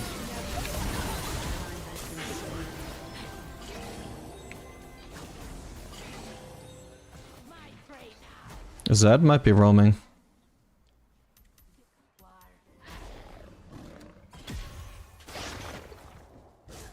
Ooh.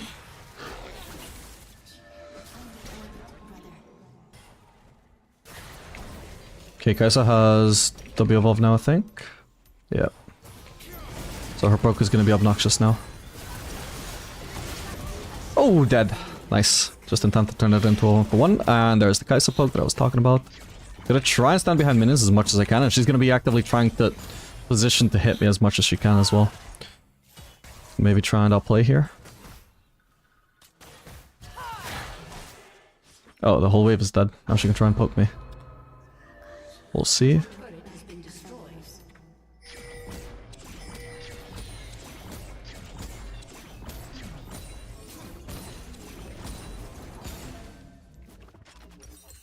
Okay, I've got Lord Doms. Full base.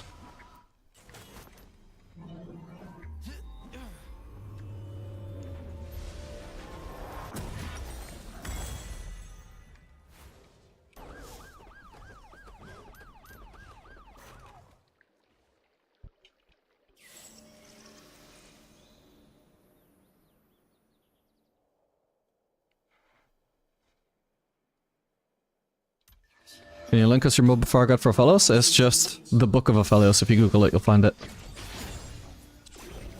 Can't link right now. Let's start rotating. I'm gonna save the fight for them, but maybe I can clean up.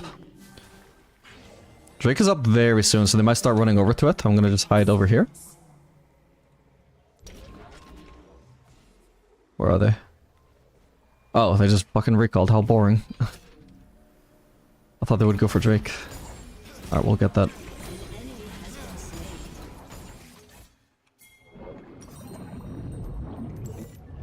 Yeah, this is definitely a shield bow game, not a Zeal game.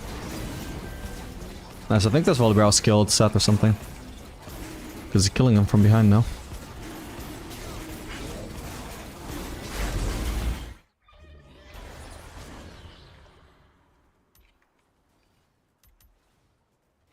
The other question I can show you after this game, if you remember to ask me again.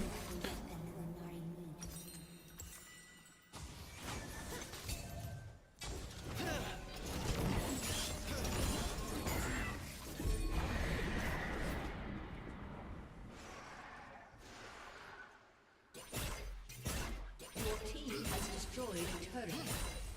An enemy has been slain. I didn't crit. Just push. We don't need to try and collapse on these guys. Just push. Let them kill Volibear. Or let them die to Volibear. Nice volley. I'll flash that.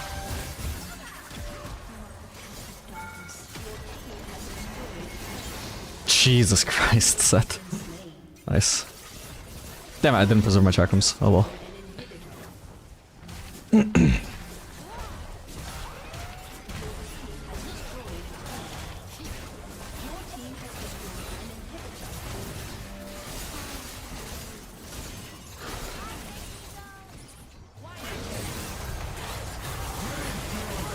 Okay. And I guess that's just GG.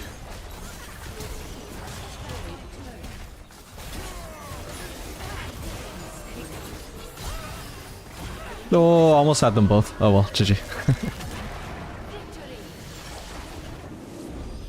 Holy fuck, I forgot to record this game as well. What is wrong with me? At least I can get it from the Twitch VOD.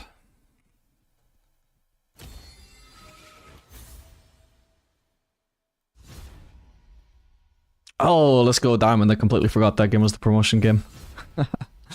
Nice. Take it down. Who was that? That was the Nocturne. Oh, what does he want? That was the guy that was getting permaflamed by my entire team except me.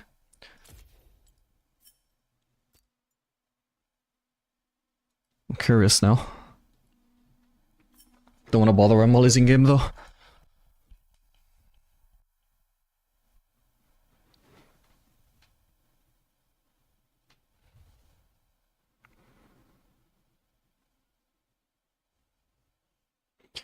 What metrics do you use to rank ADC hypercarry potential?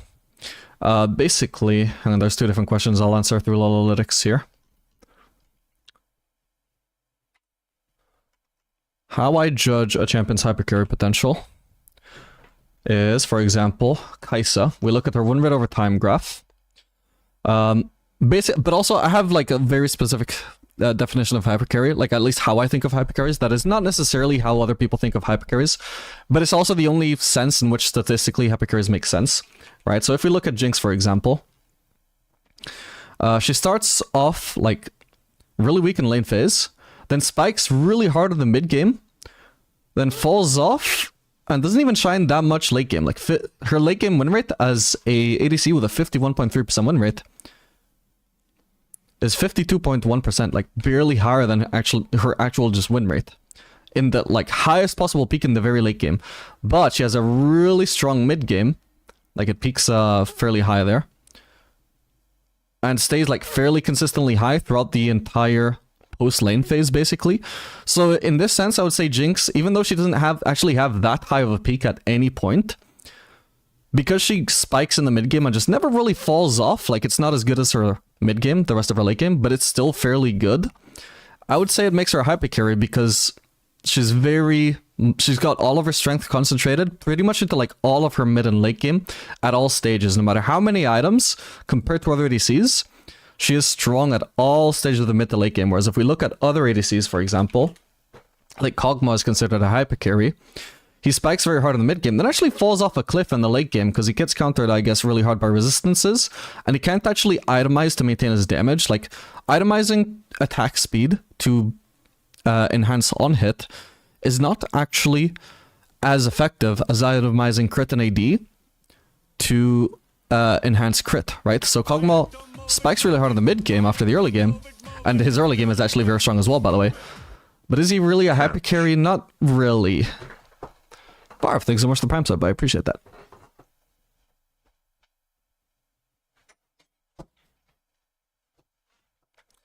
What else could be a happy carry? Vayne. So, terrible early game, terrible mid game, but then eventually, around the 25-minute mark, especially the 30-minute mark, around 3 to 4 items, then she spikes really hard. And also, depending on the item meta, this isn't actually what Vayne's graph looks like. She can actually sometimes look more like a Kog'Maw. Sometimes she can even be strong early game, depending on the meta. But the one thing she's consistent in is that she always spikes really hard, either in mid game or late game. In this meta, she spikes really hard in the late game. And also, the main thing that I use like to determine like how much is the scaling, because every champion can have a peak, but how big is the peak? How do you determine what is a good peak? Is it just the overall win rate? Well, no, because the champion can be in a weak state but still scale really well relative to themselves, right? So I take the bottom win rate as defined by either like 0-15 or 15-20. In this case, the lowest one is 0-15, so we look at 48.25. And what is the difference between that and the highest peak starting either mid-game or late game?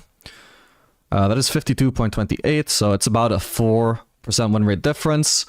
So that is a decent win rate difference, but like this is why I disagree about basically any champion. Like basically, this is why I just think Aphellis is the king of hypercarries. Like his lane phase, above average. Like people actually underestimate Aphellis' lane, but you see mid game absolutely horrendous for Aphellis, drops down to 44.38%.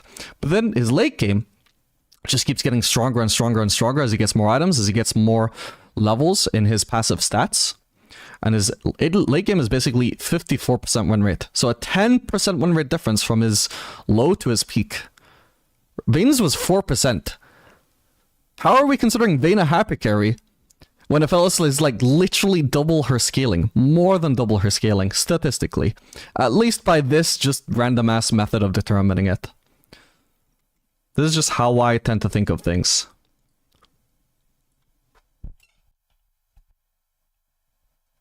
"40-minute mark is the bit where your full build Vayne hits R and charges the enemy team alone. Think it's just gonna 1v5 only to instantly die."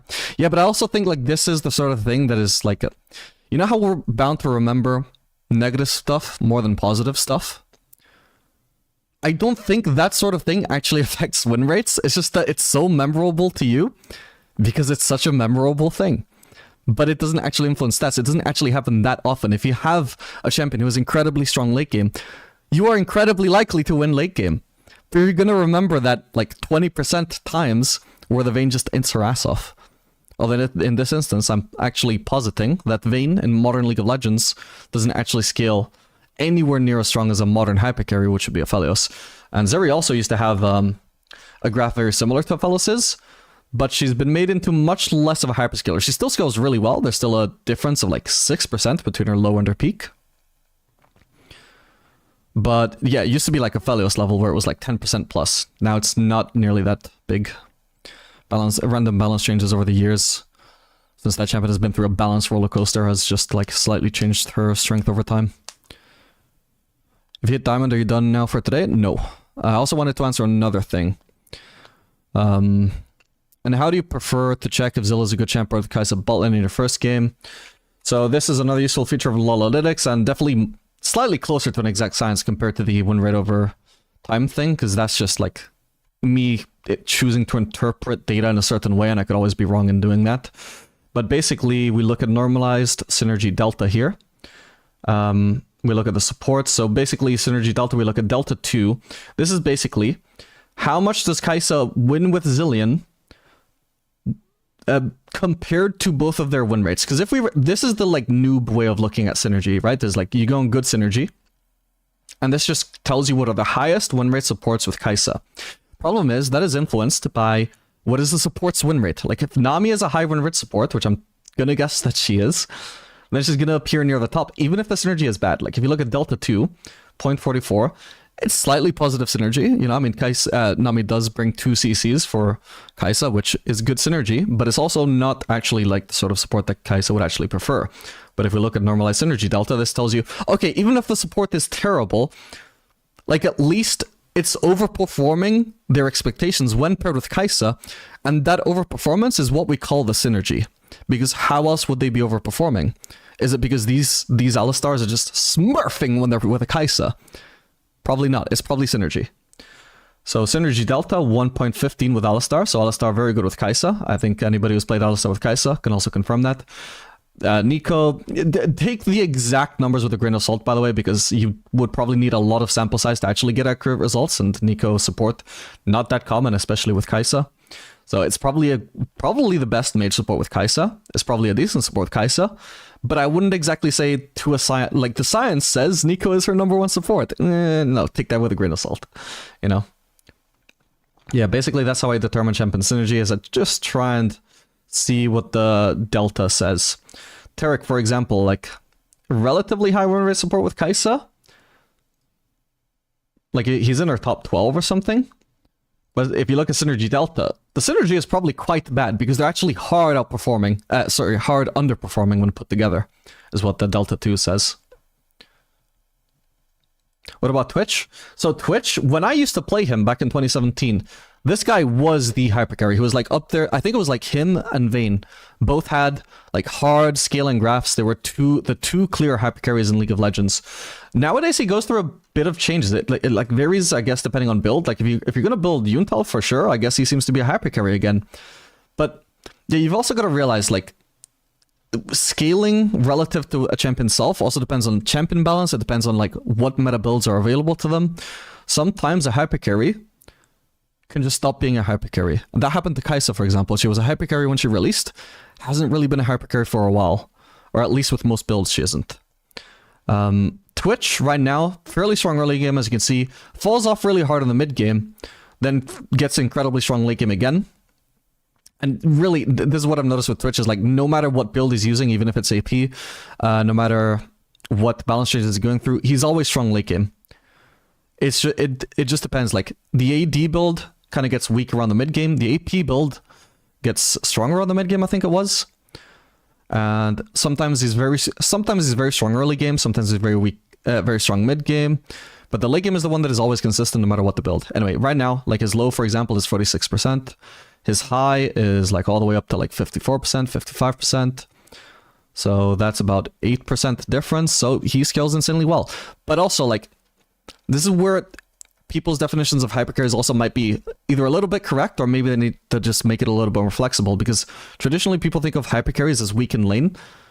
Why do they have to be weak in lane though? What if they just have a weak mid game? Because Twitch has a strong lane. Like, Twitch is expected to win lane in most matchups. He's expected to get a lead and stomp in quite a lot of matchups, actually. In terms of like stomping the matchup, he can do that in so many matchups. He is expected to do it. But then he falls off in the mid game, and I would say the fact that he's very weak at all in any stage of the game is what can make him be considered a hypercarry. I don't think you have to be weak in the early game. I just think you have to be weak at some point, but then get strong later on. And I even think you can maybe be a mid game hypercarry and fall off late game and still be a hypercarry, so long as you are to mid game what the fellows is to late game. I think that makes perfect sense, but it's also not the traditional definition of a hypercarry. But like, there's so many champions that you would think of as hypercarries which actually fall off late game, but they're strong mid game. So I just think that only makes sense, personally. How's Draven? Last time I checked, he like falls off a cliff after the early game. Yeah, exactly. It's maybe not as bad as it used to be. Tristana also used to be the same. I don't know. I think she's like more smooth now. Yeah, she still falls off a cliff, but you also can't just look at the like cliff, you know, the trajectory of the graph. You have, like I said, like when we're determining hypercarries, you have to look at for lane bullies, how hard does it fall off? It falls off from like 53% to 49%. That is more of an all-rounder champion than somebody who falls off from 53% to like 44%, right? I think Jhin, for example, so like the smaller the spread, between any given game time, I would say the more of an all-rounder that champion is. Jhin at one point had an even more all-rounder graph than this. I suppose balance changes have changed that a little bit, or build changes, either one. I don't know, there's at least one ADC, or there used to be, where if you looked at their win rate over time graph, it was pretty much all within this like 51 to 50% range. Like a pure all-rounder, good early game, good mid game, good late game, but not king at any one of those, you know? What about Kate? So Kate, you know, most people think that she's more of a late game champion now, and she really is. It's not like a huge hypercarry status, like there's still a difference of 5%. But still, that's a pretty scaling graph. But again, like good early game still.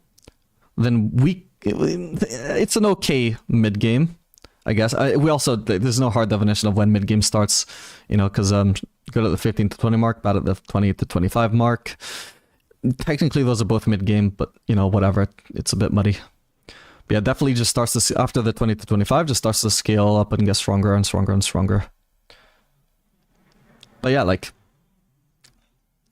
unless we're willing to define Caitlyn as a hypercarry, and if you accept that like win rate graphs are like useful for determining what is a hypercarry, well, according to this graph, Caitlyn actually scales better than Vayne. And I agree. Like, I think generally, good scaling crit champions outscale on hit hypercarries.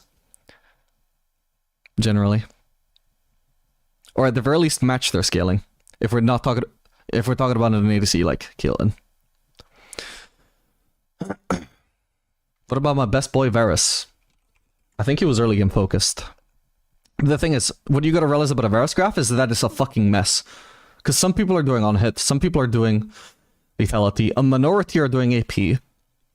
How do we represent that in the graph? I don't fucking know. We could try, well, the best thing we can do is try and limit it to lethal tempo. This is mostly gonna be on hit. And actually still fairly looks fairly the same. So we limit it to Comet, which absolutely is only gonna be lethality. Huh, still looks fairly the same actually. What the hell? Huh. Apparently both of them are just really lane dominant these days. Used to be that on hit would not fall off so hard.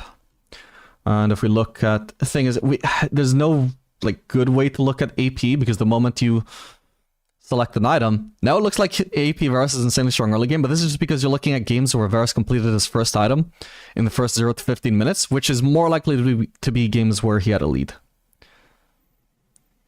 So now it just looks insanely early game focused when it's not.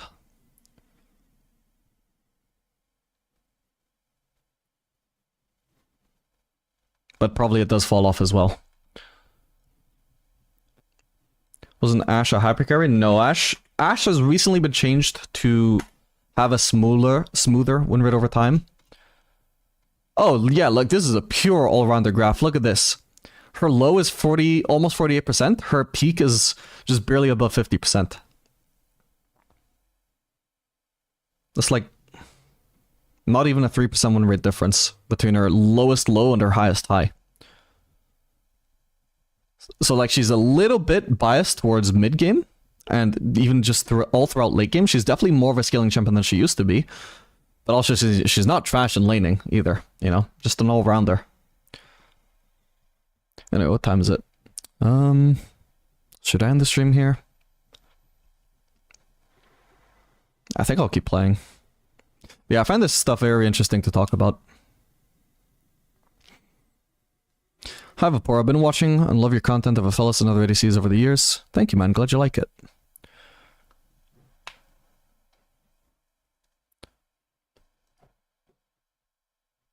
We can't see? Oh shit, I'm so sorry. I completely forgot about my camera covering the graph. I wasn't watching out for that. Yeah, this is the Ashe graph. I guess I blocked that. Like basically the less numbers there are here, the more of an all-rounder the champion is, basically.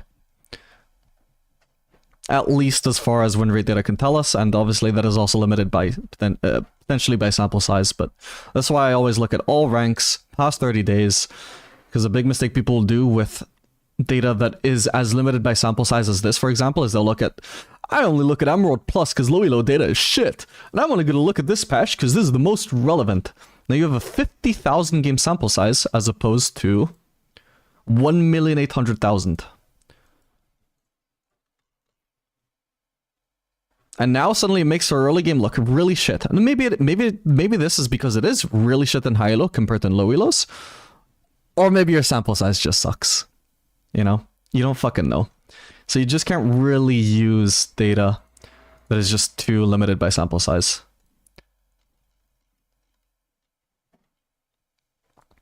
Alright. Time to queue up again, I guess. Can't connect though, weird. Wait, I wanted to see what Nocturne had to say.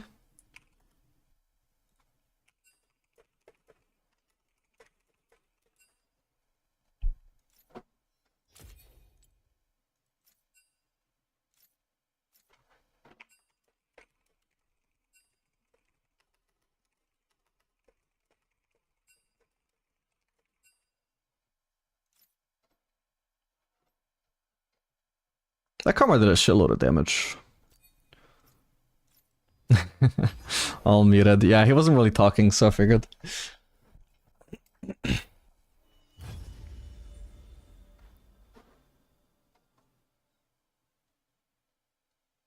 My Thresh is going full AD at the moment and dying 1-9. What do I do? You lose, probably. Is my guess. Do you think I can just tell you in one sentence the secret to carrying an AD Thresh that is specifically 1-9? No. The only thing you can do to carry this Thresh is play well. Play really well. But unless you're a smurf, you're probably just going to lose, and that's what it is. You gotta be okay with losing some games. Can't win them all.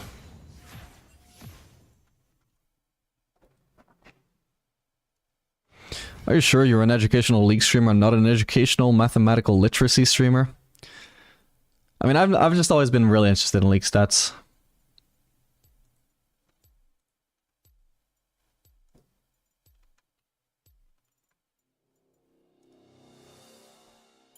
I think they can be useful.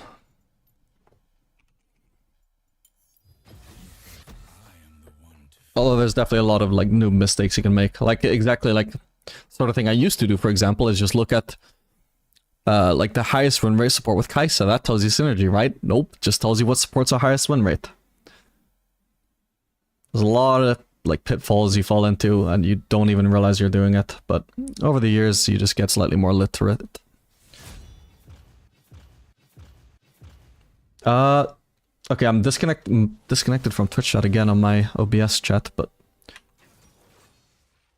I can still see it on my other monitor. Which server are you playing on? EU West? Yes. You're planning on going till Diamond 1? If I was going that far, I would just go all the way to Master.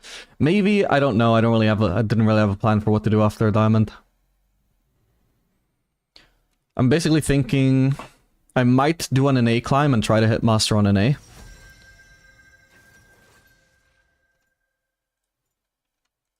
And that'll be on 100 ping, so like macro is gonna matter more than mechanics compared to EU West. I'm gonna need cleanse here no matter what I play. We have a Kennen. What the fuck is good with Kennen support? I would imagine Jhin. Don't know about Jhin into Amumu, but I think it's gonna have to be. Like a flower in the dawn.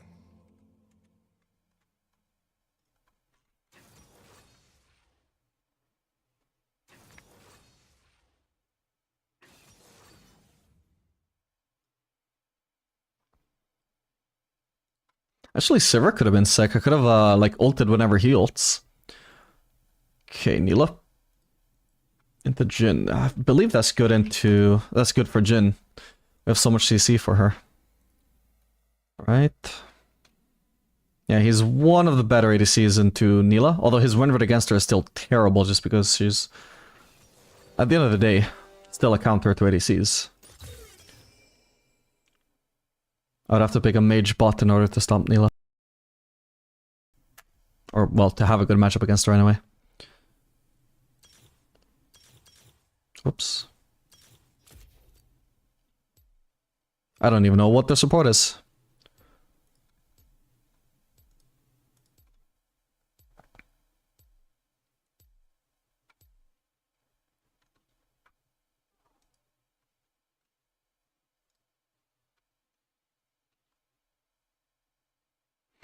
Have you tried to climb to Master in Korea servers? No, I've never been to Korea. I don't know, I think some parts of the internet might just be down. I can't even load up PGG, let alone Twitch chat. Weird. Oops. Let's see if OPGG loads. Alright, be right back.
Alright, back. Welcome to Summoner's Rift. Oh, OPGG hasn't loaded, huh?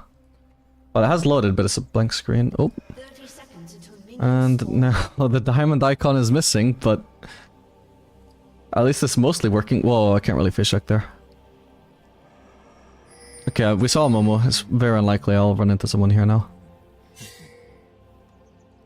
Don't tell me what to do.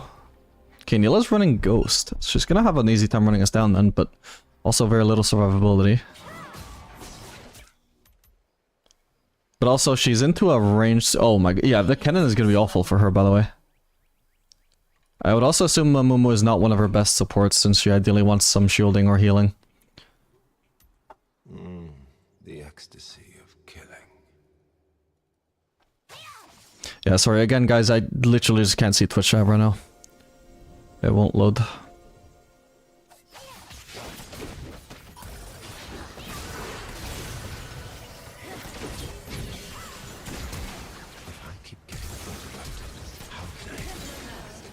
Sadly, I am dead. Did as much damage to her as I could, though. Yeah, I probably shouldn't have actually been forcing a fight there. Oh well. Oh, the cannon took the kill too. Is there any way I could have lived there? Should have just started running. Unfortunately, me getting stunned from the beginning was fucking rough. Might have been a lot smoother if cannon got hooked instead. Fuck, that was rough. Yeah, I think after that first Amumu Q, I can't realistically escape a Nila with Ghost, so I just need to try and do damage as I did. Alright, gotta be careful now, I'm under-leveled, no summoners. Whoop. I think he's dead here. Well, that was silly of Cannon.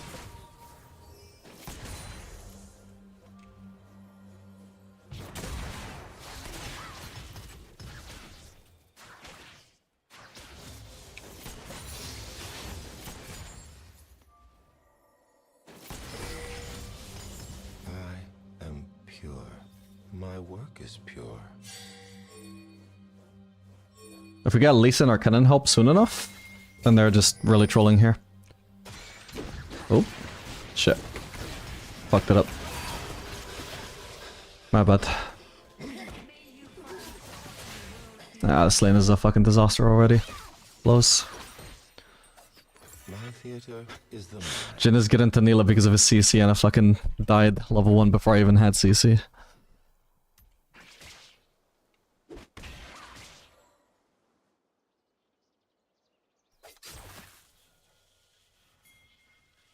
Well, we gave her 2 kills before I even had CC. What the fuck? That Amumu just died in place of Nila. Did not hand over her shutdown. What the fuck? Okay, this is one of the best things that could have happened to me, at least. Thank God. I can see Twitch chat again now, by the way, if you want to retype anything important you guys asked.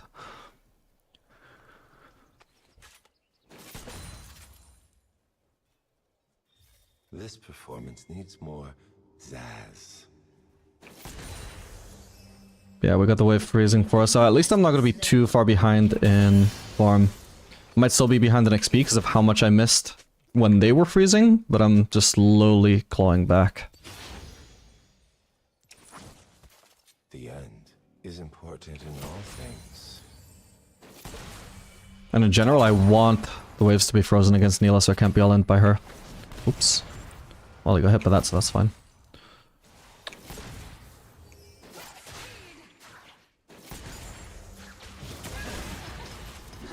Okay.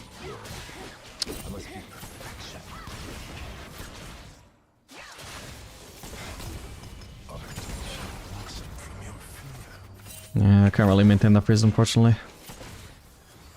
Not by myself.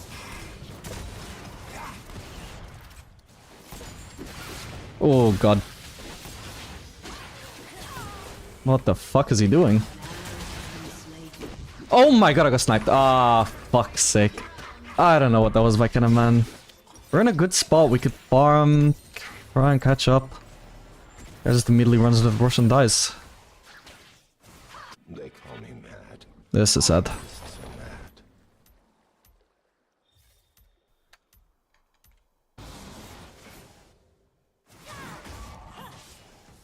That was sick Q by Momo though. Yeah, I was shocked to get hit there. What the fuck?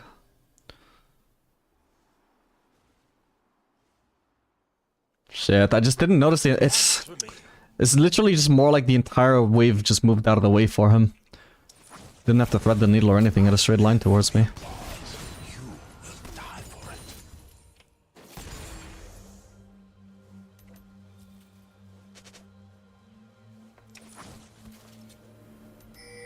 Alright, I need to try and rush Swifties if I can, so I can stay out of Neela's range as best as possible. Happiness is a We don't...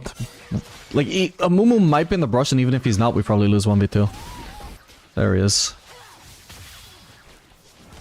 Okay, is he stunned? Nice, he did. An enemy has been slain. And once again, we just try and freeze. You will learn what beauty truly is. Had to tank a little bit of damage, but that's fine, because now I'm just completely safe. But why these risks? If Amumu was there, he was dead again. He just stole that from me, what the fuck?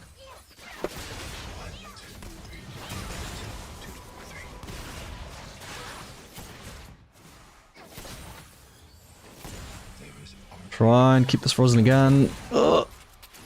Damn it. Well, it's enough out of the map, at least it's something. But why? What the fuck? Okay, this works. This somehow worked. It didn't go under turret. Smiles and screams. I bring I should have just placed a trinket. I'm sitting on 2.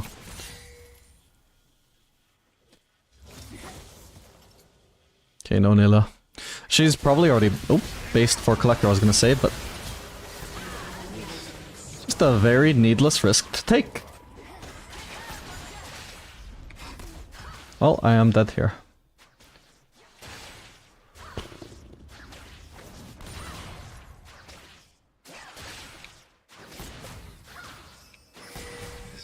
passion compels me. If I could get mana for Q, I could maybe just fucking kill this Momo as well. I'm so fucking mad. I just had no mana. Couldn't flash it until it was too late. So fucking sad. Still can't afford my Swifties. God. This is unbearable. I think I'll just wait for them. There's nothing smart to buy here except Swifties. Maybe Tabbies. Maybe I could buy a cloth armor, but... Okay, there we go. I'd be so annoyed. Greetings, Vapor. How are you doing? This game, not great.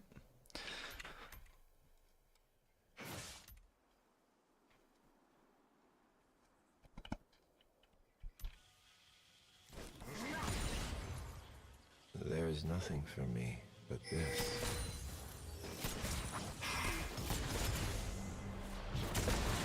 Shit, I don't do any damage, I forgot. I'm insanely behind and had to waste 1,000 gold on boots.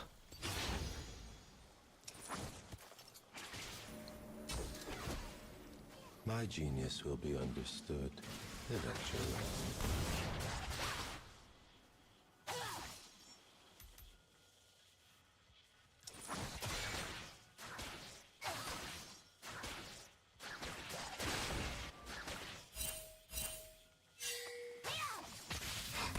My audience awaits. Keep it frozen.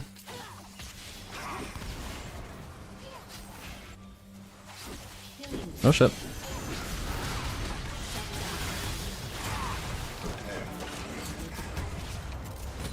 Sadly, Mumu will probably just block them all. Wait, she still has her fucking W, my bad. Dude, this cannon wasn't even a target.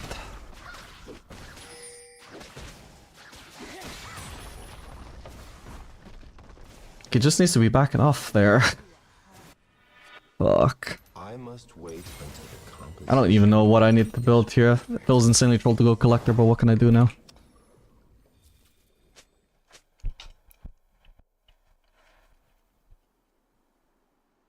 I think I probably should have just been looking to do Infinity Edge. I may as well have sold my longswords, honestly. Or at least one of them for pickaxe.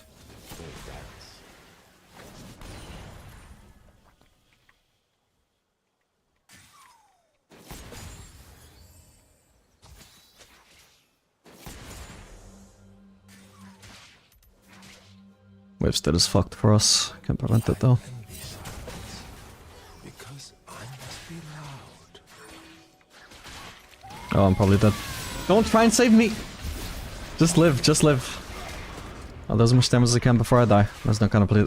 I mean, so on the bright side, this is literally a waste of a TF ult, by the way. Like, I am not worth any gold. I cannot possibly be worth gold. That was like 100 gold to get from me, max. My work asks Not worth a TF ult. never has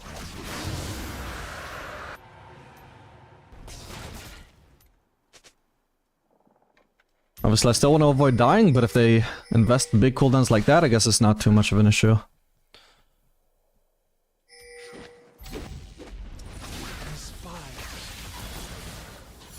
No point in using Q on her, I just need to wipe out the wave so I can get the farm.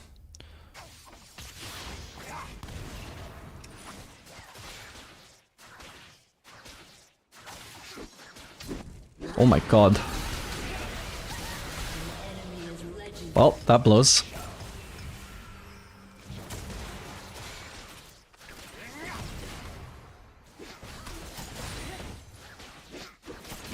Okay, I think Neela wasn't ready to engage there, that's why I let him Q me. Ah, but it doesn't matter, does it? That sucks, she had so much movement speed. Yeah, I calculated right though, like she was too far away, she wasn't posturing like she was looking to follow up and engage. I was like, what if I let a Mumu engage right as the minion cover runs out? Then I just walk away and Mumu was tanking turrets. Yeah, I would have thought he would tank one more shot unfortunately, but it didn't. Yeah, Neela catches up either way, even though I have Swifties. An enemy has been slain. Sad. Has been destroyed. I'm gonna save up for pickaxe.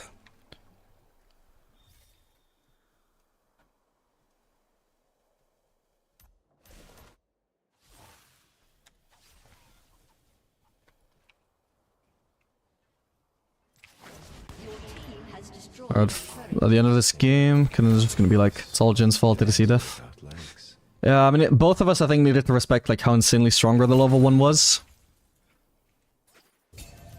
Maybe more so Kennen, who actually engaged the level 1, but yeah, still, I should have also like realized and not followed him up. If he died, whatever. Alright, I'm getting to farm a wave here. I have to realize, basically, the most useful thing I can do for my team here is just fucking split push. I'm gonna do nothing in fights anyway. But also, I'm also not gonna do anything to this turret, actually. I'm actually also the worst ADC for split pushing, that's also a problem. So maybe I'll follow up and try and do something with my ult, my CC.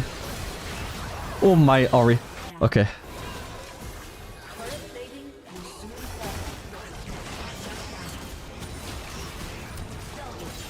Huge, okay. I think he probably was gonna win that without me anyway, but maybe she would have escaped.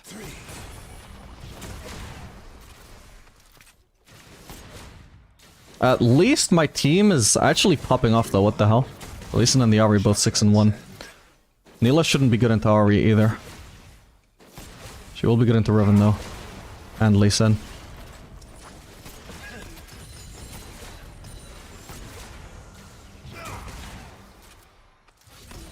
Watch my puppets dance.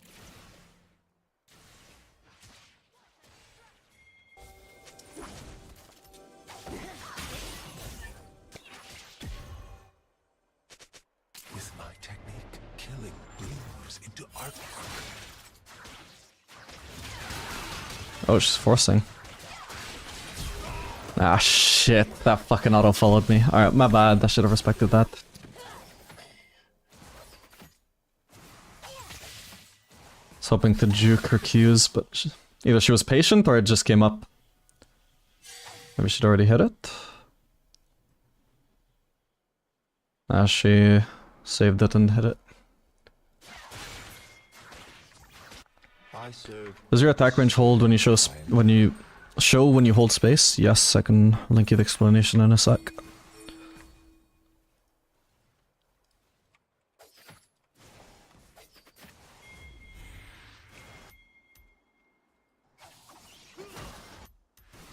I am misunderstood. Oh, Miranda, I've got W. An enemy has been slain.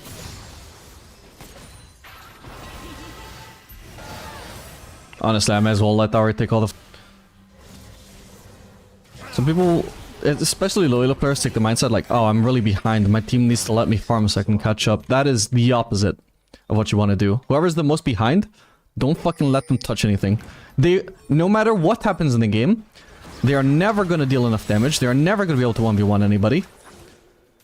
Nothing about the circumstances is going to change when you give them more gold, unless you feed them like 5,000 gold shutdowns in a row. But the guy that's already really strong, what the fuck? That's insane, by the way. Nobody could finish her. That's fucking unreal.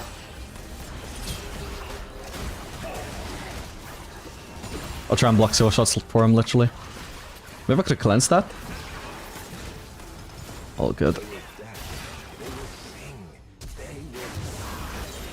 Huge. Fuck, I missed.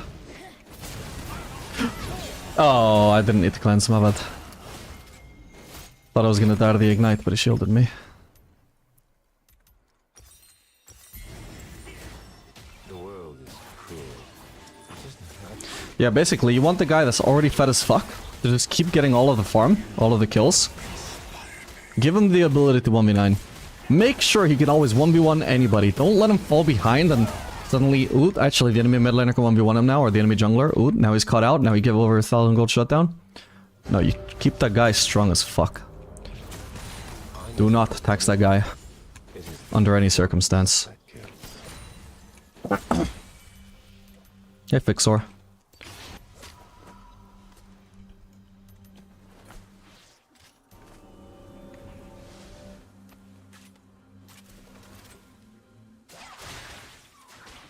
It is only when the gun fires that Just a flash to kill me, and at that point I think it's... Oh. Never mind, okay, I forgot she can just double dash, I suppose. I was gonna say it's not fucking worth her flashing, so it's a no-brainer that I can stay here, but never mind.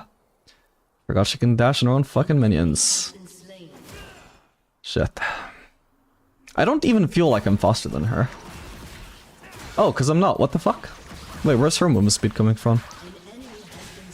She has 395, I have 393 even though I have Swifties. What the fuck? Wait, is Neela's base movement speed just that high that she's literally faster than me when I have Swifties? Wait, that's unreal. I thought I had a movement speed advantage this whole time. No fucking wonder I'm so easy to catch out. I bought Swifties and I'm still slower than her. What the hell? Your turret has been destroyed. I'll go mid. Go bot, I mean. an icon doesn't have to explain himself. Neela isn't playable with Jhin, in my opinion. Well, in this matchup it turned out to be, especially the way Kennen played it. Statistically, he's one of the best ADCs to play into her, and I think that's mostly just because he has so much CC. And also, like, if Neela... when she does her dodging thing, with other ADCs, she's blocking a lot of DPS. With Jhin, she's blocking, like... what DPS? This champion doesn't do DPS. Blood came in more Literally, there's less reward for blocking Jin's autos compared to other ADCs, except for the 4th shot maybe. But all the rest is like, yeah, you're gonna block one Jin auto, which was gonna do 0 damage anyway. Good job. And on top of that, he's got CC, which is like one of the things Neela is facing. But yeah, I mean, we gave him a double kill before I'd even unlocked my CC, so... it's not exactly playing to the matchup strengths.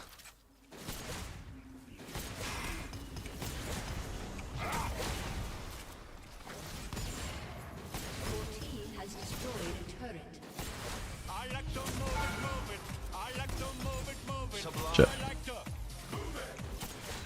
This ad reminded me. Thank you for the sub, Fixer. I appreciate that. Oh, thank God, I finally got that turret. That took forever.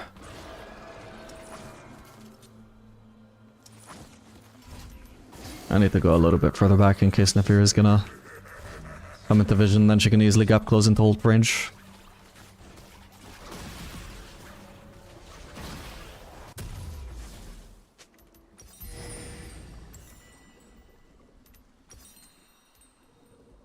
I think I need to actually just go Lord Dominic's. Do I need anti-heal though? Not really, no. So I'll go Lord Dom's. Is a piece of my soul. I feel like I just need a cheaper power spike than Infinity Edge. Me. I just have negative income.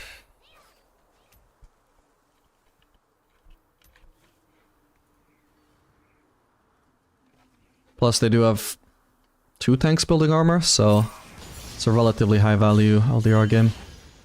I am at my best only during the performance.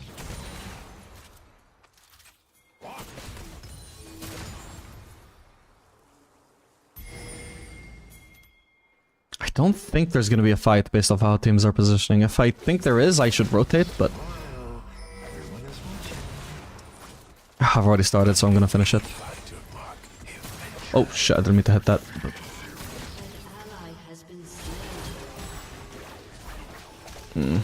Yeah, it didn't look like there was gonna be a fight, but these things are so unpredictable. Whoa.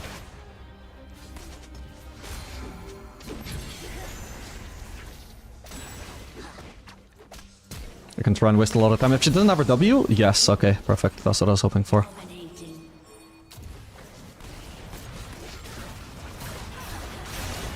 No! No, I nearly had her! Fuck. Okay, just kill a Mumu. Oh. Ah, so tragic, man. Pretty good for how behind I was to achieve as much as I did, but it could have been even better. Could have been better. But I heard that Neela into Jhin is actually strong because of the limited shots Jhin has, especially meaning her block actually has more impact in one fight. Yeah, but there's also like the fact that like Jhin is not even that auto attack reliant. Like the only thing that is annoying to him is if you block his 4th shot. But he can straight up ult you in a fight. Like if we didn't just massively fall behind level 1, imagine we got to level 6 and Kennan's rushing in and I'm just following up with ult. What the fuck does Neela W do there? I can't move without the euphoria of performance. Jhin, it depends on the circumstance, obviously, but Jhin is one of the least auto-attack reliant ADCs. He's one of the few ADCs that will straight up teamfight without being in the fight, because he's like, I can't be bothered walking over there, I'm just gonna ult instead. What other ADC can do that? Other ADCs need to be in auto-attack range, they need to auto-attack. Contributing to the teamfight from outside of the teamfight is an unheard of concept for other ADCs, but Jhin gets away with it, because his ult is very strong, and his ult has no interaction at all with Neela. I would have let Ari farm this, but she's leaving. I like a violent composition. But yeah, like obviously, we just got stumped before Neela even unlocked her dodging thing, so it's all irrelevant. I'm greeting here. She definitely has more movement speed now. She upgraded her boots, so she has +5 movement speed. I orchestrate death.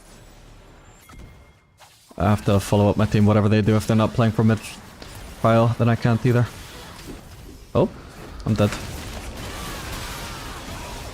Oh, damn, if only I could have got my 4th shot off in the Fury beforehand. But yeah, this is not a disaster again. Like, if I was playing normally as Jhin, yeah, I played really bad there, but also, like, I'm 1-11. I don't think a Momo should be queuing... Oh, what the fuck?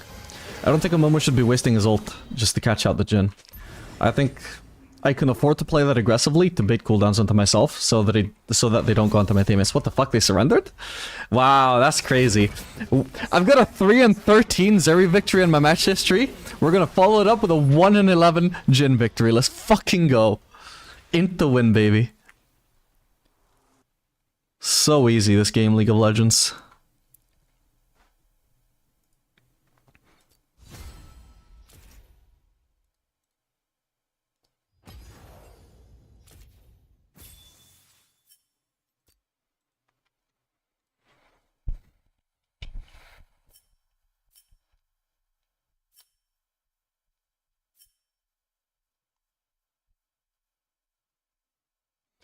Maybe Sibber is right, we are just not dying enough on ADC. I have seen the, like, title and thumbnail for that video, but I haven't watched it. Oh, I want to watch it at some point.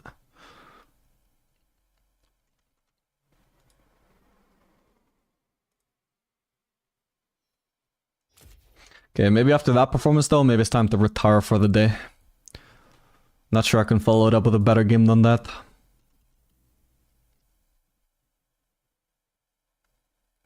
What did Tekadon Nocturne say? Hi, why did you add me? Duo, maybe. K, I don't care. All muted. He's a man of few words.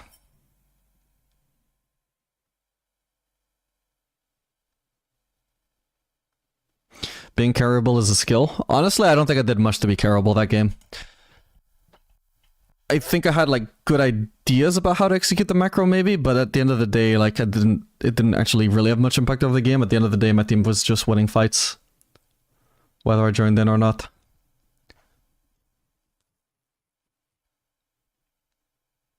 Is Collector or Yuntal better on a Phyllis first item? Usually Collector, but if you're facing a tank support, you might want to do Yuntal. If you're facing a very tanky team, you definitely want to do Yuntal.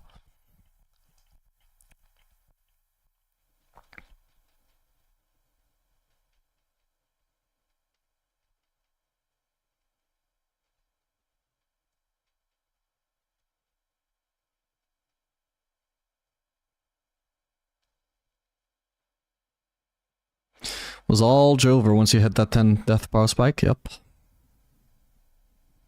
Intel is only viable with Conk, right? No. You can do it regardless of having Conk or not. Doesn't really matter. Though they do like Sure-Niche in a sense, like, in a game where you feel, oh, like I really need Yuntal for this lane, you might also think, ooh, Conqueror would be nice for this lane. But they're not dependent on each other.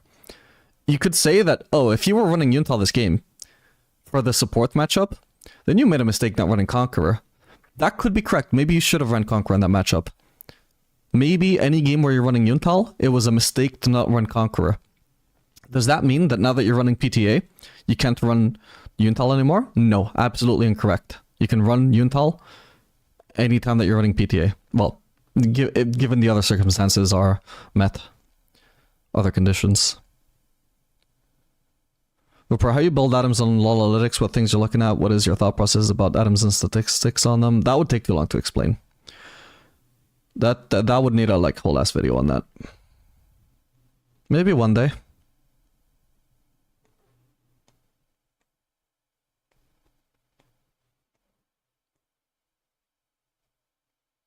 We already talked enough about stats today anyway.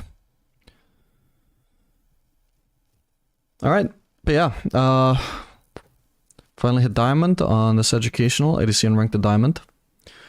So, what do you guys want to see after?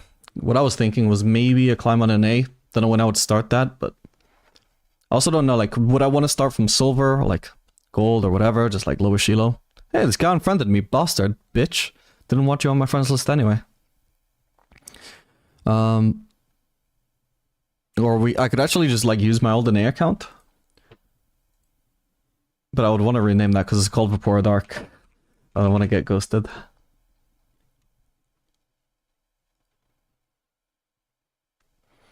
Yeah, that was last ranked Plat 1 in Season 10. By now, that's probably fucking... well, Platinum MMR. Emerald or Platinum MMR. Used to be around Master MMR, I think.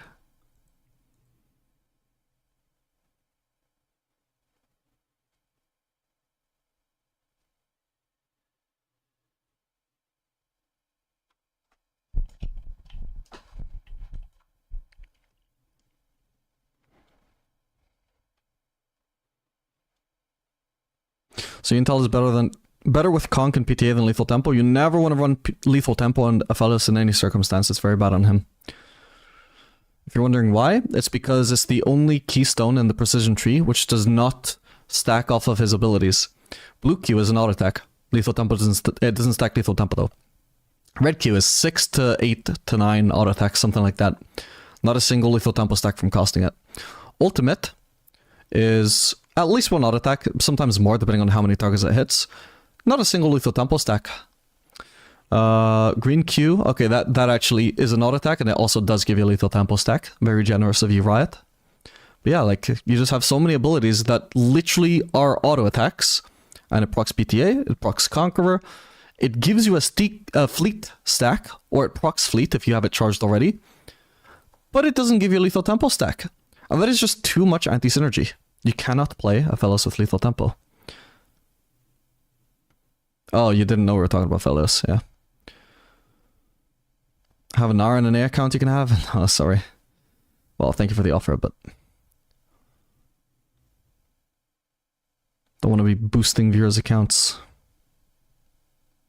Is fleet ever necessary in Aphelios? There are some circumstances where it could maybe outperform PTA or Conqueror, yeah. But it's generally the worst keystone. Well, not the worst. Lethal Tempo is the worst. But of the three that are viable on Aphelios, it is the worst. Would you try TR server? Probably not. The problem with minor regions is, like, it would be fun to try and get Challenger in them. But the queue times just get way too long when you get even just to, like, Diamond. At least that was my experience, like, playing on the TR server, or at least on the Russian server in the past. Like, as soon as you get to Diamond, the queue times start to get, like, 10 plus minutes. Let alone when you get the Challenger MMR, and they're, like, 20 to 30 minutes, you know? That's not something I can stream on, and it's also not very time efficient for making videos on.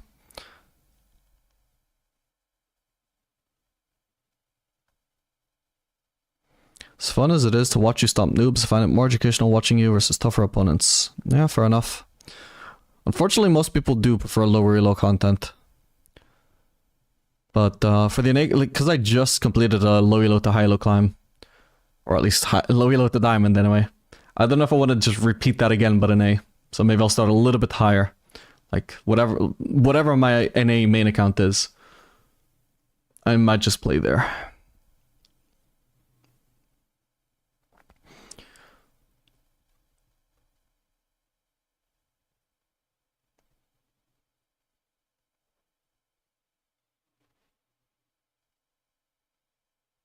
Can you please explain why BT is a bad first item on Aphelios? So BT basically scales with how much damage you deal, specifically through auto attacks as well. It's really only viable as a first item on champions who do a lot of damage to minions with their auto attacks. So Misfortune passive, when you're repeatedly switching focus from minions, you proc your passive on every single minion. Basically doubles your auto attack damage. When you're dealing double auto attack damage on every auto, that is a lot of damage you're dealing, not to champions, but to minions you're dealing a shitload of fucking damage, even with only one item. And so if you make that first item your Bloodthirster, you're just lifestealing so much, the enemies just can't compete. They can't hang with that sustain. They can't match it by buying Bloodthirster for themselves, because they're not gonna lifesteal as much. And then they're gonna do no damage. The Misfortune is also gonna do no damage with that Bloodthirster rush. But at least she's sustainy as fuck. Way more sustainy than you are rushing the same item. Same for Draven. Draven is actually a little bit different to Misfortune, where his damage is so high no matter what he builds, that actually he does deal damage even if he does Bloodthirster rush. Just because the axes are so strong. But also he does still have that same Misfortune effect, where the axes deal such insane damage to minions that he lifesteals a shitload. Way more damage than you would lifesteal if you were also rushing Bloodthirster. So that what makes it viable on Draven and Misfortune. If you look at Aphelios, his auto attacks just don't do that much damage to minions. So you're not getting as much reward for building Bloodthirster. And then, as this hyper carry champion that is super dependent on items to scale, you're handicapping your damage. But, like, basically you're just delaying your entire power spikes damage-wise by one whole fucking 3,400 gold item just to get some mediocre lifesteal onto minions. Mediocre because you're not actually dealing that much damage to minions yet. That's why Bloodthirster tends to be a late game item. It's a 6 build item, not just because you've already rendered out your crit by then, because by the time you have 6 items, you're dealing a lot of damage. The more damage you deal, the more you lifesteal. At 1 item, you have no damage, means little lifesteal, means little point in building lifesteal. And so the only exceptions are the champions that deal a lot of damage to lifesteal off of that first item.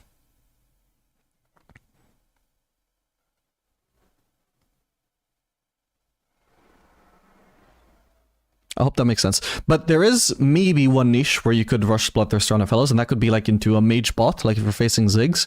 There's just no goddamn realistic expectation that you can actually ever fight back against Ziggs as a Phelios. You're literally just going to be getting hammered by bombs all lane phase long without ever fighting back in most circumstances. So then maybe you can rush Bloodthirster and you're going to be useless, yeah, but you're going to be useless either way, right? So why not buy a little bit of sustain, survive a little bit better, be able to defend your turret a little bit more effectively, gather a little bit more farm throughout the game. Yeah, you're going to lose a little bit of damage for doing Bloodthirster Rush, but I think overall you might find that you're in a better spot as a result of the Bloodthirster anyway. But in any like completely non-poke focused matchup, especially against other ADCs, 0 point doing Bloodthirster, you're just going to handicap your damage way too much for very little gain. Would any ADC be similar to Phyllis? Because I've been loving him, but the only other ADC I found enjoyable is Samira, and 2 champs is not a huge champion pool. I mean, so the thing is, Phyllis obviously has a lot of weapons that have entirely different playstyles, right? So Red-White, you could sort of say maybe plays a little bit like Neela, because you're trying to deal damage from melee range. Tristana is also an ADC that wants to go into melee range. Not exactly to maximize her damage, but like at least to, you know, hit her W on an opponent and then try and burst them down. She wants to actually get into melee range, ideally. So maybe you like that, but it's not a whole lot of DPS. Neela has a lot of DPS, like Red-White. Not as much DPS as Red-White, but still, it's sort of similar to playstyle. So Red-White, you could sort of imitate with Neela, but then obviously like Blue. Neela has nothing like Blue. Well, she has a little bit of AoE. Technically, actually, even her passive on Q is a little bit like Blue, but it still feels very different. The most similar one would be Jinx. But Jinx is a very different champion from Neela or Tristana. So, like, different weapons are going to look similar to different champions. So, yeah, it's hard to say. Do you like Aphelios because he's a hyper carry? Do you like the red-white playstyle? I don't know. Depending on what aspects you like of Aphelios, you might like entirely different champions. You said you like Samira, though, so maybe Neela and Tristana could be something to look into if you just like the divey thing.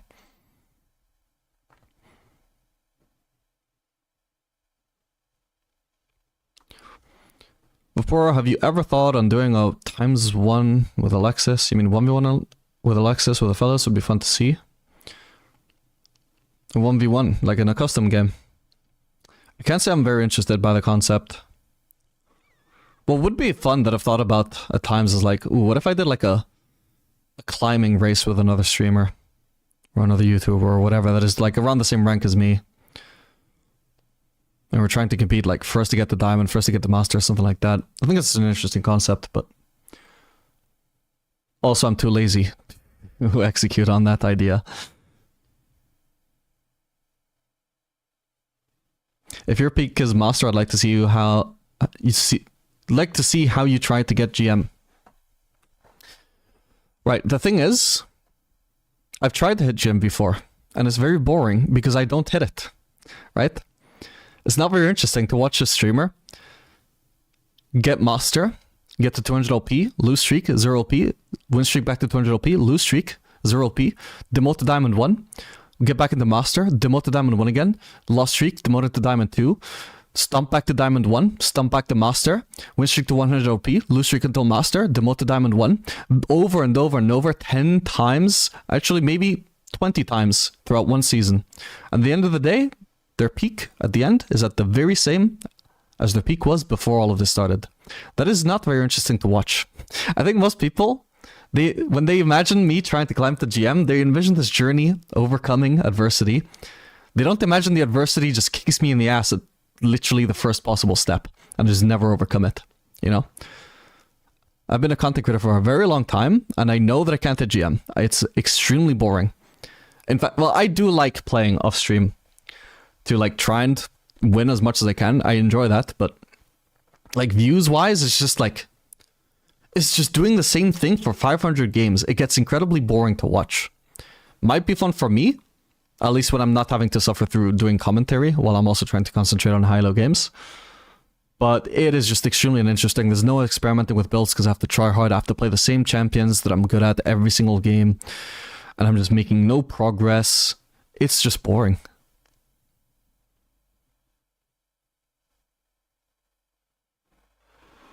So maybe the only difference is that, like, if I was to do an innate climb, for example, if I hit master there and I feel like I've got more juice to squeeze, I think, you know what? Maybe on this server, this server is actually easier than New West. Maybe on this server I can actually hit GM. Then maybe I would be interested in trying that.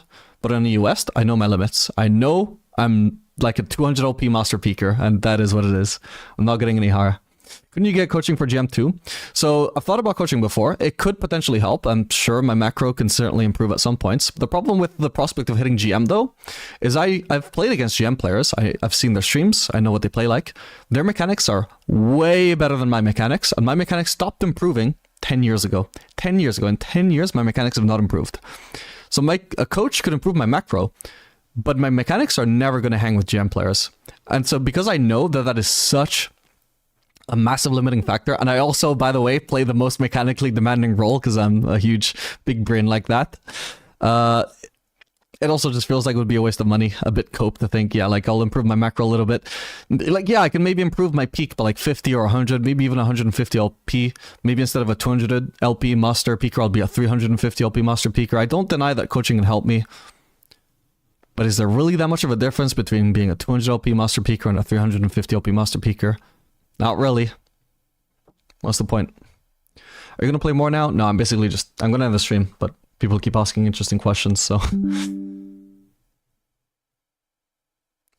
Then in your opinion, GM plus ADCs just put a lot more hours compared to me? I mean, depends on the ADC. Overall, I might play more. But, you have to recognize there is some, like, sort of natural talent component to this game, right? I managed to achieve master in the same amount of games, or like the same amount of years that somebody takes to hit gold. So to some degree I'm talented, but in the same time I hit master, some players hit challenger in half that time. How do you explain that?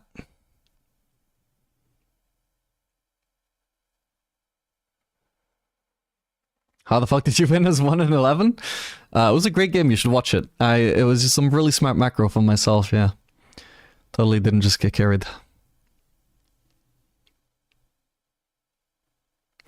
I understand your point. I'd watch it though. Yeah, I assume there's plenty of people that would watch it. But, you know, I have done like a lot of high-low content before. I think the last time I was regular with that was it like midway through 2024, late 2023 maybe? Maybe it was early 2024. But anyway, yeah, basically I stopped doing it eventually because it was specifically getting no views, even though I enjoyed doing it.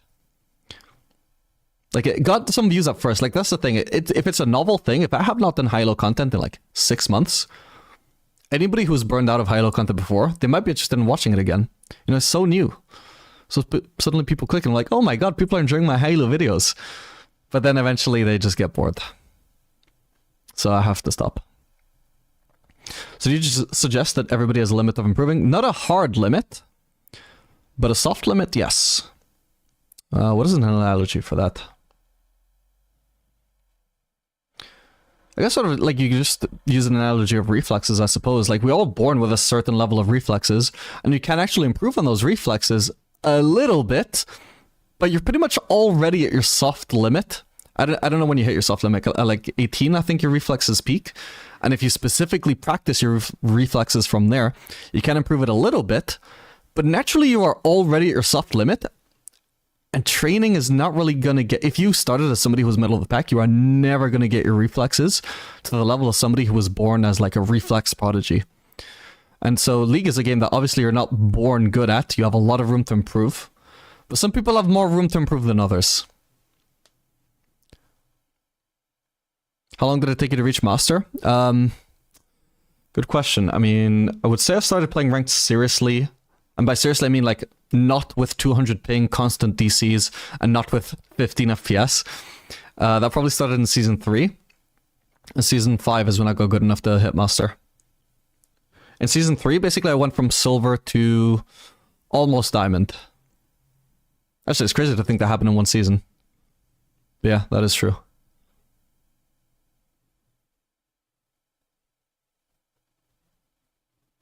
But also, like, because previous seasons I'd played with really high ping, constant DCs, really low frame rate. I started playing in late season 1 and I got level 30 in early season 2. And in season 2 I was bronze for most of the season. Then I actually went on vacation to my grandmother's house in England, and I no longer had to play with my parents' shitty internet and like way all the way out in Canary Islands. So like even when I wasn't lagging, the constant ping was still 150 and it was still spiking on top of that. So when I suddenly went to the UK and had regular ping, I just immediately climbed to silver. But then I went back and couldn't climb anymore. Basically I was just gated by my internet for a very long time, and when I stopped being gated I went from silver to diamond.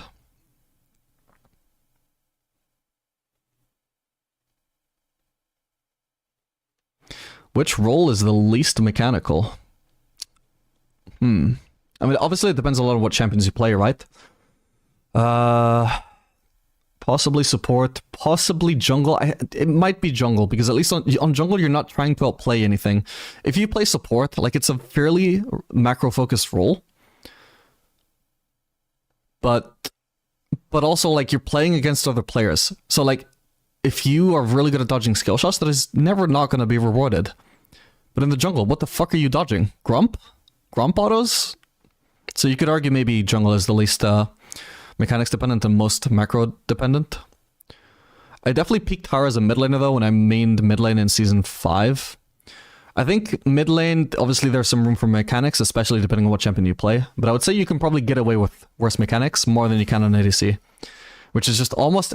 It's not that macro doesn't matter on ADC, but the macro is like in the hands of your support and jungler and mid laner just as much as it is in your own hands. Like a lot of the time you know what the correct macro is, but you are literally not the boss. You don't get to decide what you do, what your teammates do, in whatever sense it relates to you, right? You're so limited. Even when you know what the right move is, you just can't force your teammates to do it. So all that's left is mechanics. That's partially what makes it such a mechanics focused role, is literally even the macro parts that you can execute, you can't actually do it because it depends on your teammates. You need your support to do a certain thing and they don't do it. You need your mid laner to rotate to a certain place and they don't do it. And you need your jungler to come at this one time and they don't do it. But what are you going to do? Like, you're going to roam? No, you can't. You're not a mid laner. You're not a support. You can't roam. Like, your choices are so limited.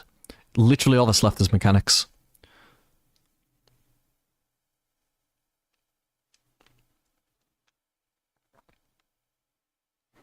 There's no other streamer that plays Fellows so much, so I love the videos. Please don't stop them. Ah, don't worry, I'm always going to play Fellows. More so on my second channel than my main channel now, though. I'm Malution TV. Thanks so much for the Prime sub. I appreciate that.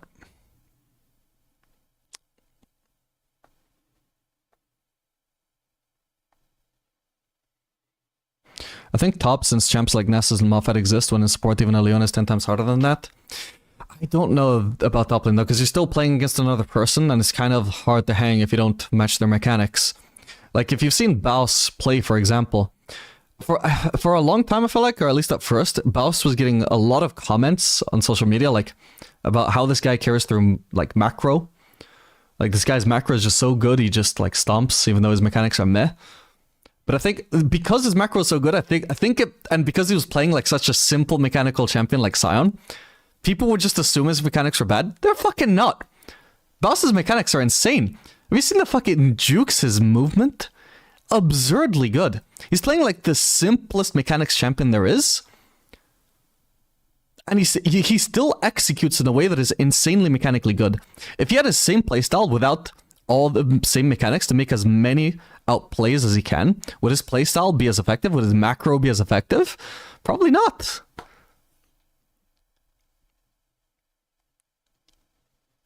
Like on top lane, macro matters, sure, but it's also very interlinked with mechanics. The better your mechanics are, the more you can execute with your macro.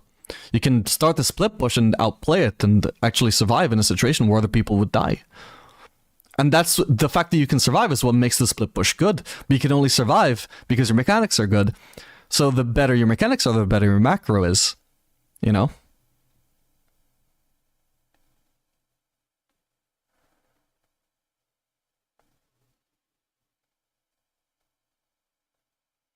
I'm not sure you mind explaining again, but I assumed your answer was that there is also an element of natural talent involved, right? Yeah, basically. Like, sort of like, it's not like you peak once and now you're peaked forever. Like, it's hard to know exactly, even if there is a soft limit to improvement, it's so hard to know whether you've actually hit it or not.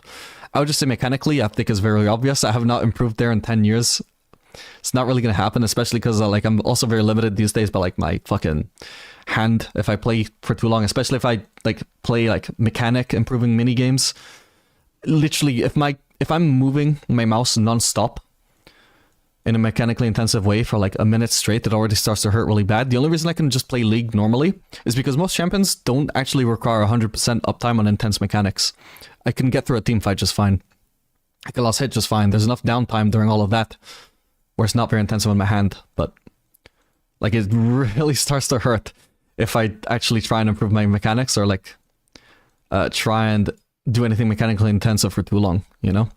So like even if I didn't just hit a natural like soft limit like 10 years ago, my capability to try and break through whatever limit I could break through anyway is just not there because my hand is just like, I don't know, I would need to fucking see a doctor and see what they say, see how I could fix it, but all I know is I can't really work on my mechanics at all.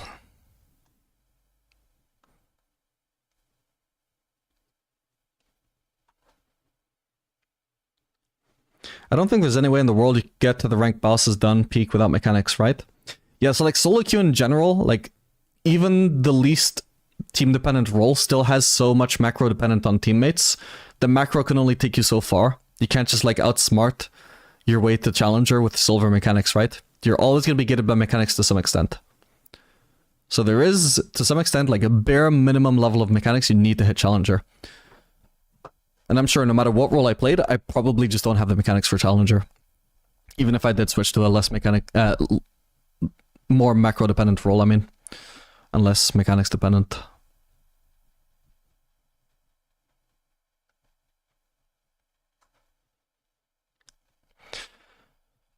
I'll just accept my peak then, because improving would mean a lot more time, which I'm not willing to invest. The thing is, my mechanics may be getting me from Grandmaster, and I know that for a fact. But, like, you said you're like Emerald 2 peak, right? How do you know that your mechanics are getting you from, like, from Diamond? I don't think there's that big of a jump from Emerald to Diamond, mechanically wise. So you just need to improve your macro potentially a little bit, unless your mechanics are literally just at the absolute limit, the highest they will go, and you cannot possibly climb any further without improving your mechanics, because your mechanics are already the thing that is holding you back, and you're barely Emerald 2 despite your mechanics. But that seems fairly unlikely, right? If your peak is Emerald 2, you can probably improve. Just a little bit. Even if not mechanically, there's something you can do to hit Diamond. But yeah, at a certain point, if you're not there already, like at a certain point, your mechanics probably will peak.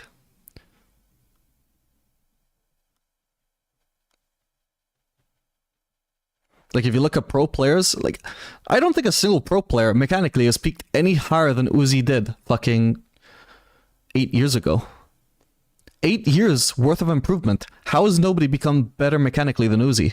They've had 8 years to do it. It's because they've all peaked. Now they're still learning stuff about the game, they're improving in some ways, but they already hit their soft limit ages ago. In terms of mechanics. They're not getting much better, if at all. In fact, some of them are declining. Faker is probably not as good mechanically as he used to be, especially with his injuries.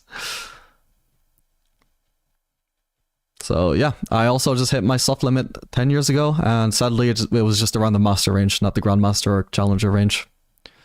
Especially for an ADC. But yeah, I mean obviously, also I don't think there's any point stressing yourself out massively over trying really hard to get to a certain rank, even if it would be nice to hit Diamond 4, like, it's not going to improve your life, to be honest. If it would take a shitload of time and you're not even enjoying that time, and it just feels like an extra job, there's no point. If you get satisfaction from doing it, go for it.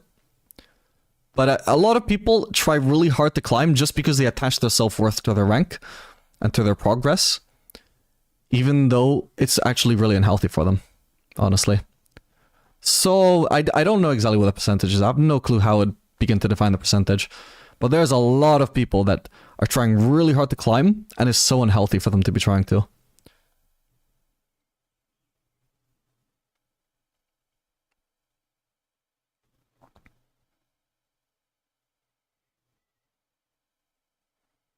I just want to rank high enough to play with my friends. It can be a noble goal, but also, like, if you fail to reach that, like, you gotta, you've still got to enjoy actually ranking up. You can't just do it out of necessity, even if it would be nice.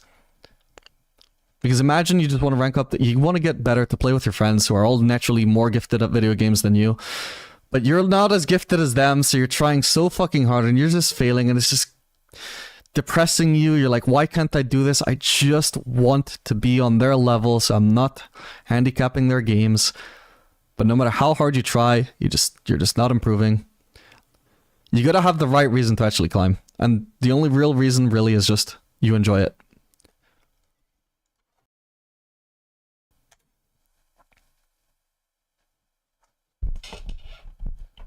I love playing ADC, but I'm getting older and I don't know if my hands can keep up with the role. Yeah, I mean, at the end, if you love playing ADC, like I said, like, you don't have to get any better. I mean, I literally said I might be capable of getting GM, or at the very least higher in Master, if I played any other role rather than the most mechanically demanding role. I realized this fucking years ago. I'm not gonna swap. I like ADC. I like educating people in ADC. I don't really want to change. And this is my job. I would have an incentive to actually try to get a higher rank. Nope, still don't really want to do it. If you're just playing casually and you know you would do better in another role, but you enjoy ADC more, keep playing ADC. What really matters besides your satisfaction? Can I climb with Caitlyn from Elo? Yes, you absolutely can. What about her in solo queue? She's okay. I don't think she is OP or too weak. She's kind of like a middle ground right now, I would say. I think she's perfectly adequate for climbing if that is your preferred choice of champion to climb with.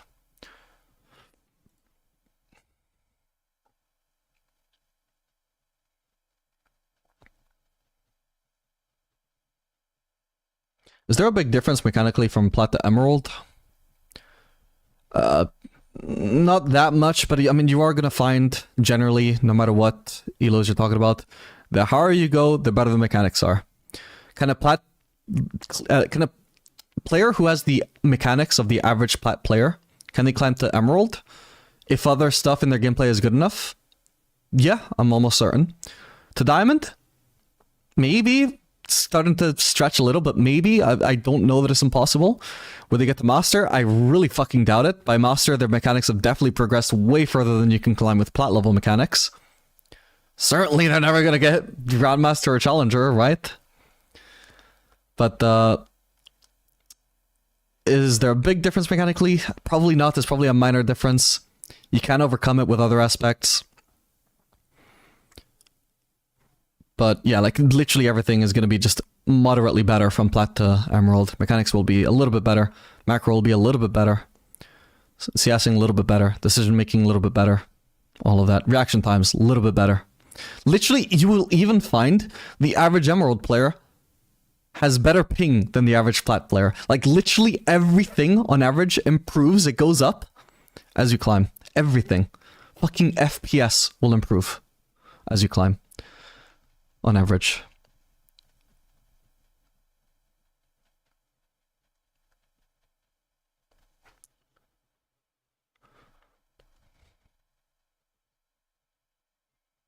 Well, what is the strongest ADC you will suggest to me to pick in solo queue, regardless of what the opponent champions? That would probably be Jinx. If you just want to try hard to climb, Jinx. But if you don't find the Jinx fun, no point to playing her. Alright, anyway, I think the chat is drying up enough now that I can go ahead and end the stream. This was a fun chat though, guys. Also the stats talk earlier as well. Very interesting. Longest time I've spent just talking without playing on stream for a very long time, I think. If ever. But yeah, Don't know exactly what I'll do next. I mean, probably like next time I stream tomorrow, I'm just going to continue on this account. We'll keep playing on it. Eventually, if I just feel like we're getting close to master and I feel like getting master, maybe we'll get the master. I don't know. There's not really any particular plans for what I'm going to do. Never was any plans for what I was going to do after this. I just have some ideas. Like the NA climb. Maybe I'll do that. Maybe I won't. If I do it, when will I start? I don't know. For now, we'll just continue climbing on this account because it's the easiest thing to do. Requires no planning. We'll just do it. But yeah, I hope you guys enjoyed the stream and enjoyed the series overall. And I'll see you guys. Well, if you're not already in the Discord, guys, make sure you join that. I'm gonna put the Discord link in Discord, in Twitch chat, and also in the YouTube chat. I'm trying to be more active on the Discord a little bit, so if you want to chat to me there, you can do so. Yeah, and I'll see you guys in the next stream, which should be tomorrow. All right, bye.